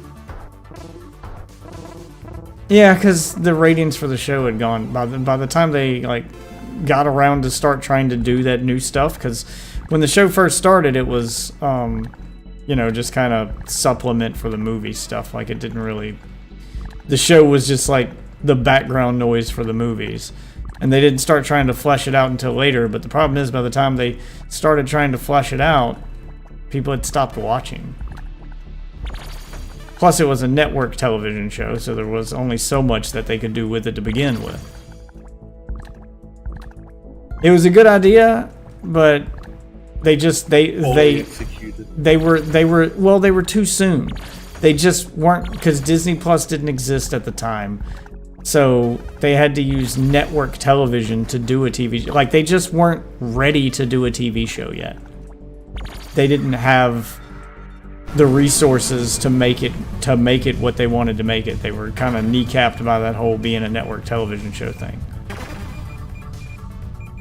So they were very limited on what they could do, and by the time they actually like were able to get around to doing the stuff that they wanted to do, people had stopped watching because the show just wasn't very good. The concept was great, but it could have been so much better. And I get why it wasn't. Inhumans doesn't really have an excuse to be that bad, though. That's the problem. Is the Inhumans had, Marvel Studio budget. And it had all the time that they needed and no network to answer to. So they could have done whatever they wanted with it. Yeah, hell, they could have made it R-rated if they wanted. Like, they didn't have to answer to censors and all that shit. They could do whatever they wanted. It's on their platform. And what they chose to do was just so bad. And they gave it such a small budget. Like, they didn't put anything into it. And it shows. There are quite a few scenes in the Inhumans that just look cheap. That look like a, sci-fi original show. I don't know what they were thinking. Like, why did you guys even bother with this if this is the amount of effort you're gonna put into it?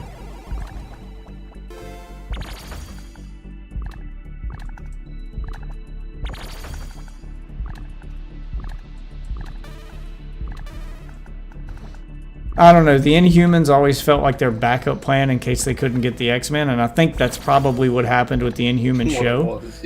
Yeah, is they probably started making that show while they were in talks with Fox to get the X-Men, to get the rights back to the X-Men, or to basically buy Fox.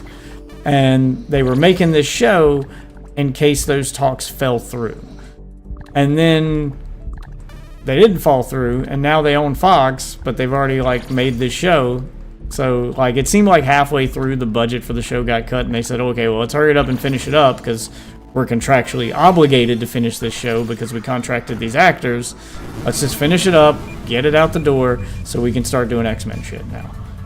We don't need them anymore. Oh yeah, it just felt like they'd stopped caring about it halfway through production. And it shows, I don't know, there's videos on it on YouTube. I think even Red Letter Media pointed it out, that the Inhumans is the only Marvel property they have on Disney Plus that doesn't get recommended to you if you watch another Marvel property. Like, the only way to find the Inhumans on Disney Plus is to manually search for it. So, if you didn't know it existed, they aren't gonna accidentally show it to you like they are, you know, like if you finish watching the Hulk, it's gonna tell you you might also like, and then show you Thor Ragnarok and like other Marvel stuff.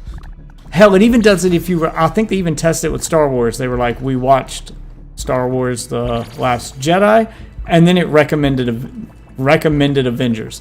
At no point does it ever recommend the Inhumans to anyone. It never makes it into their recommended.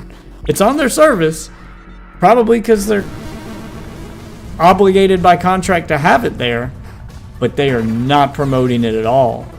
Like, they just pretend it didn't happen. Which is disappointing because the guy that plays Black Bolt actually really fit the role quite well. Oh yeah. I'll agree. He was good in it. But that's the problem, is one actor can't carry the show. I don't think the girl that played Medusa did bad either. But they just I mean, what they did with her character was fucking criminal.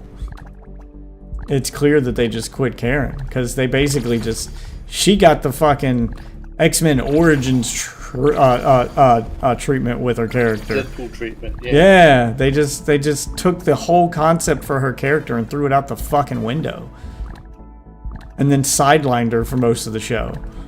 Like, she was given nothing to work with.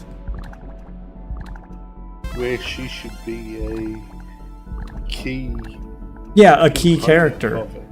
Yeah, she's one of the main characters, and you just sideline her for most of the show. She's and then the voice of Black Bolt. just, I don't understand.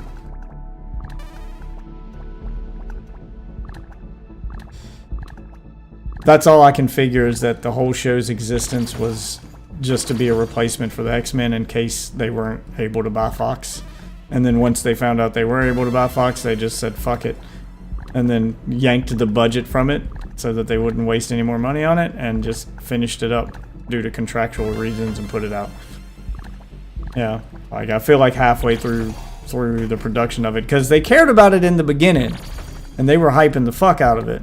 They even played the first episode of it in theaters on IMAX. Like, you could buy tickets to go watch the first episode of a TV show like it was a movie. Like, they didn't do that for any of their other shows. Like, they were really trying to make it a thing at first. And then it seemed like halfway through they were just like, nope, don't care anymore. We have the X-Men now. Don't care anymore.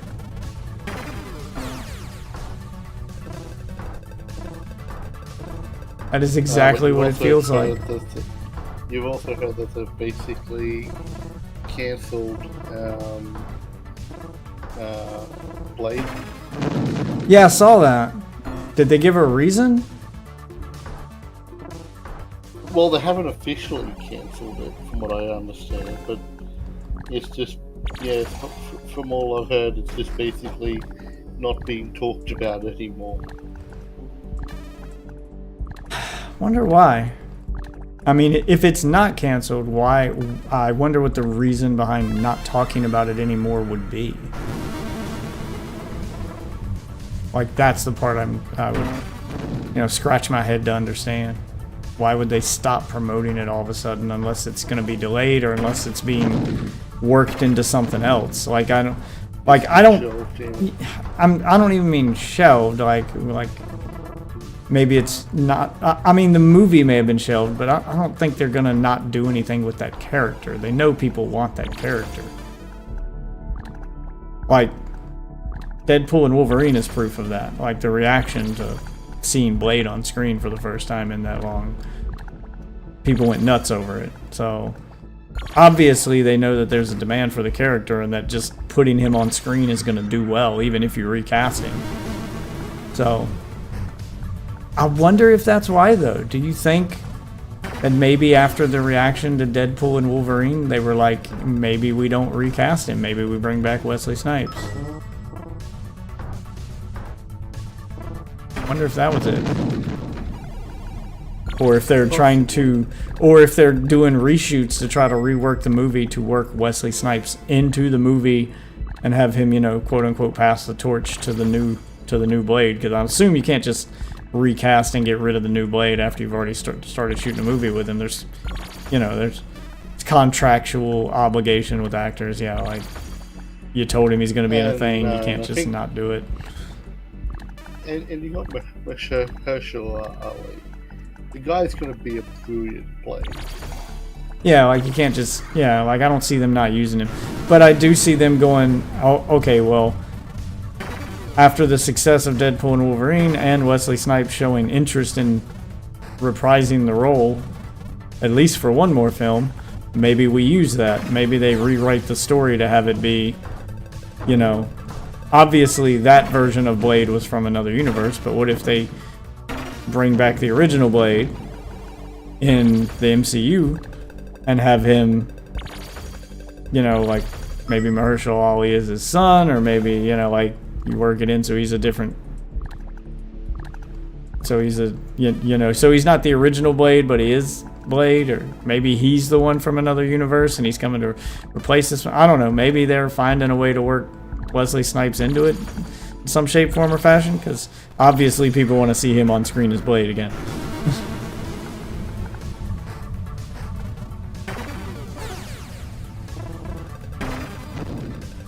Don't know. I don't know what their reasoning for not promoting that all of a sudden would be.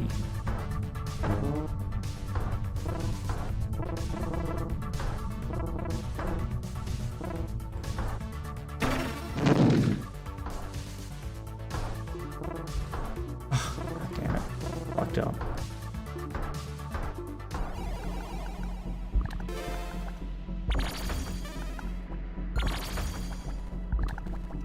Fatigued here. I've been doing this run Tetris for a while though. What's that, close to 2 hours down the bottom? Yeah, on the same round. Kind of crushing this right now. Kind of crushing this marathon.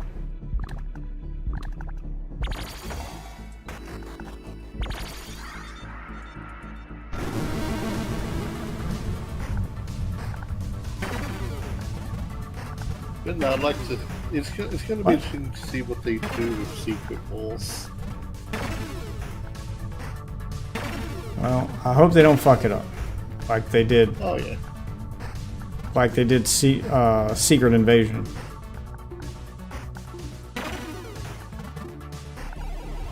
I don't think they stuffed up Secret Invasion. I don't think it was as good as it could be.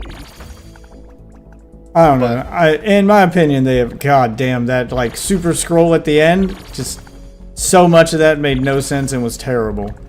In my opinion, they have just fucked up the. I liked what they were doing with the scrolls at the start when they first introduced them in Captain Marvel. Where okay, they're not bad guys. They're, you know, they're refugees. This makes sense. So maybe, but everything after that. God, they have just like completely fucked up the scrolls, man. And I get it. They were trying to work them into the MCU without the Fantastic Four at first because they didn't have the rights to the Fantastic Four, but now they do. So what, now you want to make them villains? But they're still not Fantastic Four villains because you haven't brought the Fantastic Four back yet. We still haven't seen them in the MCU yet. So like, what are you even doing? Just don't do scrolls yet. If you're gonna make them villains and not give them this new arc, then make them Fantastic Four villains so we can get a proper Super Skrull with all the Fantastic Four powers. Because the Super Skrull with 4 powers of the Fantastic Four doesn't feel OP at all. Like, it's just, yeah, it's kind of OP. It's got all of their, but it's feasible that could be a villain that wouldn't be a, you know, Thanos level threat that the Fantastic Four could beat. But the Super Skrull they gave us, like, it had Miss Marvel, like it had Captain Marvel's powers. Like, that's it. That's all it needs. It's fucking God now. What? What the fuck is it gonna do with Drax's arm? Like, just, this is retarded. Like, this grab bag of superpowers that they gave it, that they gave the Super Skrull was ridiculous, dude. Yeah, one thing that they could have done that with that could have, yeah, you do the big grab bag fight, but then show that that's burning the character out, and basically it brings it back to 1. She gets some green flame powers, and you make her Abigail Brand, and that's how we get Abigail Brand, Nick Fury's right hand, head of sword. I mean, yeah, you could have done that. If you're gonna do a Super Skrull without the Fantastic Four, that's probably the best way to do it. And But that's where I even thought they even then, you limit our powers to 4, so that you don't run into this problem where when you do introduce the Super Skrull that's going to be the Fantastic Four villain and have all the Fantastic Four powers, you don't run into this problem where you're like, well, why can this one only do 4 powers, but the last one had like 12? It's like, yeah, like you don't run into that. No, because basically you explained that it's the excessive amount of energy being drawn to hold these powers is killing them. So yeah, you could have 4 the. Yeah, it's still a problem though, because then you end up with like well, why don't they just have a Skrull that's willing to sacrifice himself to complete the mission then? Like, yeah, using all those powers will kill you, but I mean, characters in Marvel have sacrificed themselves for less, so why not? Yeah, like it would just be easier to write it so that she has 4 powers. Considering that half of the powers in that grab bag of powers they gave her were completely redundant. Like, I think like 3 of them. Yeah, Drax's arm. Like I think like 3 of the heroes that they used were just okay, super strength. Like, do you really need all of them? Just use 1.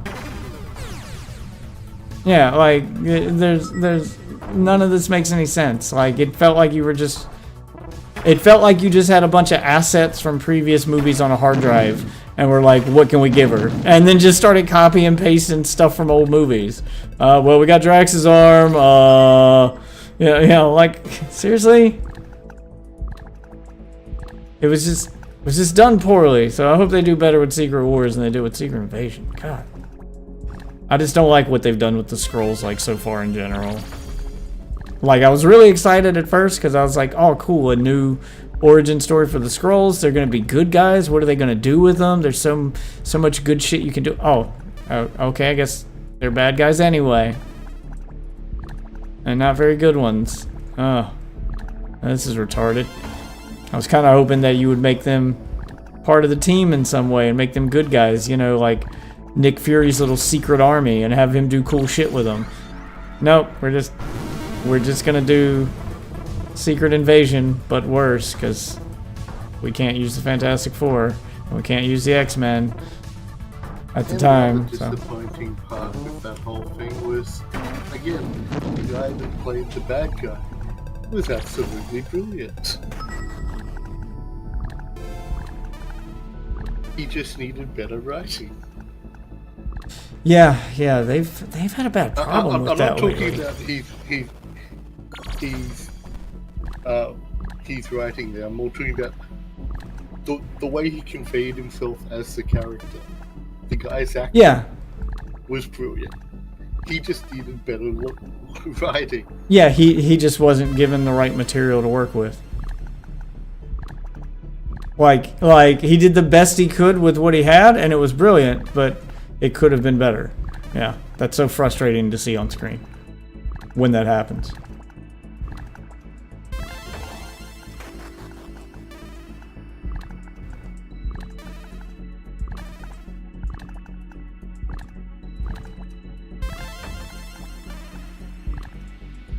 And then there's the other thing that came out of that entire series of what's this mean for Rhodey?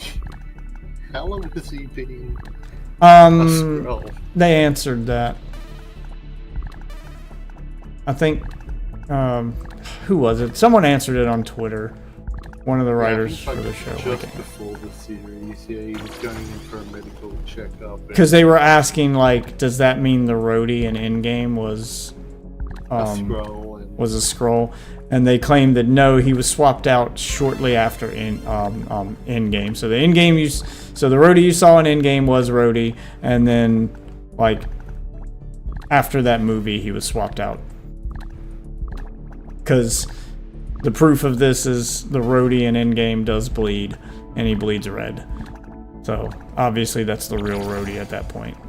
But then later, sometime after Endgame, he was swapped.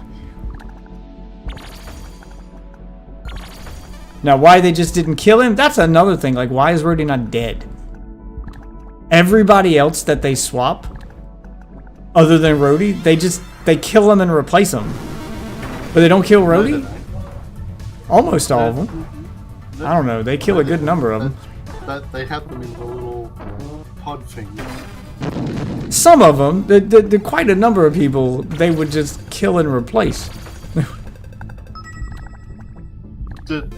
Depending on who they were and how important they were, because they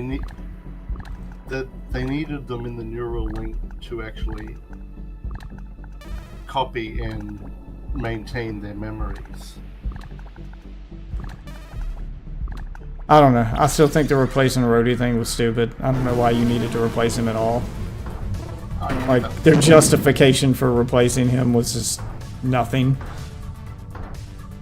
So much of that show was just poorly written. Like, they shouldn't have even attempted scrolls. If this is, like, if you didn't have a plan for them. It seemed like they had a plan at first, and that plan was to not make them bad guys, and then they got the rights to, you know, Fantastic Four and to X-Men, and now they can make them bad. Now they can actually use them in their original form.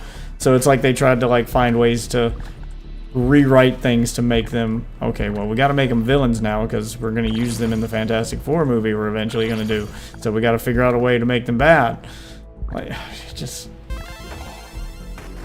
the whole licensing thing has fucked up their ability to plan movies. Like, they planned all of Phase 1 around not having shit. Because they didn't have access to all of this stuff, and they knew they weren't going to get it. But after the success of Phase of, like, you know, the first run of, you know, Phase 1 through 3, basically, after the success of the MCU at that point, now it seemed possible that they could get back those characters that they lost, and they might actually win some of these license deals. And it's like once that happened, they started rewriting things and not planning as well as they did with the first run of the MCU, because they planned out everything meticulously for that one around not having those things, and they didn't go back and change anything to accommodate new characters. They knew what they needed from the start, and they stuck with it. It doesn't feel like they're sticking with anything now.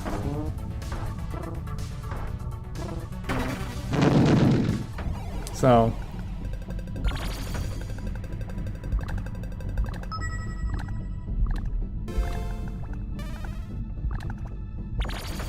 like, the planning doesn't feel as the planning doesn't feel as well put together or as well thought out for this next phase as it did for the first one.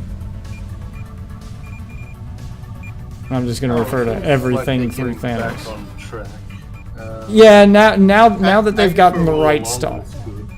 Now that they've gotten the rights to all their stuff back, now they can And start trying to they pick can those actually pieces play. up. Yeah. So I'm hoping they fix it. Personally, I'm still upset with how the Deadpool and Wolverine movie ended. Just the massive missed opportunity there. Because they had the opportunity to completely fix their multiverse problem. The multiverse problem that Deadpool rightly calls out in that movie. And I was like, oh good, they're gonna do what I thought they were gonna do, and they're gonna fix the multiverse with Deadpool. They're gonna use Deadpool to fix the multiverse. And then they didn't do it. I was like, God, it's like... As I said, that's being set up to for Doomsday and Secret Wars. Nope, still dumb. You should have let Deadpool and Wolverine do it, because then you can play it off as a joke. You can play off the whole multiverse as a joke. People will be happy to see them end the multiverse in a funny way, because no one likes it. No one likes multiverse shit. Your average everyday moviegoer hates this. It's confusing. They don't like it. Most comic book fans don't even like when multiverse stuff happens. They understand that it has to happen because every now and then you have to reset a timeline or something, but because you can't have your characters become, you know, obviously 100 years old because Marvel's been around for so long, but no one likes it. Just, those comic books have never, it's rare that a multiverse story is done right and people like it. Okay, it's really hard to do. In comics, it's even harder to do in movies. It shouldn't have been attempted. It's too soon for it, especially if you need to reset the universe. It's too soon for it. Like, you just finished your first major arc. You still have a bunch of new characters to introduce. Like, there's still a lot of potential left in the universe you're in. You don't need to start reaching into a new one. Like, it doesn't make any sense. Like, they should have never attempted it. But for a series that actually did it well, we can go to DC and the animated movies, the Tomorrowverse, and that, and they've just a month or about 2 months or so ago they finished up that with Crisis on Infinite Earths. And I mean, Marvel's that done knocked it. Out of the park. Marvel's done it right. Spider-Verse is great. But even the Spider-Verse in the comics was done poorly at first and had to be corrected. Like, that was one of those things that they salvaged later. Like, it was really, like, no one liked the Clone Saga from Spider-Man. No one. The Spider-Verse is what spun off of that. So, if it weren't for the Clone Saga, you wouldn't have the Spider-Verse. But yeah, like, even the concept of having multiple Spider-Men wasn't super popular at first either. Like, it took them more than one try to get it right.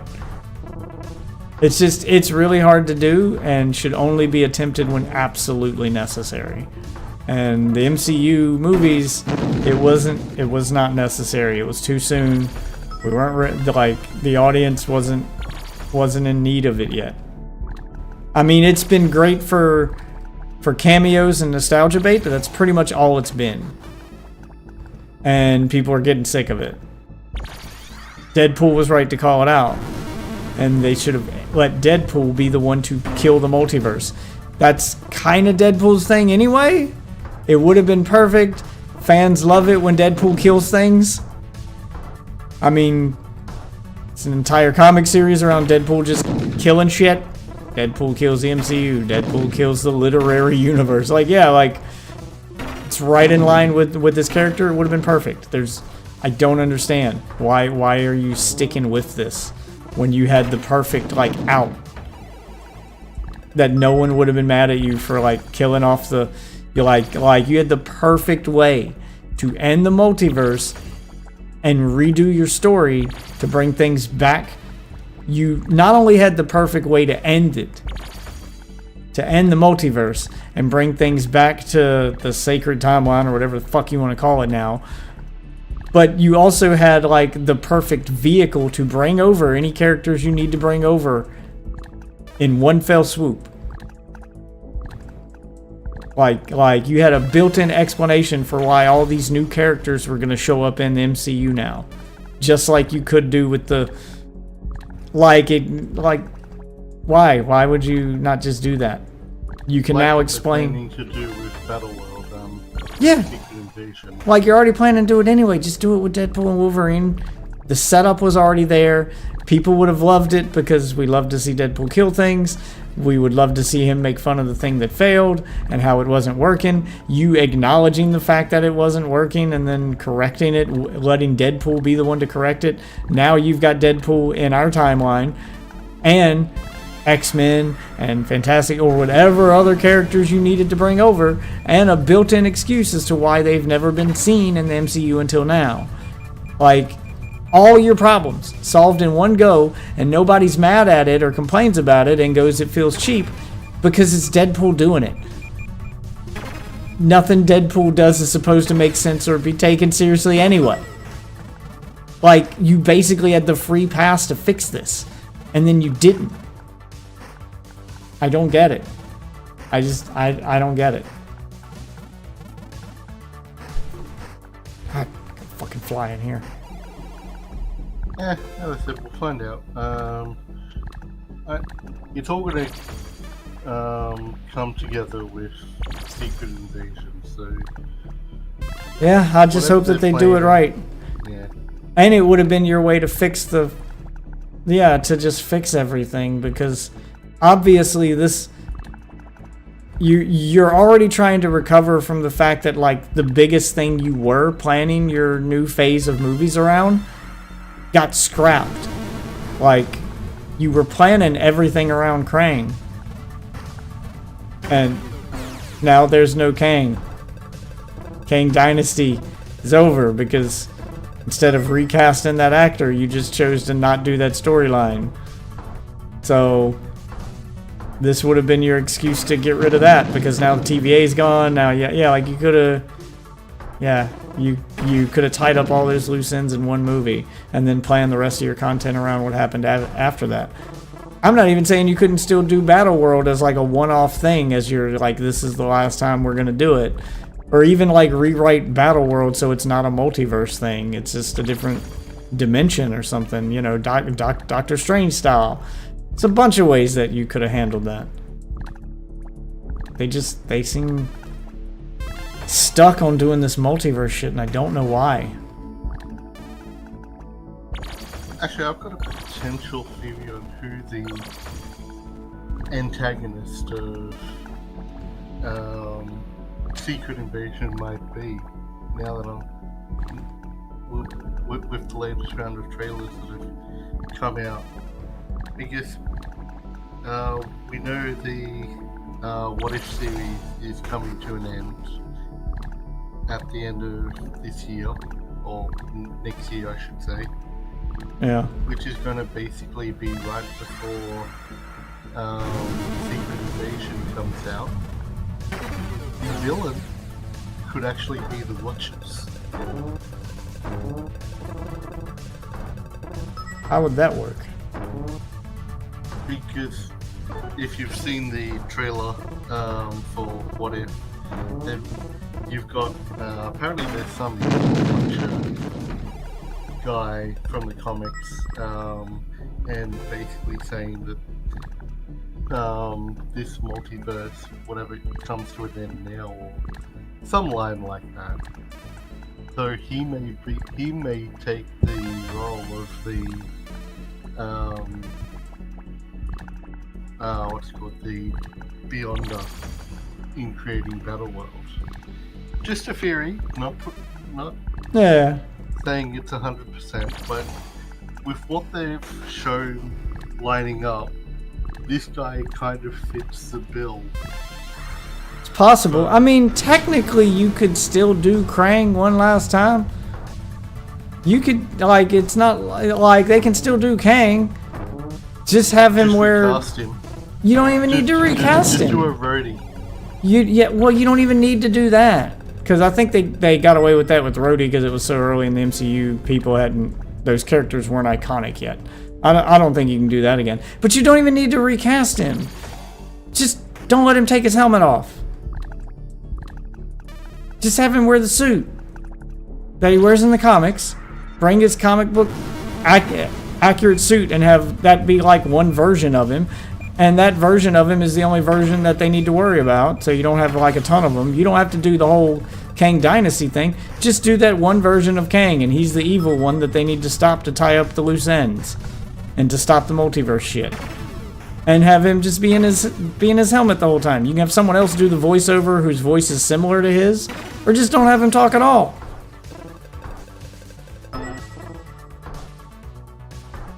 It's not like you couldn't still use the character. Like, that's why I was like, I don't understand why they couldn't just keep going. If you're gonna do the multiverse thing, why can't you keep doing the story that you had planned? When they were like, they were gonna scrap that storyline because they couldn't use him anymore. And I was like, why? You don't need him. Kang in the comics wears a suit that doesn't show his face. Just have him wear the suit. Just like you don't technically, yeah, you don't technically need Tom Holland to do Batman. I mean, to do Spider-Man. You could just do, especially if he's going to be like part of something else and not like a full Spider-Man movie. If he's just going to be an extra character as part of a bigger cast or a bigger movie or a crossover, just have him never take his suit off. It's not like you need the actor for the suit. It's not like you use him in the suit for most of the scenes anyway. It's a fucking stuntman. Or CG. So you don't need the actor. True.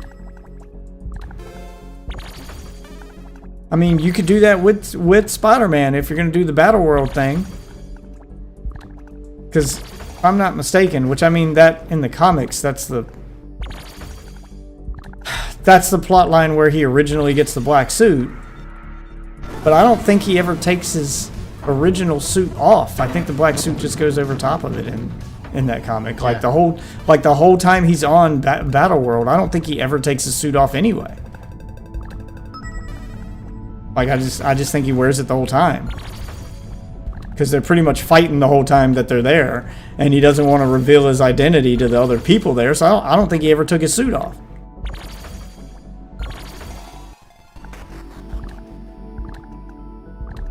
So just do that with Kang. Like, why did we have to scrap the entire storyline because you lost the actor? Like, I get why you got rid of the actor. He did some shit that you don't want associated with your brand. And, was guilty of it, so like, I'm not gonna defend him. Usually I'm the guy going, you shouldn't be, firing people before they've done wrong, but it was proven he did the wrong, so he earned his. This isn't a situation like it was with Justin Roiland, or even worse, which is also Disney, so still fuck them, but like getting rid of Johnny Depp in the Pirates movies.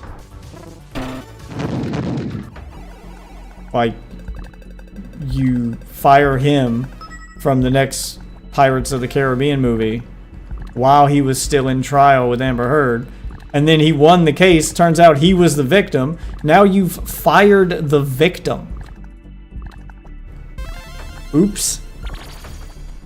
Yeah, this is why this fucking cancel culture shit's a bad idea. This is why you should just wait. Like, you don't have to, like, step in as a company and be like, well, we don't want him associated with our brand. Why? You don't know if he's guilty yet. Just say that. Just say that. Say, well, if that's what he did, we don't support him. However, we're going to let him have his day in court. Like, we have a legal system in the U.S. for a reason, and we believe in that legal system. We're going to support that legal system. At the very least, just say we're suspending. Like, it's even fine to say we're suspending all projects with him until he's had his day in court. If he's guilty of the thing he's been accused of, then we'll proceed accordingly. But just say that. Like, you don't have to. Like, why do you have to make a finalized decision over something when the court hasn't even done it yet? Like, that shouldn't be allowed. Like, there should be a law against that. You shouldn't be allowed to punish people for future crimes. Like, this is a Minority Report, I'm sorry. Because now you have a case where you've fired the victim. Turns out, the person accusing him was lying. And she was actually the one abusing him. You fired the victim. And they're sticking by the decision. What? Why? Why are you not bringing him back? Why aren't you making a public apology for this? You fucked up. Make a public apology. Say, we're sorry. We jumped the gun with Johnny Depp. We apologize to him. You know, we were happy to announce that he's coming back as, you know, Captain Jack Sparrow. Or say, hey, issue the apology either way, but then say, hey, we talked it over with Johnny. He doesn't want to come back. We did offer him the position back. We do deeply apologize for jumping the gun. We should have waited for the verdict from the judge. Like he was having his day in court. We should have simply suspended our projects with him instead of canceling them entirely. This was our mistake. Yeah, like that's the PR statement that you gotta make. Like you gotta, like you just gotta eat that one. Like you gotta take that bullet. I'm sorry, you gotta bite that bullet. You fucked up. In my personal opinion, which I don't know how much Johnny cares about those movies at this point anyway, but in my personal opinion, I think that Johnny should be able to sue them for wrongful termination. He was basically fired for a crime he legally did not commit. He provably, in court, did not commit. And the court, that whole trial was televised, so they can't pretend like they didn't know every step of the way. Like, they really have no excuse for it. It would just be the easiest lawsuit in the world to win.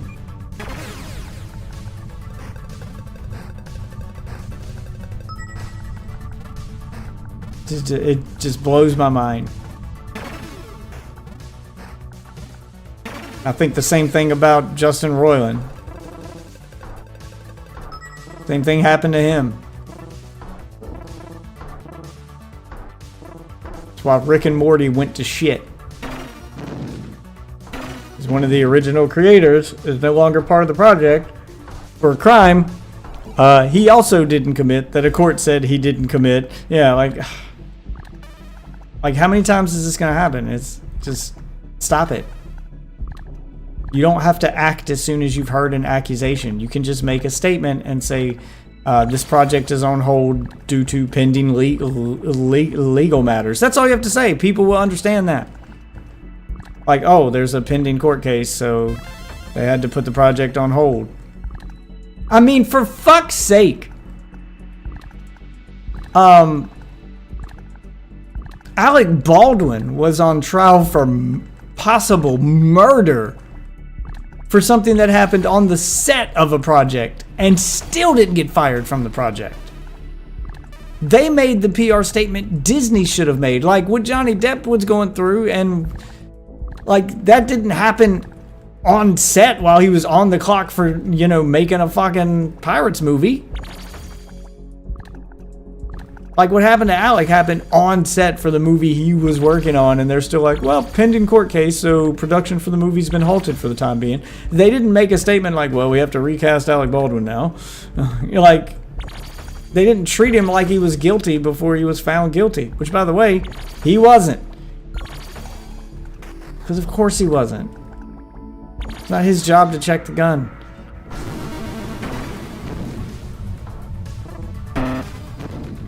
Well, to start with, I don't think they could have fired Alec Baldwin because he's like the executive or producer, or he was basically in charge of the film set. He would have been firing himself. I don't know if executive producer means he's the guy in charge. Yeah, I don't know what his title was, but from what I heard of it, he was actually in charge of the shoot. I don't think he was in charge of the suit. Like, I think I remember him specifically saying he wasn't in charge of the suit. I think he said that in court that he wasn't in charge of it. That he wasn't in charge of anything, is what I think he said in court. That executive the executive producer credit was a credit that they give to people who've financially invested in the movie. So he's responsible for the movie getting made, in that his money helped make it possible, but he didn't actually do anything production-wise. Like, he wasn't actually in charge of anything on set. He got a producer credit because he invested in the movie. It was something that he wanted to do, a passion project of his, so he helped pay for it, but he didn't, like, he wasn't in charge of anything. Even then, they absolutely could have fired him.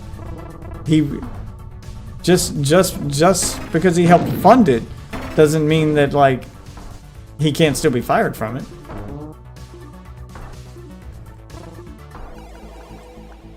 So Lead actor and co-producer.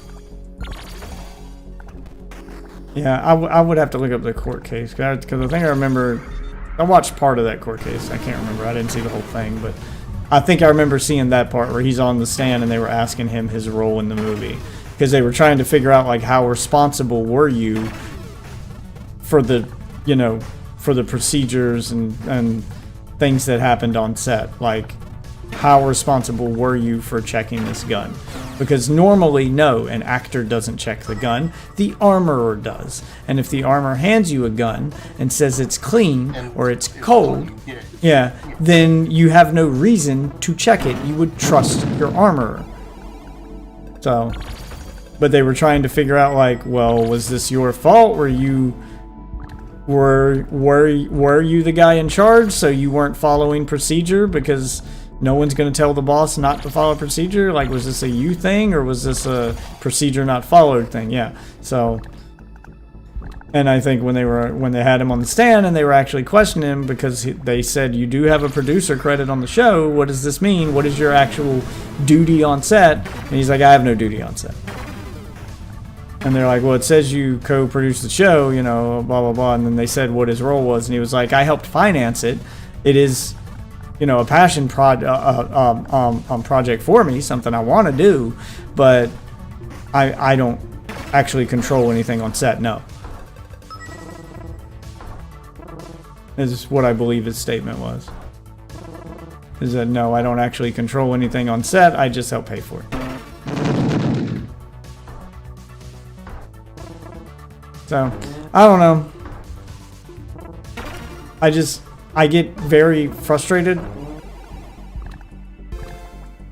as someone who has a lot of respect for our legal system and our process, and think it's pretty good when it's used properly. And I hate to see people circumventing our legal process and taking the rights away from people in this country and getting, like, no flack for it at all. Because it is a right. It is an American right. It's in the Constitution that you have the right to a free and fair trial. You have the right to a fair trial in front of a jury of your peers. Just posted something there as a DM to you. That's how they make you happy or incredibly angry. And I can't believe that this has happened so many times with so many companies, and no one has sued them for wrongful termination yet. I mean, it feels like the easiest slam dunk case in the world, because they are taking away, they are violating your rights. You do have a right to a fair trial. People can't treat you like you're guilty before you've had your day in court. That's how our system works. And if a company is punishing you based on your accusations, the fact that you've been accused of a crime, then they are taking it upon themselves to act as judge and jury before you've had your time in front of an actual judge and jury. That is ridiculous. How the hell is that legal? Why do we allow this? I don't understand. I don't understand how these companies keep doing this and no one's suing them. Why are you guys not sticking up for yourselves and saying, no, I have the right, I was within my rights to, yeah. All right, well, let me check this DM, and then I gotta go grab a drink, because I guess I'm locked into this Tetris match. I've come too far to quit now. Regular official, The Office? Is this the reboot? Or sequel? Australian version. No! No! Oh, God, okay. Okay. Big announcement. Can I have a drum roll, please? The drum roll, Lloyd. That's how I drum roll. An Australian twist on it. People ask me, how can I become a great boss? And the answer is having a happy staff that love you. This is a proper HR nightmare. As of today, we are all back in the office full time. What? That's not good news. I'm promoting you to productivity manager. Yes, sir. Do I want to support the vision of my branch manager? At all costs. Is this the dark web? No, it's not the dark web. You said, Lizzie? Okay. The perks of coming to work: riling up Lizzie, flirting, watching Nick rile up Lizzie. What's his name? My crow's name is Russell. Hello, Rusty. How are you, mate? Nick, no. We lost one of our own last week. Brian died. We were so close. He's always in my heart. Oh, is he the tall, sad one? Yeah, No, he was the short and smiley one. yeah, that's what I meant. What nationality is he? What sexual identity is he? Doesn't feel relevant, does it? Hannah is a riddle swallowed by an idiot and shut out by a moron. Those people are like family to me, and I won't let you throw them out on the street. The daily commute is killing me. Is someone sleeping in here? Don't want anyone knowing about it. It's not a big deal. It's been 4 nights this week. It's nothing. It's the race that stops the nation. Giddy up. It's awake, but I want people to feel awake. I don't want to be on the committee. I understand that, but you're also the oldest and closest to the end, so I would really love your buy-in on this event, okay? If I die while I'm still working here, please don't let this happen. Promoting women into positions of power. That's my mantra, really. I've never heard you say that. Oh, my back hurts from carrying all my sisters all the time. Ow! Okay, well, I'll see you around. Yeah, you definitely will, because I'll be at my desk all day. Okay, well, I'll see you there. You will for the next 9 hours.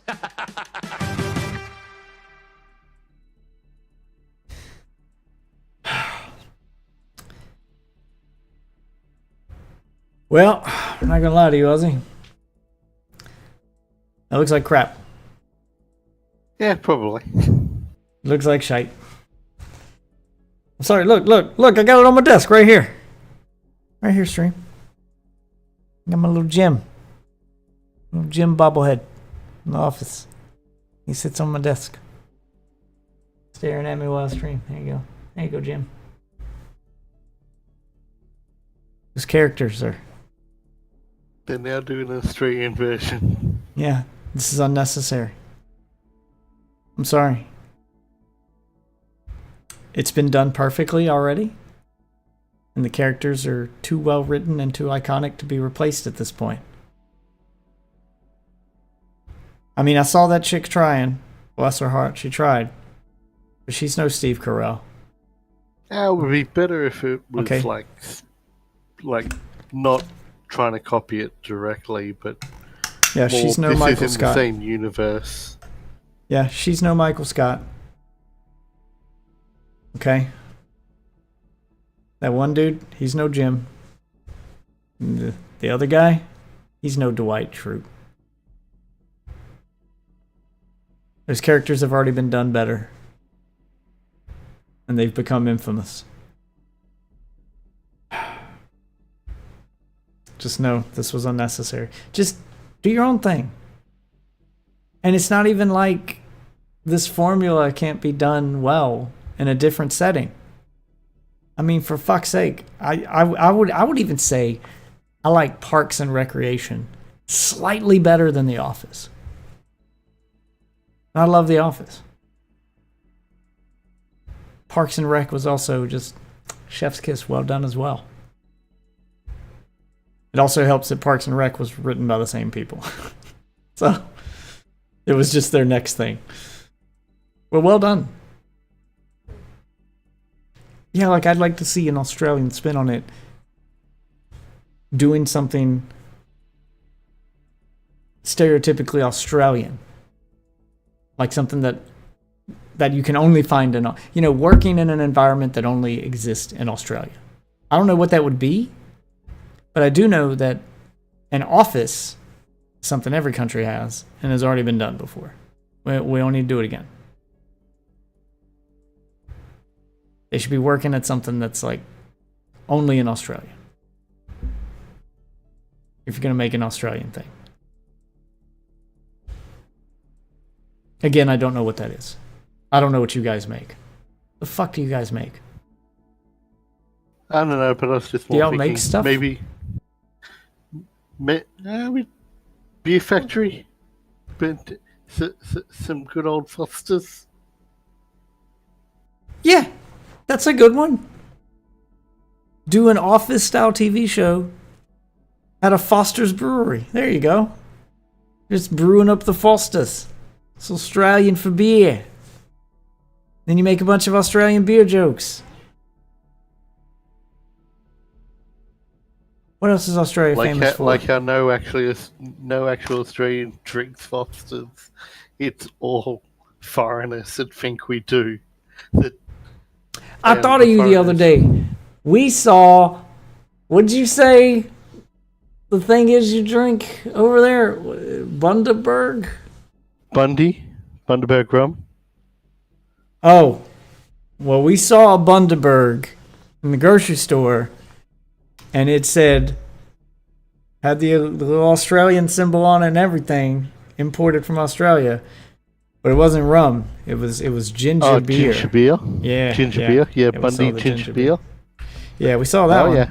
Yeah, so we got that here now. And we're coming up to the good time of the year. A month to go, and then we get Christmas spiced ginger beer.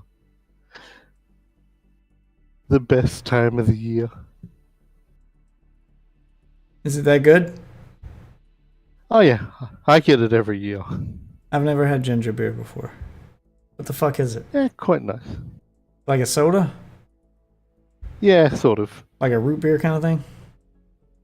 Yeah. Because it said non-alcoholic, and I was like, that can't be the thing Ozzy was talking about. No, it's a non-alcoholic. You can get alcoholic versions where they mix it with the rum. So you get a rum and ginger beer combo. I remember you talking about Bundaberg, but I couldn't remember what it was, and I was like, I don't think Ozzy was talking about this. So I was showing it to my wife. I don't think he was talking about ginger beer, because every time he mentions Bundaberg or brings it up, it's in response to me mentioning Foster. So I think it's like a regular beer. But yeah, I guess. Fuck.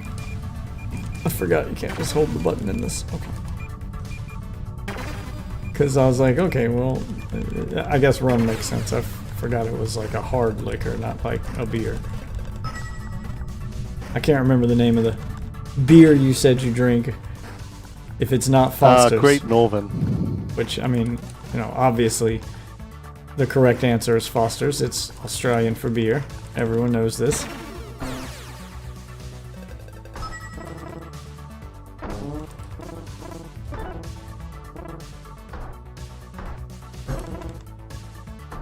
I mean, everyone knows Australian for beer is Foster's. Says it right on the label. Got it.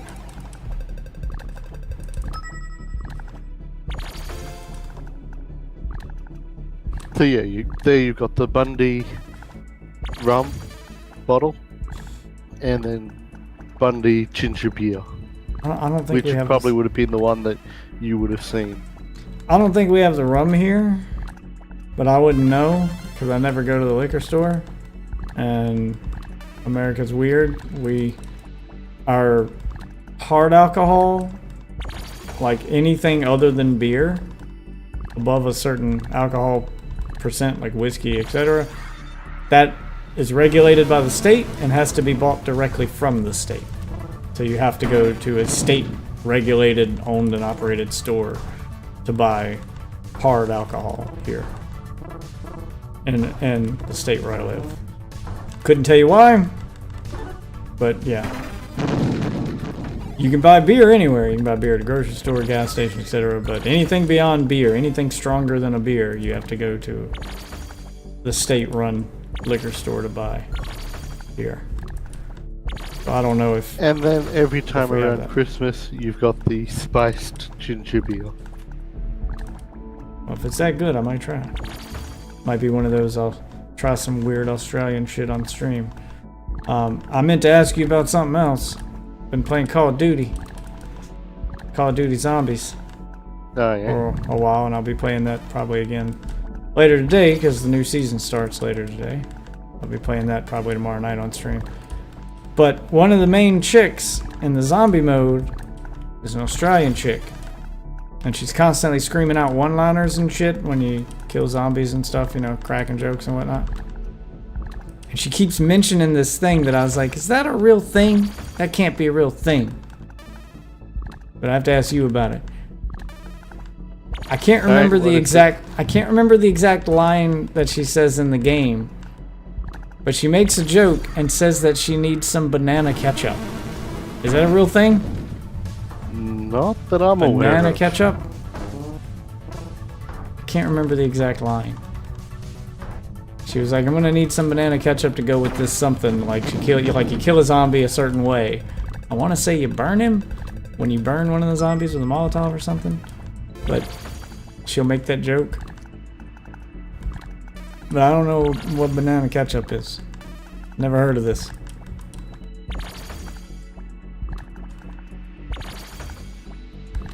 So you've never had banana ketchup? Is that not a real thing?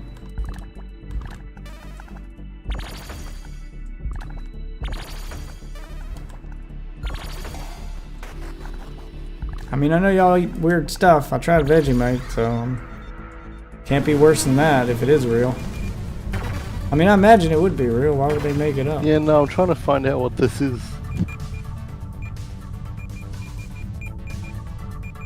I don't know if it's like a slang thing and she's referencing something else and they all just call it banana ketchup, but it's not actually banana. I don't know.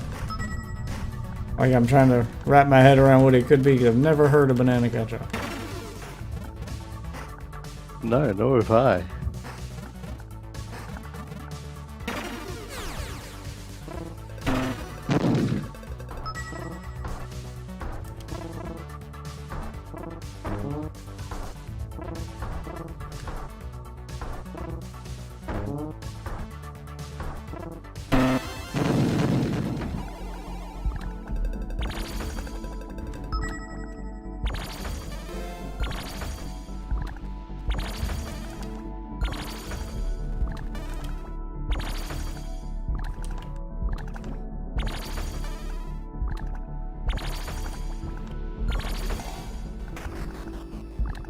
Are you sure she's Australian? This is Philippine. I would imagine she's Australian. Because she, like, the other stuff she references is clearly Australian, unless I'm not super familiar with the differences between Australian and New Zealand, unless you guys are that similar. No, this is looking apparently Philippines, so north of Australia. Well, I mean, isn't New Zealand north of Australia? No, New Zealand's east. Oh. Yeah, it shows how little I know about New Zealand. Okay, I was trying to give the benefit of the doubt there. I was like, well, maybe it's a New Zealand thing? Maybe she's from New Zealand? Because she sounds Australian, but I could swear that she makes a dingo joke at one point too, which makes me go, yeah, she's definitely Australian.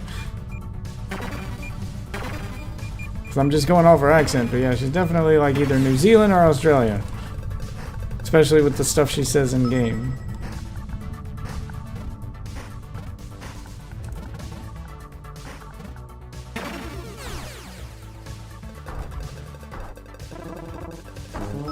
Yeah, no, Philippines are halfway between here and China. Yeah, I know where the Philippines are, but she's definitely not Filipino. In the game. The chick in the game is definitely not Filipino, so... Oh. It's gotta be something y'all eat over there at some point. What is it, though? You said you Googled it. What is it? Is it what it sounds like? Is it just banana-flavored ketchup? Or ketchup made out of bananas instead of tomatoes? I mean, that's what it sounds like. Banana ketchup, also known as banana sauce, is a Philippine fruit ketchup condiment made of banana, sugar, vinegar, and spices.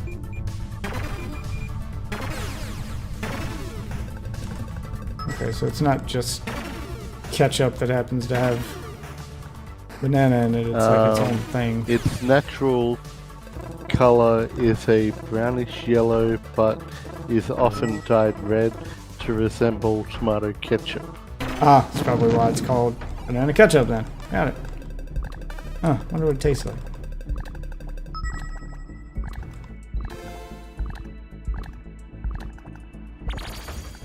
Yeah, no, never heard of it before now.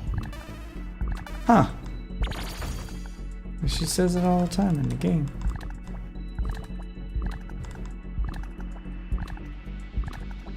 Okay, here's a quick way I can find out. I just remembered another line she said that I thought sounded weird, but I know what she's talking about. It's just, it's a thing that, like, everyone has, but she says a weird name for it.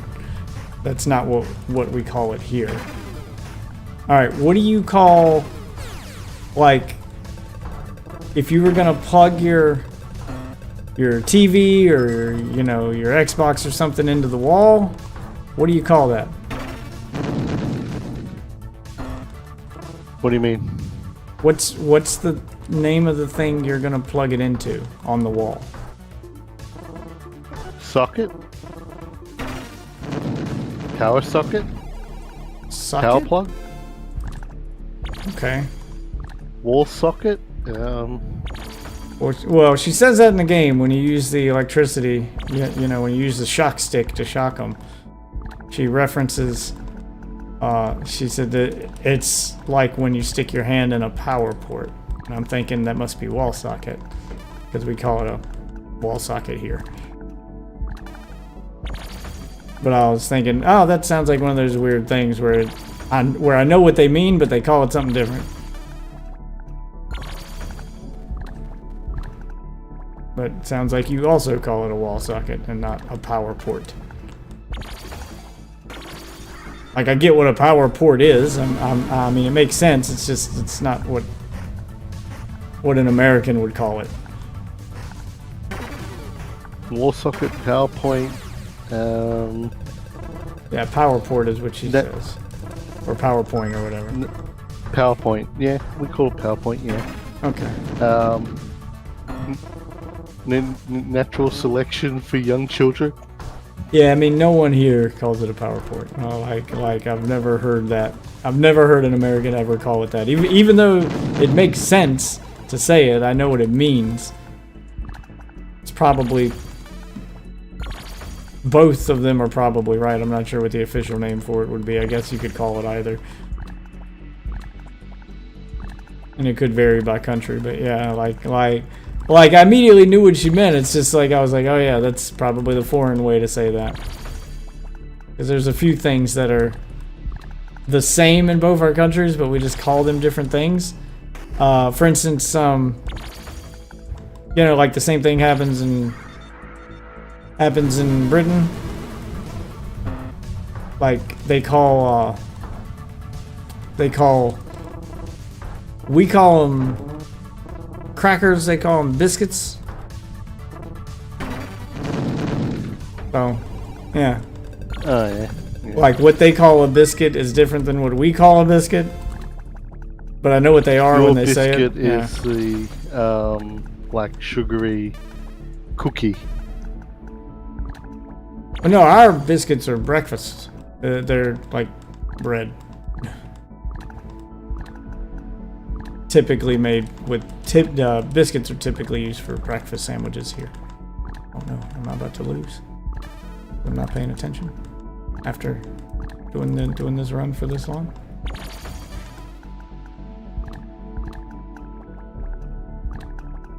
No, I'm not losing here. I'm not losing here, baby. Not today, motherfucker. Whew, that was close. I got that power up at just the right time, though. Man, I got that one too close. Holy shit. Thank you for the follow. Please don't be a bot. I know Kick is... Yep, you're a bot. Okay. Fuck off! God damn it, I hate Kick. Get your bot problem under control, Kick. Tired of being tricked by these fucking AI chat bots. Coming here to sell me their AI art. No one wants your AI art. Fuck off.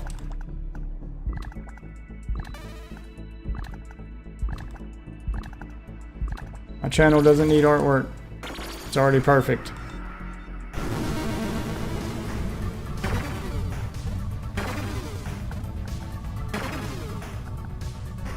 Fuck.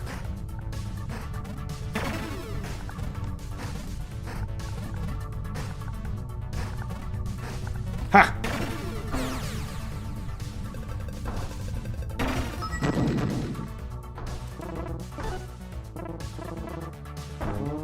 Got it. I just gotta connect it. Got it. Bonus round done.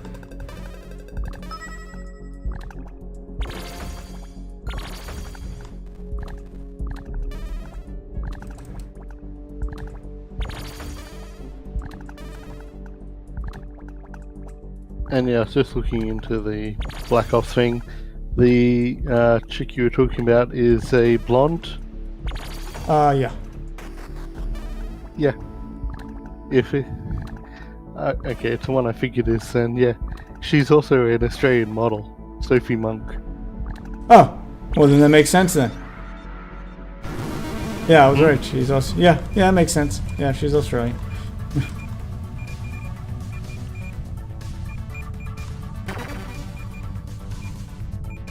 Wait, do they mean the character model is based on an Australian model, or that the chick voicing her is an Australian model? Well, in the, like, ad that they've done a live action ad for it, so... Oh. Yep, okay. She may be the girl actually voicing her too, I don't know.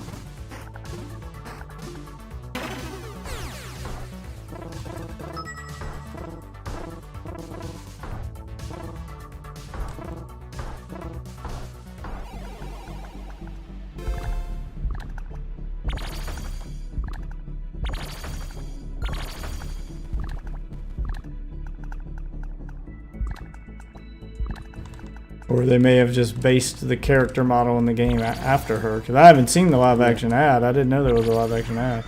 I was just going by in the game. Yeah, she's the blonde chick. Well, have a look at what I've just put in. When you got the moment. Yeah.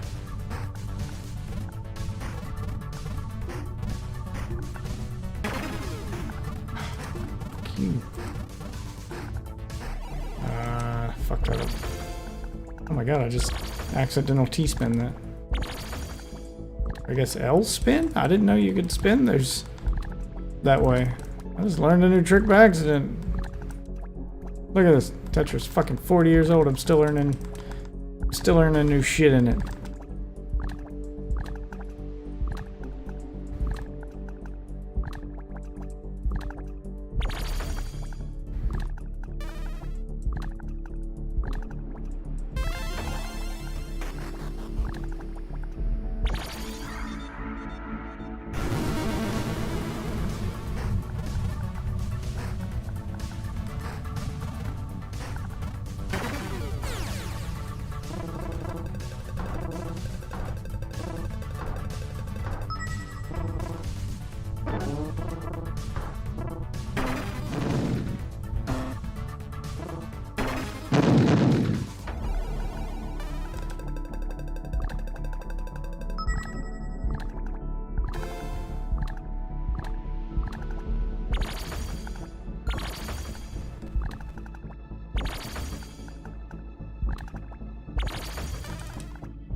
Ooh, is a live action commercial for it any good?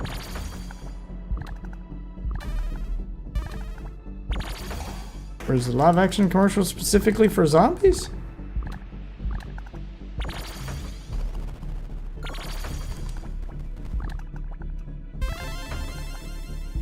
Ooh.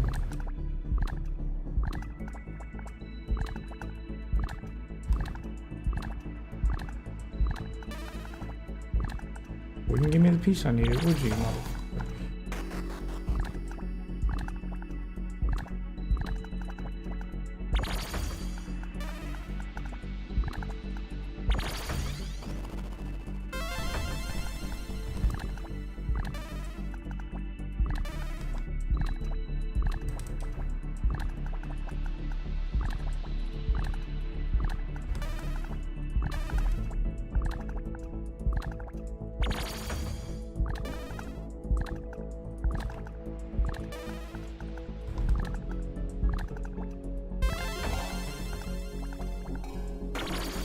Damn, missed it.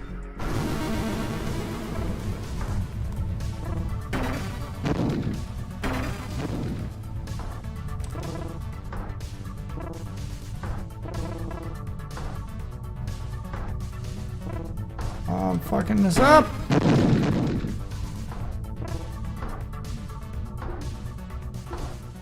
Let me take a break for a second. My eyes are starting to glaze over.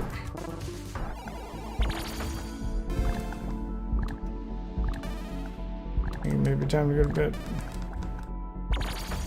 Just wanted to finish this run though.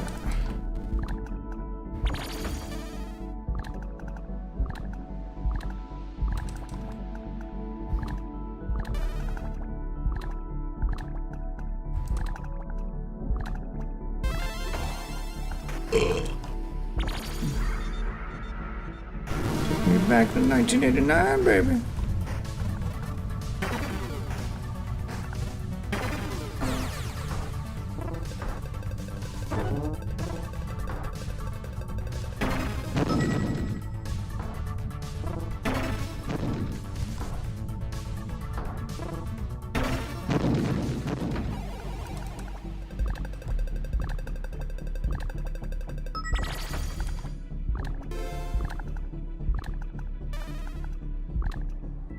Oh, damn it. Didn't work.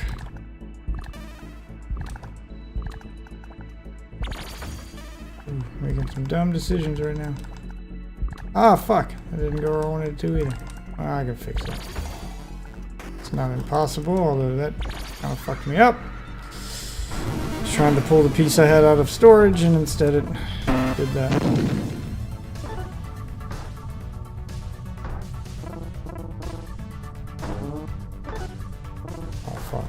Fucking this up. Oh. That'll fix it.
No, don't break them all. Okay.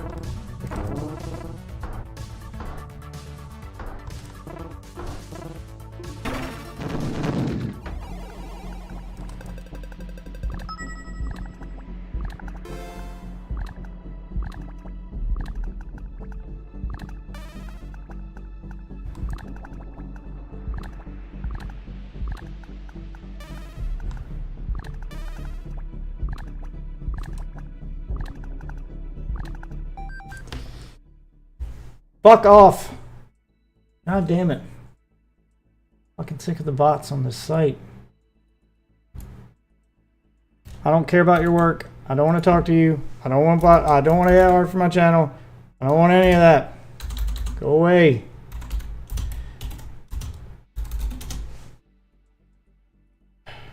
Banned from chat. Thank you. Stop distracting me with this nonsense. Fucking bots. That's all Kick is. There. Add to block list on Restream chat. Okay.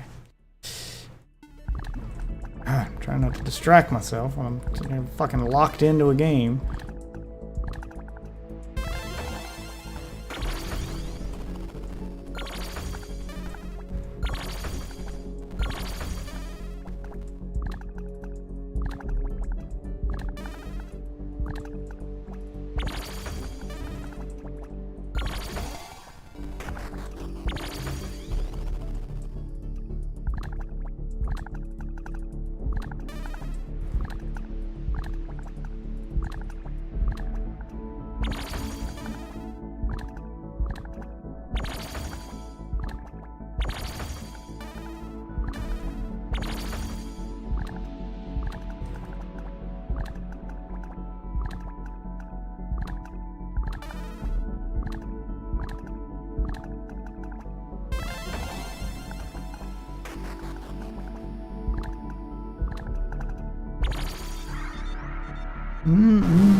Going back in time.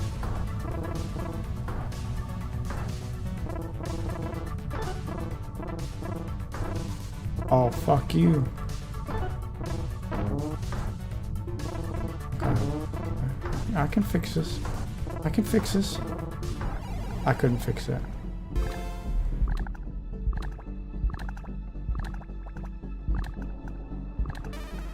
A little distracted at the moment.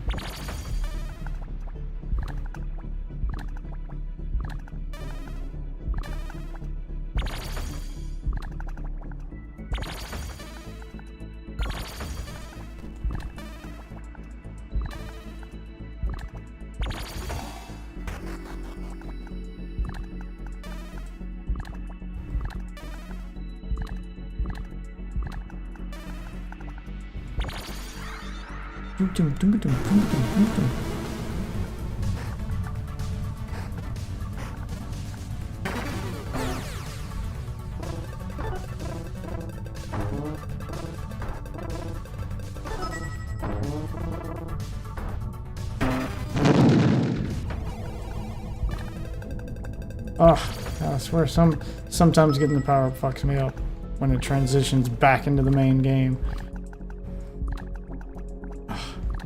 Sometimes lose track of where I was at. And I gotta try to correct the mistakes.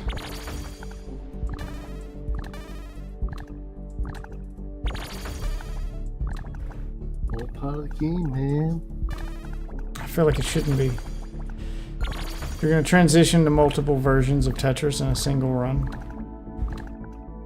and have me remember where I'm at on the board between 3 different versions of Tetris at once, which is basically what I'm doing. I'm playing 3 different versions of Tetris at the same time,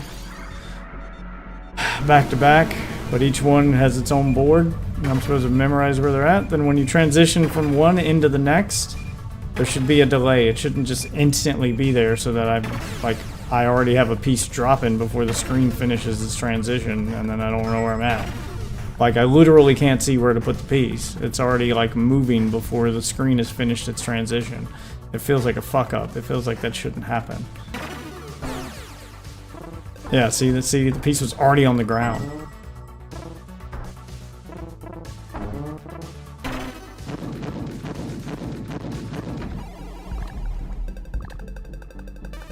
Oh, fuck.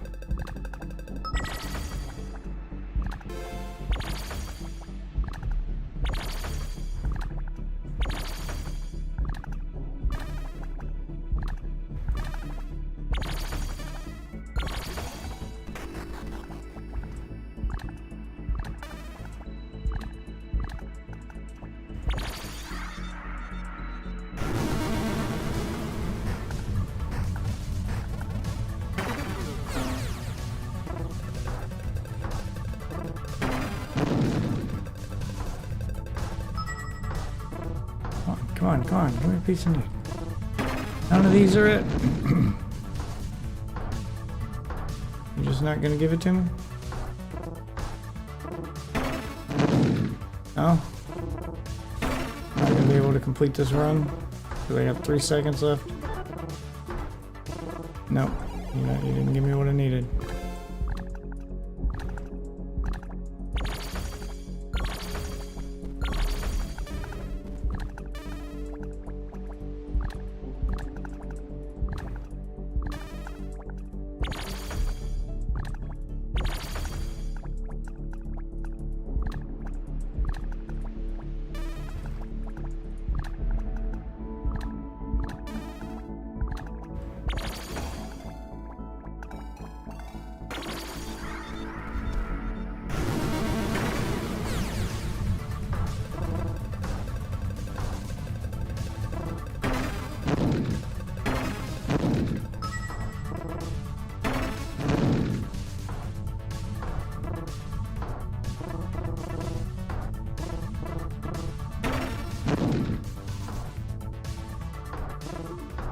Don't get it this time either.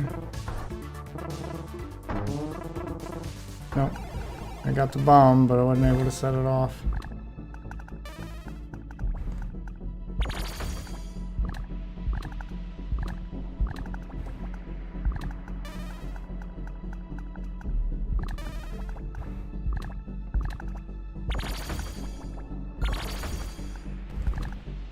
Ah! What? Why? Why is it? Oh, why did it hyper move those last 3 pieces so fast?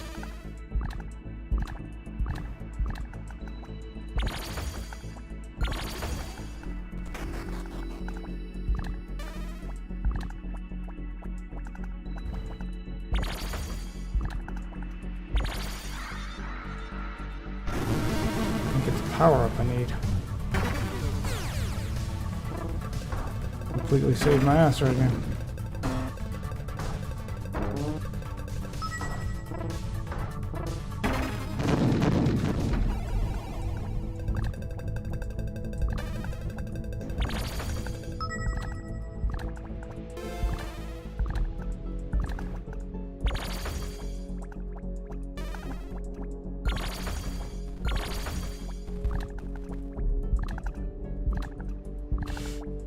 Come on, I can still clean up this mess.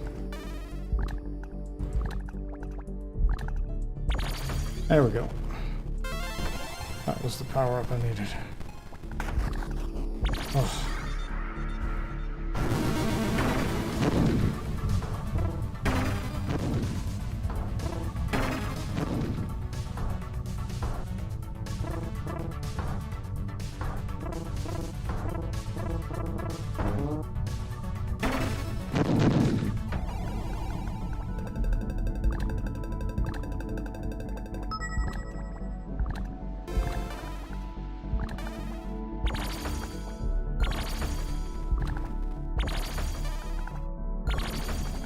There we go, bought myself some room.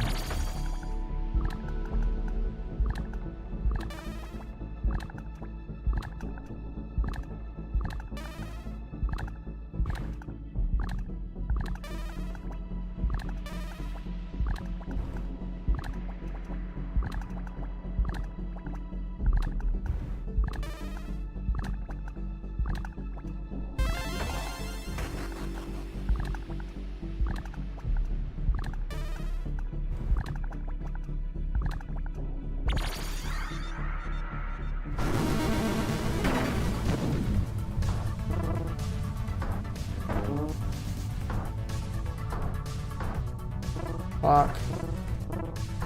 Fucking this up. Ah, it still saved it. Doesn't matter.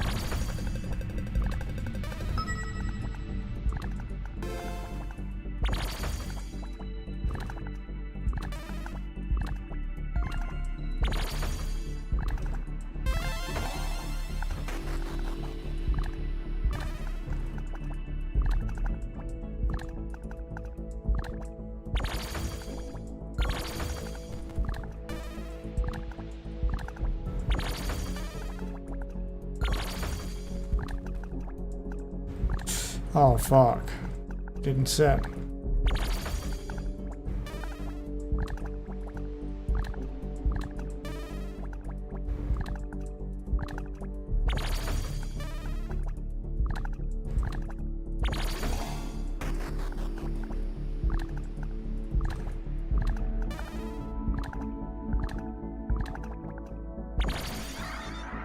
All the way back to 1984.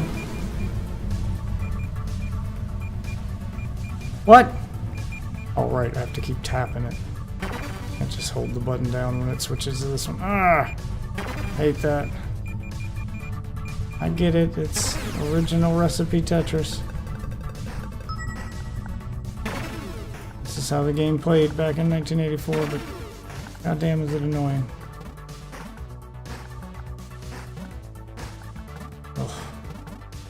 I don't remember Game Boy Tetris sucking this bad either.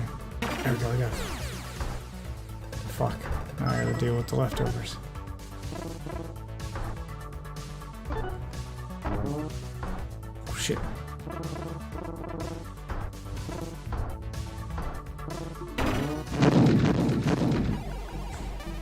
There we go. How to fix that.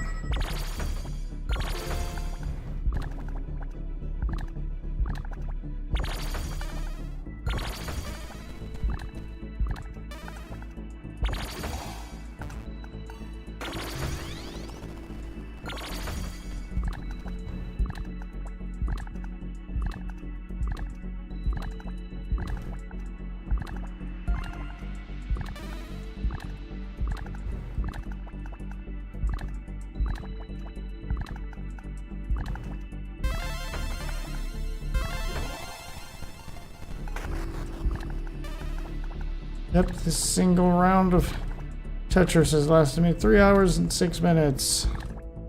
And counting. Maybe one of my longest marathons here.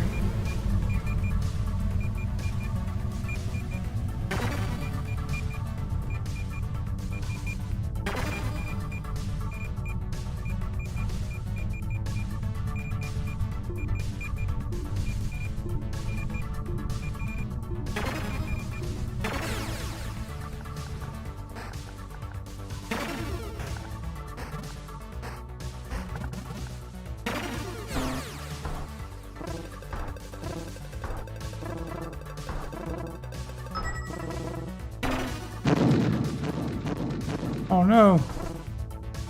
I didn't want you to blow them all up. Oh, never mind, I can work with this. There. Bonus round done. Successful time warp.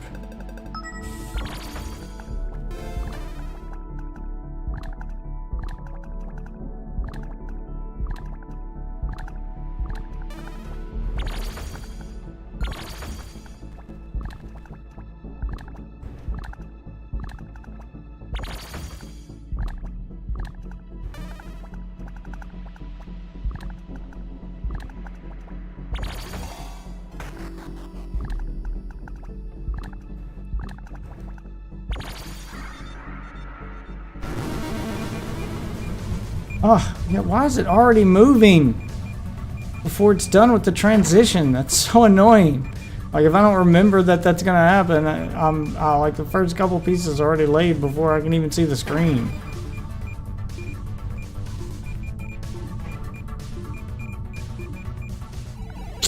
Oh, I completely messed up my bonus run.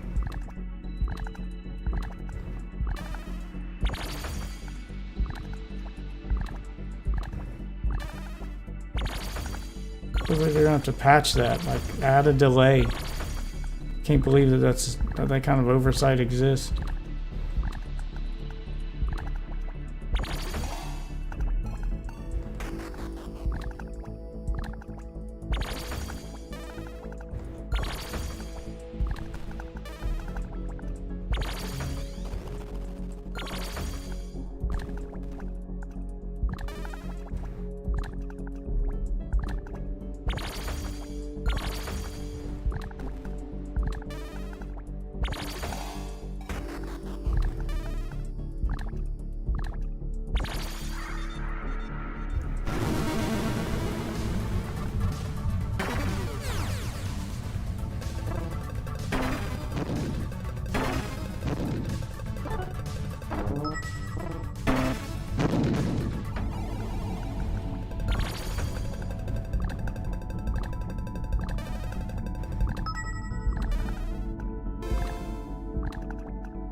Okay. I'll be ready this time. I gotta be ready for that because I know it's gonna do it. Even though your instinct is to take a little break when it transitions because you've earned it. But that's not how this game works. Ah, this wouldn't give me the piece I needed.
Ooh. Never seen it make that symbol before. What the hell does that mean?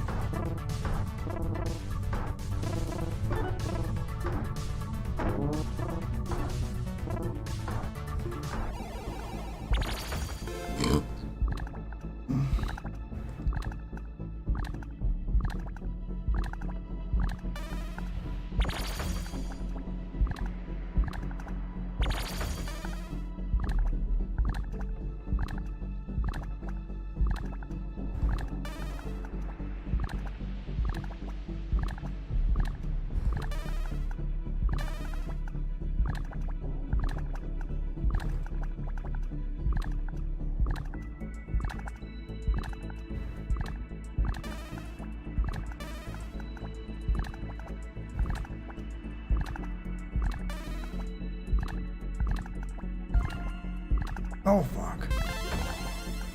Oh, cut that one close. Oh, fuck, that's right. I can't hold the button down. I keep forgetting all the mechanics with this particular original version of Tetris it switches to.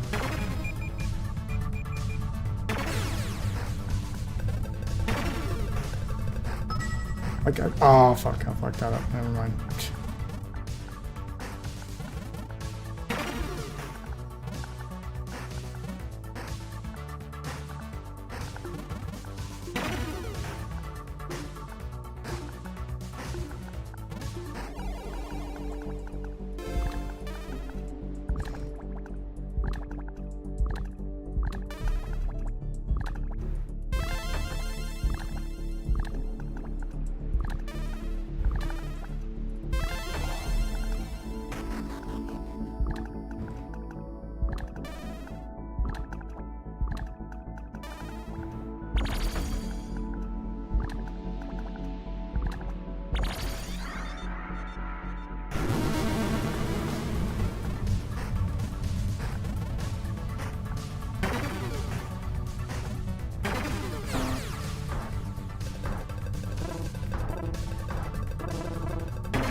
That to land.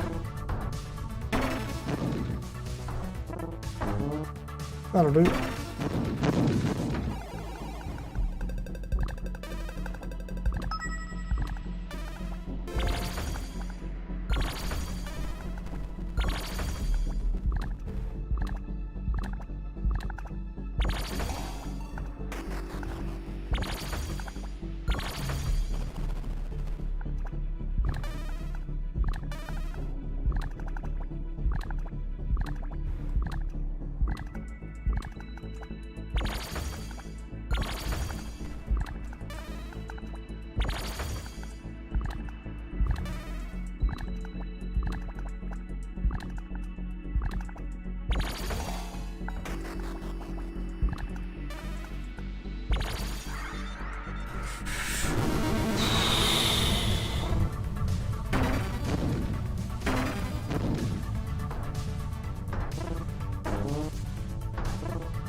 Damn, if I would have had one more 5-piece, I could have got another perfect clear.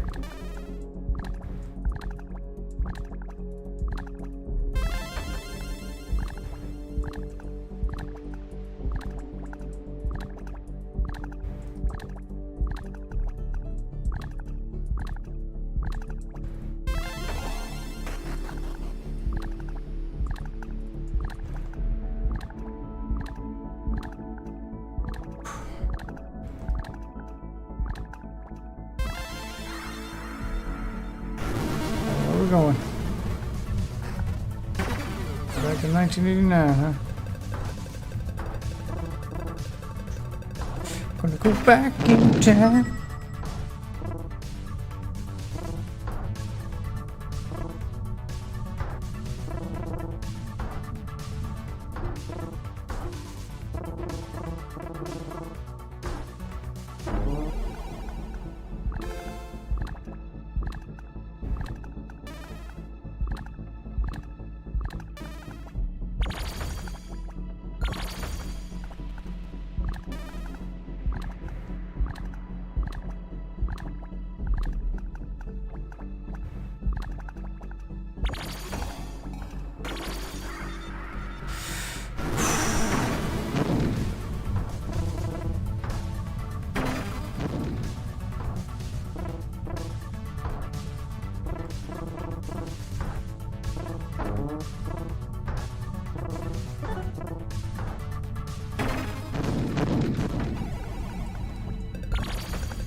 Back to 1984, huh?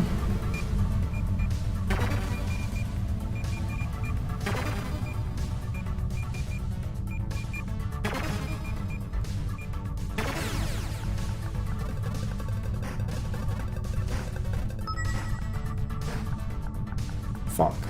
Fucked it up.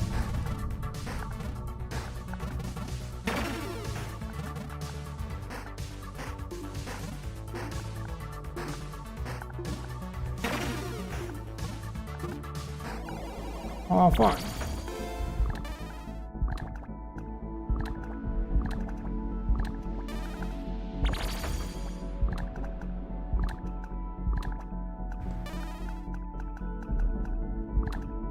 Damn it. Let me get that to go where I wanted.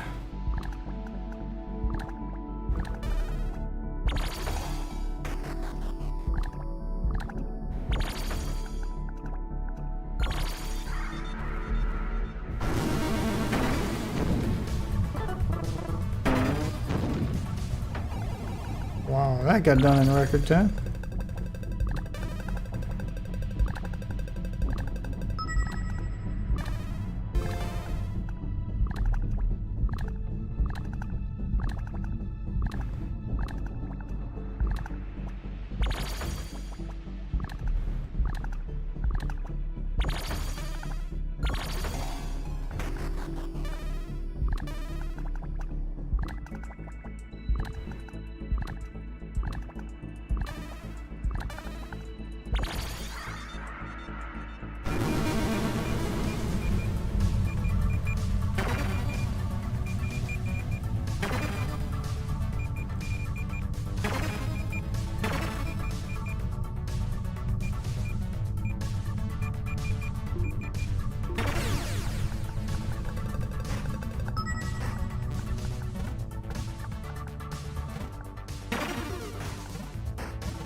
Okay, locked in at this point.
and boom. That's it, baby.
Okay.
I'm not gonna be able to actually break it though.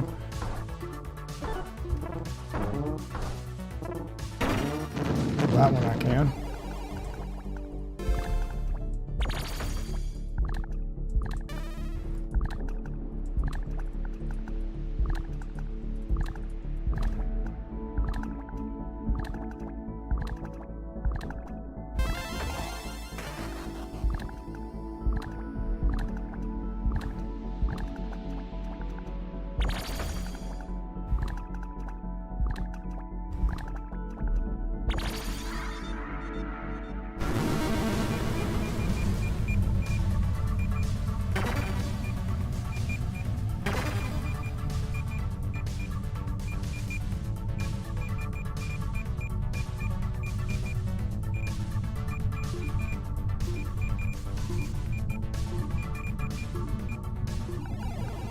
Won't give me what I need.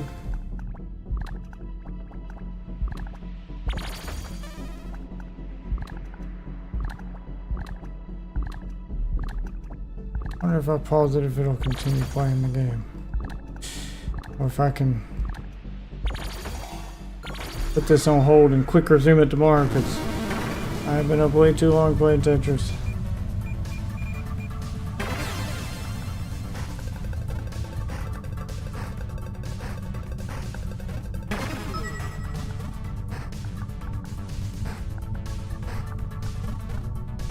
Fuck this all up.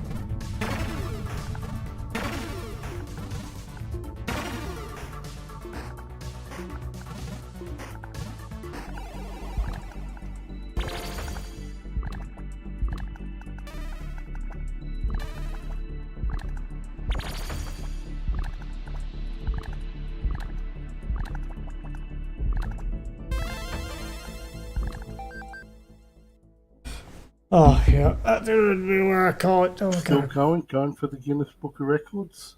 Ah!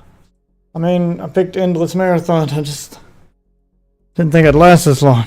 Jesus. I'm going to try to leave the game paused. I'm going to try to leave the game paused and come back to it tomorrow. I got to take a break. Oh, my God. Yeah, so just have a look at that thing that I posted for you for the Black Ops. Check.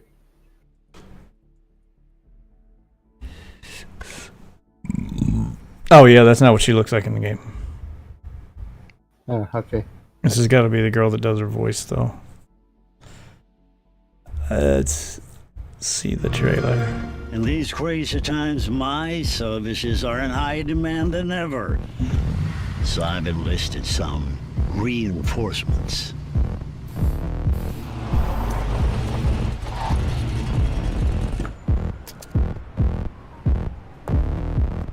Look, we're not here to spiders. I'm here to fill in for you so you can play Call of Duty Black Ops 6. Let's get to it then. Yeah, she's the girl that does Today, the I voice. present That's you her voice, but that's not what she looks like in the game. An opportunity to get into the... Is that the police? Okay, well, that's Sophie I get Mark. commission of this, right? Excuse me. As I said, Where's she's Rob? Australian actor and model. Robbo. Okay, peoples. In all my years in real estate, I have never seen a property like this before. Gorgeous. Open floor plan. And our fresco living. Who's buying with mummy and daddy's money? There gonna be zombies? Any overseas investors that probably won't even live here. Negatively geared boomers. Okay, who's paying? Okay. Sold to the trust fund babies for $1 million. Great. Ah, welcome to the Aussie dream. So, go.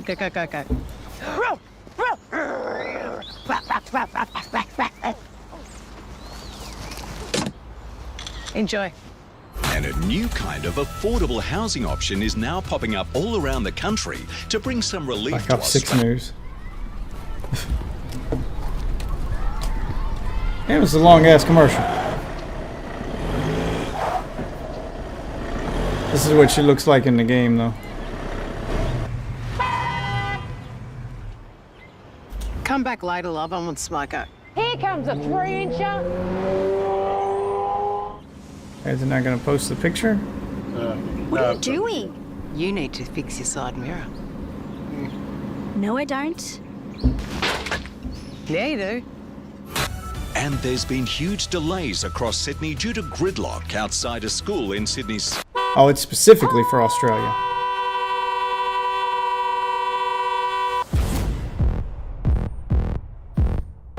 Okay. Not what I expected. Hold on, let me see if I can refine that image.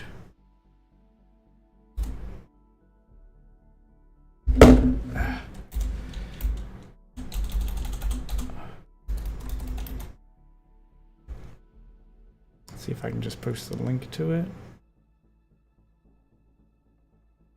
Open image.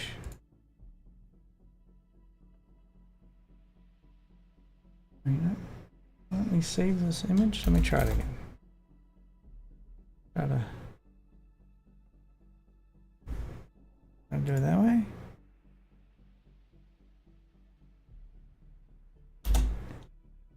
No?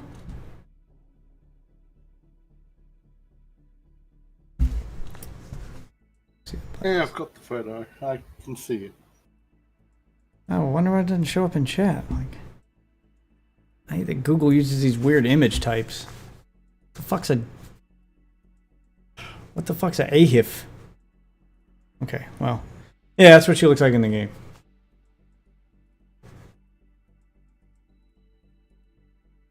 So not the same as she looks in the real life, but in the real world. But whatever. All right. Anyway, I'm going to bed. I'm fucking tired. I'm gonna leave my game paused and hope it's still going tomorrow. Fucking 3-hour-long match of Tetris. Later, man. That's for the rest of you wonderful witches. Want to thank you all for watching. If you guys are new to the stream, socials above my head. I'm going to bed. I'm pretty much Death Witch on everything. Follow me on Twitter, see when I go live, and join those Twitter Spaces. Discord's where the community's at, and then YouTube is where you get your Death Witch on demand. I do plan on posting a new video within the next couple days. I got one I'm working on. So I got a few I'm working on, actually. Got a few ideas, but it takes time to make these things. Maybe I'll try to make them live tomorrow. I don't know. It's we'll see how things go. Now, though, I'm going to bed. Thanks for watching, and I'll see you guys tomorrow night. Have a good night, everybody.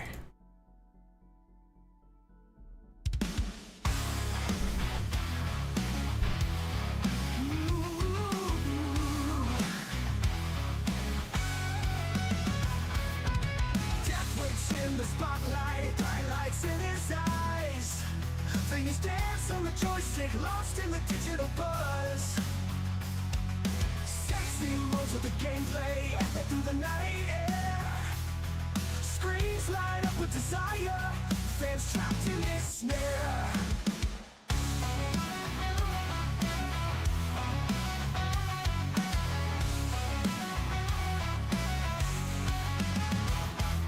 Sweat drips from the brow, excitement off the scale, man. Virtual games, the place we fall hard and fast.